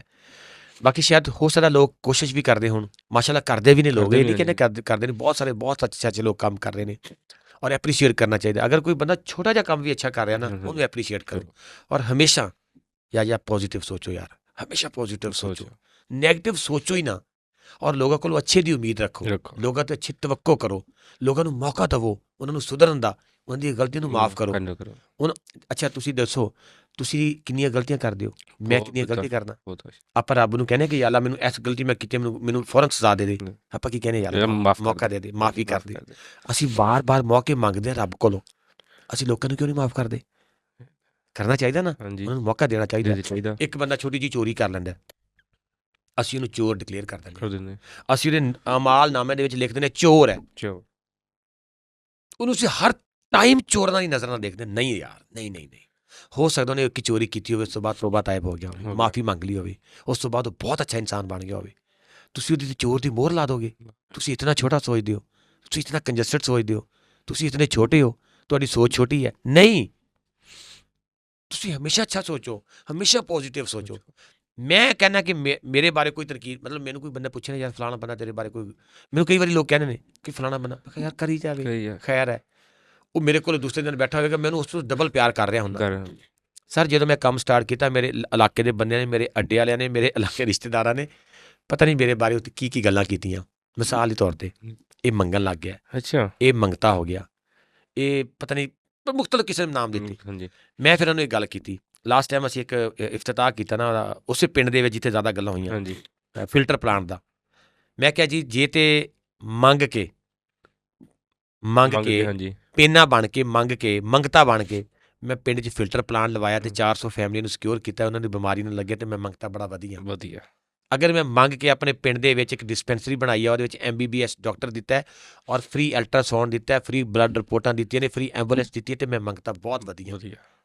ਉਹ ਕੰਮ ਜਿਹੜਾ ਅੱਜ ਦੇ ਦਿਨ ਤੱਕ ਨਾ ਕਿਸੇ MPA ਨੇ, ਨਾ ਕਿਸੇ MNA ਨੇ, ਨਾ ਕਿਸੇ ਬੜੇ ਨੇ ਕਰਵਾਇਆ, ਉਹ ਪਿੰਡ 'ਚ ਕੰਮ ਮੈਂ ਕਰਵਾ ਦਿੱਤਾ। ਅਗਰ ਮੈਂ ਕੀਤਾ ਤੇ ਮੈਂ ਬੜਾ ਵਧੀਆ ਮੰਗਦਾ। ਕੈਟਰਿੰਗ ਦਾ ਸਮਾਨ, ਤੁਹਾਨੂੰ ਪਤਾ ਕੈਟਰਿੰਗ ਦਾ ਸਮਾਨ ਕਿੰਨਾ ਮਹਿੰਗਾ ਪੈਂਦਾ ਸ਼ਾਦੀ 'ਤੇ। ਮੈਂ ਫ੍ਰੀ ਆਫ ਕਾਸਟ, ਮੇਰਾ ਐਲਾਨ ਹੈ, ਫ੍ਰੀ ਕੈਟਰਿੰਗ ਦਾ ਸਮਾਨ। 600 ਫੈਮਿਲੀ ਮੈਂਬਰ, ਅਗਰ 600 ਮਹਿਮਾਨ ਨੇ ਨਾ, ਉਹਨਾਂ ਵਾਸਤੇ ਕੈਟਰਿੰਗ ਦਾ ਸਮਾਨ ਨਿਊ ਫ੍ਰੀ, ਸ਼ਾਦੀ 'ਤੇ ਫ੍ਰੀ, ਗਮੀ 'ਤੇ ਫ੍ਰੀ, ਔਰ ਉਸ ਤੋਂ ਬਾਅਦ ਪਿਕ ਐਂਡ ਡ੍ਰੌਪ ਵੀ ਦੇ ਦੇਣਾ ਕਈਆਂ ਨੂੰ ਕਿ ਚੱਲ ਯਾਰ ਮੇਰਾ ਰਕਸ਼ਾ ਖੜਾ, ਤੁਸੀਂ ਲੈ ਜਾਓ, ਕੀ ਹੋ ਗਿਆ, ਮੈਂ ਘਾਟਾ ਪੈਣ ਲੱਗਾ, ਮੈਨੂੰ ਕੁਝ ਨਹੀਂ ਹੋਇਆ। ਅਗਰ ਮੈਂ ਤੁਹਾਡੀਆਂ ਸ਼ਾਦੀਆਂ ਵਿਆਹਾਂ ਨੂੰ ਸਿਕਿਉਰ ਕਰ ਦਿੱਤਾ ਤੇ ਮੈਂ ਮੰਗਤਾ ਬੜਾ ਵਧੀਆ। ਅਗਰ ਮੈਂ ਪਿੰਡ ਦੇ ਵਿੱਚ ਯਤੀਮ ਬੱਚੀ ਦੀ ਸ਼ਾਦੀ ਹੈ ਤੇ ਉਹ ਸਾਰਾ ਕੁਝ ਮੈਂ ਲੈ ਕੇ ਦੇ ਦੇਣਾ ਤੇ ਮੈਂ ਮੰਗਤਾ ਬੜਾ ਵਧੀਆ। ਅਗਰ ਪਿੰਡ ਦੇ ਵਿੱਚ ਕਿਸੇ ਦਾ ਇਲਾਜ ਨਹੀਂ ਹੋ ਰਿਹਾ, ਬਿਮਾਰ ਹੈ, ਉਹਦਾ ਕੋਈ ਬਾਹਰੋਂ ਵੀ ਇਲਾਜ ਕਰਾਉਣਾ ਤੇ ਪੈਸੇ ਭਰਨੇ ਨੇ, ਮੈਂ ਭਰ ਦੇਣਾ ਤੇ ਮੈਂ ਮੰਗਤਾ ਬੜਾ ਵਧੀਆ। ਕਿਸੇ ਦੇ ਪਿੰਡ 'ਚ ਕਾਰੋਬਾਰ ਨਹੀਂ, ਮੈਂ ਕਾਰੋਬਾਰ ਕਰਵਾ ਦੇਣਾ, ਉਹਨੂੰ ਕੋਈ ਰੇਹੜੀ ਲਵਾ ਦੇਣਾ, ਉਹਨੂੰ ਕੋਈ ਹੋਰ ਫਾਈਨੈਂਸ਼ੀਅਲੀ ਸਪੋਰਟ ਕਰਨਾ, ਮੈਂ ਮੰਗਤਾ ਬੜਾ ਵਧੀਆ ਤੇ ਮੈਂ ਮੰਗਤਾ ਠੀਕ ਆ। ਜਦੋਂ ਵਕਤ ਗੁਜ਼ਰ ਗਿਆ, ਸਾਰਾ ਕੁਝ ਹੋ ਗਿਆ, ਹੁਣ ਉਹੀ ਬੰਦੇ ਪਿਆਰ ਕਰਦੇ ਨੇ। ਅਗਰ ਮੈਂ ਉਹਨਾਂ ਨਾਲ ਉੱਥੇ ਲੜਾਈ ਸ਼ੁਰੂ ਕਰ ਦਿੰਦਾ, ਉਹਨਾਂ ਨਾਲ ਮੁਕਾਬਲੇਬਾਜ਼ੀ ਸ਼ੁਰੂ ਕਰ ਦਿੰਦਾ, ਉਹ ਤਾਂ ਚਾਹੁੰਦੇ ਸਨ ਕਿ ਯਾਰ ਇਹ ਮਤਲਬ ਇਸ ਚੱਕਰਾਂ 'ਚ ਪਵੇ। ਬਹੁਤ ਸਾਰੇ ਲੋਕ ਚਾਹੁੰਦੇ ਹੁੰਦੇ ਨਾ ਕਿ ਯਾਰ ਇਹ ਲੜਾਈ ਲੁੜੀ ਵਾਲੇ ਕੰਮ 'ਚ ਪੈ ਕੇ ਮੁਤਨਫਰ ਹੋ ਕੇ ਇਸ ਕੰਮ ਨੂੰ ਛੱਡ ਦੇਵੇ। ਸਰ, ਜਦੋਂ ਤੁਸੀਂ ਕਿਸੇ ਚੀਜ਼ ਦਾ ਮੁਸੰਮਮ ਇਰਾਦਾ ਕਰ ਲੈਂਦੇ ਹੋ, ਪੁਖਤਾ ਇਰਾਦਾ ਕਰ ਲੈਂਦੇ ਹੋ, ਅੱਲਾ ਤੇ ਬਲੀਵ ਕਰਦੇ ਹੋ, ਯਕੀਨ ਕਰਦੇ ਹੋ, ਕੰਮ ਤੁਸੀਂ ਜੈਨੂਅਨ ਕਰਦੇ ਹੋ, ਅੱਲਾ ਦੀ ਖੁਸ਼ਨੂਦੀ ਵਾਸਤੇ ਕਰਦੇ ਹੋ, ਰਿਸਪੈਕਟਡ ਸਰ, ਫਿਰ ਗੁੱਸਾ ਕਾਹਦਾ? ਕਰੀ ਜਾਣ ਤਨਕੀਦ, ਲੋਕਾਂ ਨੇ ਤਨਕੀਦ ਕਰ ਕਰਕੇ ਤੇ ਲੋਕਾਂ ਨੇ ਸੋਨਾ ਬਣਾਉਣਾ, ਹੀਰਾ ਬਣਾਉਣਾ। ਬਰਦਾਸ਼ਤ ਕਰਿਆ ਕਰੋ, ਬਰਦਾਸ਼ਤ ਕਰਨ ਵਾਲਾ ਬੜਾ ਆਦਮੀ ਹੁੰਦਾ। ਜਜ਼ਾਕੱਲਾ ਖੈਰ। ਭਾਜੀ, ਆਪਣਾ ਗਾਣਾ ਆਉਣ ਵਾਲੇ ਕਹਿੰਦੇ ਨਾ 10 ਸਾਲ ਜਾਂ 20 ਸਾਲਾਂ ਦੇ ਵਿੱਚ ਤੁਸੀਂ ਆਪਣੇ ਆਪ ਨੂੰ, ਆਪਣੀ ਜਿਹੜੀ ਵੈਲਫੇਅਰ ਆ, ਇਹਨੂੰ ਤੁਸੀਂ ਕਿੱਥੇ ਲੈ ਕੇ ਜਾਣਾ?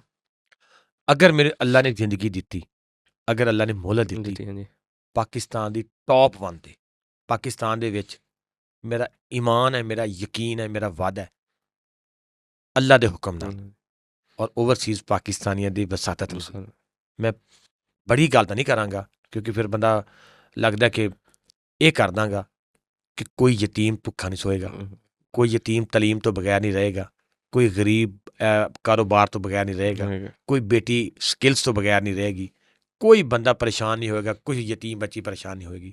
ਬਾਖੁਦਾ ਇੱਥੇ ਖੜਾ ਕਰ ਦਾਂਗਾ ਔਰ ਮੈਂ ਕਰਾਂਗਾ। ਸਰ, ਮੈਂ ਯਾਜਾ ਬਾਈ ਅੱਜ ਤੁਹਾਨੂੰ ਇਹ ਲਿਖ ਕੇ ਦੇ ਕੇ ਜਾ, ਮੇਰੀ ਰਿਕਾਰਡਿੰਗ ਸੰਭਾਲ ਕੇ ਰੱਖਣੀ ਹੈ। ਅੱਲਾ ਰੱਬੁਲ ਇੱਜ਼ਤ ਤੁਹਾਨੂੰ ਵੀ ਲੰਬੀ ਜ਼ਿੰਦਗੀ ਦੇਵੇ ਔਰ ਮੈਨੂੰ ਵੀ ਸਿਹਤ ਔਰ ਤੰਦਰੁਸਤੀ ਔਰ ਲੰਬੀ ਜ਼ਿੰਦਗੀ ਦੇਵੇ। ਅੱਜ ਦੀ ਇਹ ਪੋਡਕਾਸਟ ਤੁਹਾਨੂੰ ਯਾਦ ਆਏਗੀ ਕਿ ਪਰਵੇਜ਼ ਭਾਈ ਨੇ ਗੱਲਾਂ ਕੀਤੀਆਂ ਸੀ। ਮੈਨੂੰ ਵਜ੍ਹਾ ਪਤਾ ਕੀ ਹੈ? ਮੈਨੂੰ ਆਪਣੇ ਅੱਲਾ 'ਤੇ ਬਲੀਵ ਹੀ ਬੜਾ ਹੈ। ਮੈਂ ਅੱਲਾ 'ਤੇ ਇੰਨਾ ਟਰਸਟ ਕਰਦਾ, ਜਿਸ ਰੱਬ ਨੇ ਮੈਨੂੰ ਜ਼ਮੀਨ ਤੋਂ ਚੁੱਕ ਕੇ ਅਸਮਾਨ 'ਤੇ ਖੜਾ ਕੀਤਾ ਨਾ, ਉਹ ਰੱਬ ਮੈਨੂੰ ਉਸ ਅਸਮਾਨ ਤੋਂ ਵੀ ਅੱਗੇ ਲੈ ਕੇ ਜਾਏਗਾ। ਜਦੋਂ ਤੁਸੀਂ ਸੋਚਦੇ ਅੱਛਾ ਹੋ, ਜਦੋਂ ਤੁਸੀਂ ਕਰਦੇ ਅੱਛਾ ਹੋ, ਜਦੋਂ ਤੁਹਾਡੇ ਵਿੱਚ ਵਿੰਗ ਸਿੱਧ ਨਹੀਂ ਹੈ, ਜਦੋਂ ਤੁਸੀਂ 2 ਨੰਬਰੀ ਨਹੀਂ ਕਰਦੇ, ਜਦੋਂ ਤੁਸੀਂ ਬੇਈਮਾਨ ਨਹੀਂ ਹੋ, ਫਿਰ ਕਿਵੇਂ ਪੋਸੀਬਲ ਹੈ ਕਿ ਤੁਸੀਂ ਅੱਗੇ ਨਹੀਂ ਜਾਓਗੇ? ਫਿਰ ਕਿਸ ਤਰ੍ਹਾਂ ਪੋਸੀਬਲ ਹੈ ਕਿ ਤੁਸੀਂ ਤਰੱਕੀ ਨਹੀਂ ਕਰੋਗੇ? ਫਿਰ ਕਿਸ ਤਰ੍ਹਾਂ ਪੋਸੀਬਲ ਹੈ ਕਿ ਤੁਸੀਂ ਆਪਣੇ ਜਿਹੜੇ ਟਾਰਗੇਟ ਨੂੰ ਅਚੀਵ ਨਹੀਂ ਕਰੋਗੇ? ਬਸ ਦੈਟਸ ਆਲ। ਮੈਂ ਇਨਸ਼ਾਅੱਲਾ ਤਾਲਾ ਵਾ ਫਜ਼ਲੇ ਖੁਦਾ, ਤੁਸੀਂ ਆਓ ਮੇਰੇ ਨਾਲ, ਤੁਸੀਂ ਮੇਰੇ ਇਲਾਕੇ ਦਾ ਵਿਜ਼ਿਟ ਕਰੋ ਇਨਸ਼ਾਅੱਲਾ ਭਾਜੀ। ਮੈਨੂੰ ਉਸ ਇਲਾਕੇ ਦਾ ਕੋਈ ਯਤੀਮ ਫੈਮਿਲੀ ਇਹ ਕਹਿ ਕੇ ਦੱਸੇ ਕਿ ਸਾਡੇ ਬੱਚੇ ਨਹੀਂ ਪੜ੍ਹਦੇ, ਸਾਡੇ ਘਰ ਰਾਸ਼ਨ ਨਹੀਂ ਆਉਂਦਾ ਔਰ ਅਸੀਂ ਬਿਮਾਰੀ ਦੀ ਵਜ੍ਹਾ ਤੋਂ ਦਵਾਈ ਨਹੀਂ ਲੈ ਸਕੇ, ਸਾਡੇ ਕੋਲ ਕੋਈ ਐਸੀ ਸਹੂਲਤ ਨਹੀਂ ਹੈ, ਸਾਨੂੰ ਐਂਬੂਲੈਂਸ ਨਹੀਂ ਮਿਲੀ, ਰਾਤ ਦੇ 2 ਵਜੇ ਮੈਂ ਖੁਦ ਐਂਬੂਲੈਂਸ ਲੈ ਕੇ ਜਾਣਾ, ਆਪ ਮੈਂ ਜਾ ਕੇ ਡਿਲੀਵਰ ਕਰਦਾ ਮਰੀਜ਼ਾਂ ਨੂੰ, ਔਰ ਮੇਰੀ ਐਂਬੂਲੈਂਸ ਨੇ ਬਹੁਤ ਸਾਰੀਆਂ ਜਾਨਾਂ ਬਚਾਈਆਂ ਨੇ, ਬਹੁਤ ਸਾਰੀਆਂ ਜਾਨਾਂ ਬਚਾਈਆਂ ਨੇ। ਅਲਹਮਦੁਲਿਲਾ ਸੁਮਾ ਮੈਂ ਬਹੁਤ ਮੁਤਮਿਨ ਆਪਣੀ ਜ਼ਿੰਦਗੀ ਤੋਂ। ਜਦੋਂ ਜਾਵਾਂਗੇ ਨਾ, ਇਸ ਦੁਨੀਆ ਤੋਂ ਜਾਣਾ ਸਭ ਨੇ ਹੈ, ਸਹੀ ਗੱਲ ਹੈ ਜੀ, ਯਕੀਨ ਕਰੋ ਹੱਸਦਾ ਹੋਇਆ ਜਾਵਾਂਗਾ, ਇੰਝ ਜਾਵਾਂਗੇ ਜਿਵੇਂ ਜਾਣ ਦਾ ਹੱਕ ਹੁੰਦਾ। ਤੇ ਭਾਜੀ ਲਾਸਟ ਵਿੱਚ ਜਿਹੜੇ ਬੰਦੇ ਸੋਚਦੇ ਆ ਨਾ, ਜਿਹਨਾਂ ਬੰਦਿਆਂ ਦੇ ਜ਼ਮੀਰ ਮਰੇ ਹੋਏ ਆ, ਜਿੱਦਾਂ ਆਪਣੇ ਹੁਣ ਓਵਰਸੀਜ਼ ਭਰਾ ਵਾ, ਭੈਣਾਂ ਵਾ, ਆਪਣੀ ਹੈਲਪ ਕਰਦੇ ਪਏ, ਆਪਣੇ ਇੱਧਰਲੇ ਮਜ਼ਦੂਰ ਆ, ਗਰੀਬ ਆ, ਯਤੀਮ, ਉਹਨਾਂ ਵਾਸਤੇ ਹੈਲਪ ਕਰਦੇ ਪਏ ਆ। ਜਿਹੜੇ ਪਾਕਿਸਤਾਨ ਦੇ ਅੰਦਰ ਰਹਿ ਕੇ ਫੈਕਟਰੀਆਂ ਦੇ ਮਾਲਕ ਆ, ਠੀਕ ਹੈ, ਉਹਨਾਂ ਦੇ ਆਪਣੇ ਕਾਰੋਬਾਰ ਆ, ਉਹਨਾਂ ਦੇ ਆਪਣੇ ਜਿਹੜੇ ਜ਼ਮੀਰ ਮਰੇ ਹੋਏ ਨਾ, ਤੁਸੀਂ ਉਹਨਾਂ ਨੂੰ ਕੀ ਲਾਸਟ ਵਿੱਚ ਕੀ ਕਹਿਣਾ ਚਾਹੋਗੇ? ਅੱਛਾ, ਮੈਂ ਤੁਹਾਨੂੰ ਦੱਸਾਂ, ਇਹ ਇੱਕ ਚਸਕਾ ਹੁੰਦਾ ਨੇਕੀ ਦਾ, ਮੈਂ ਤੁਹਾਨੂੰ ਵੀ ਦੱਸਾਂ, ਇੱਕ ਟੇਸਟ ਹੈ।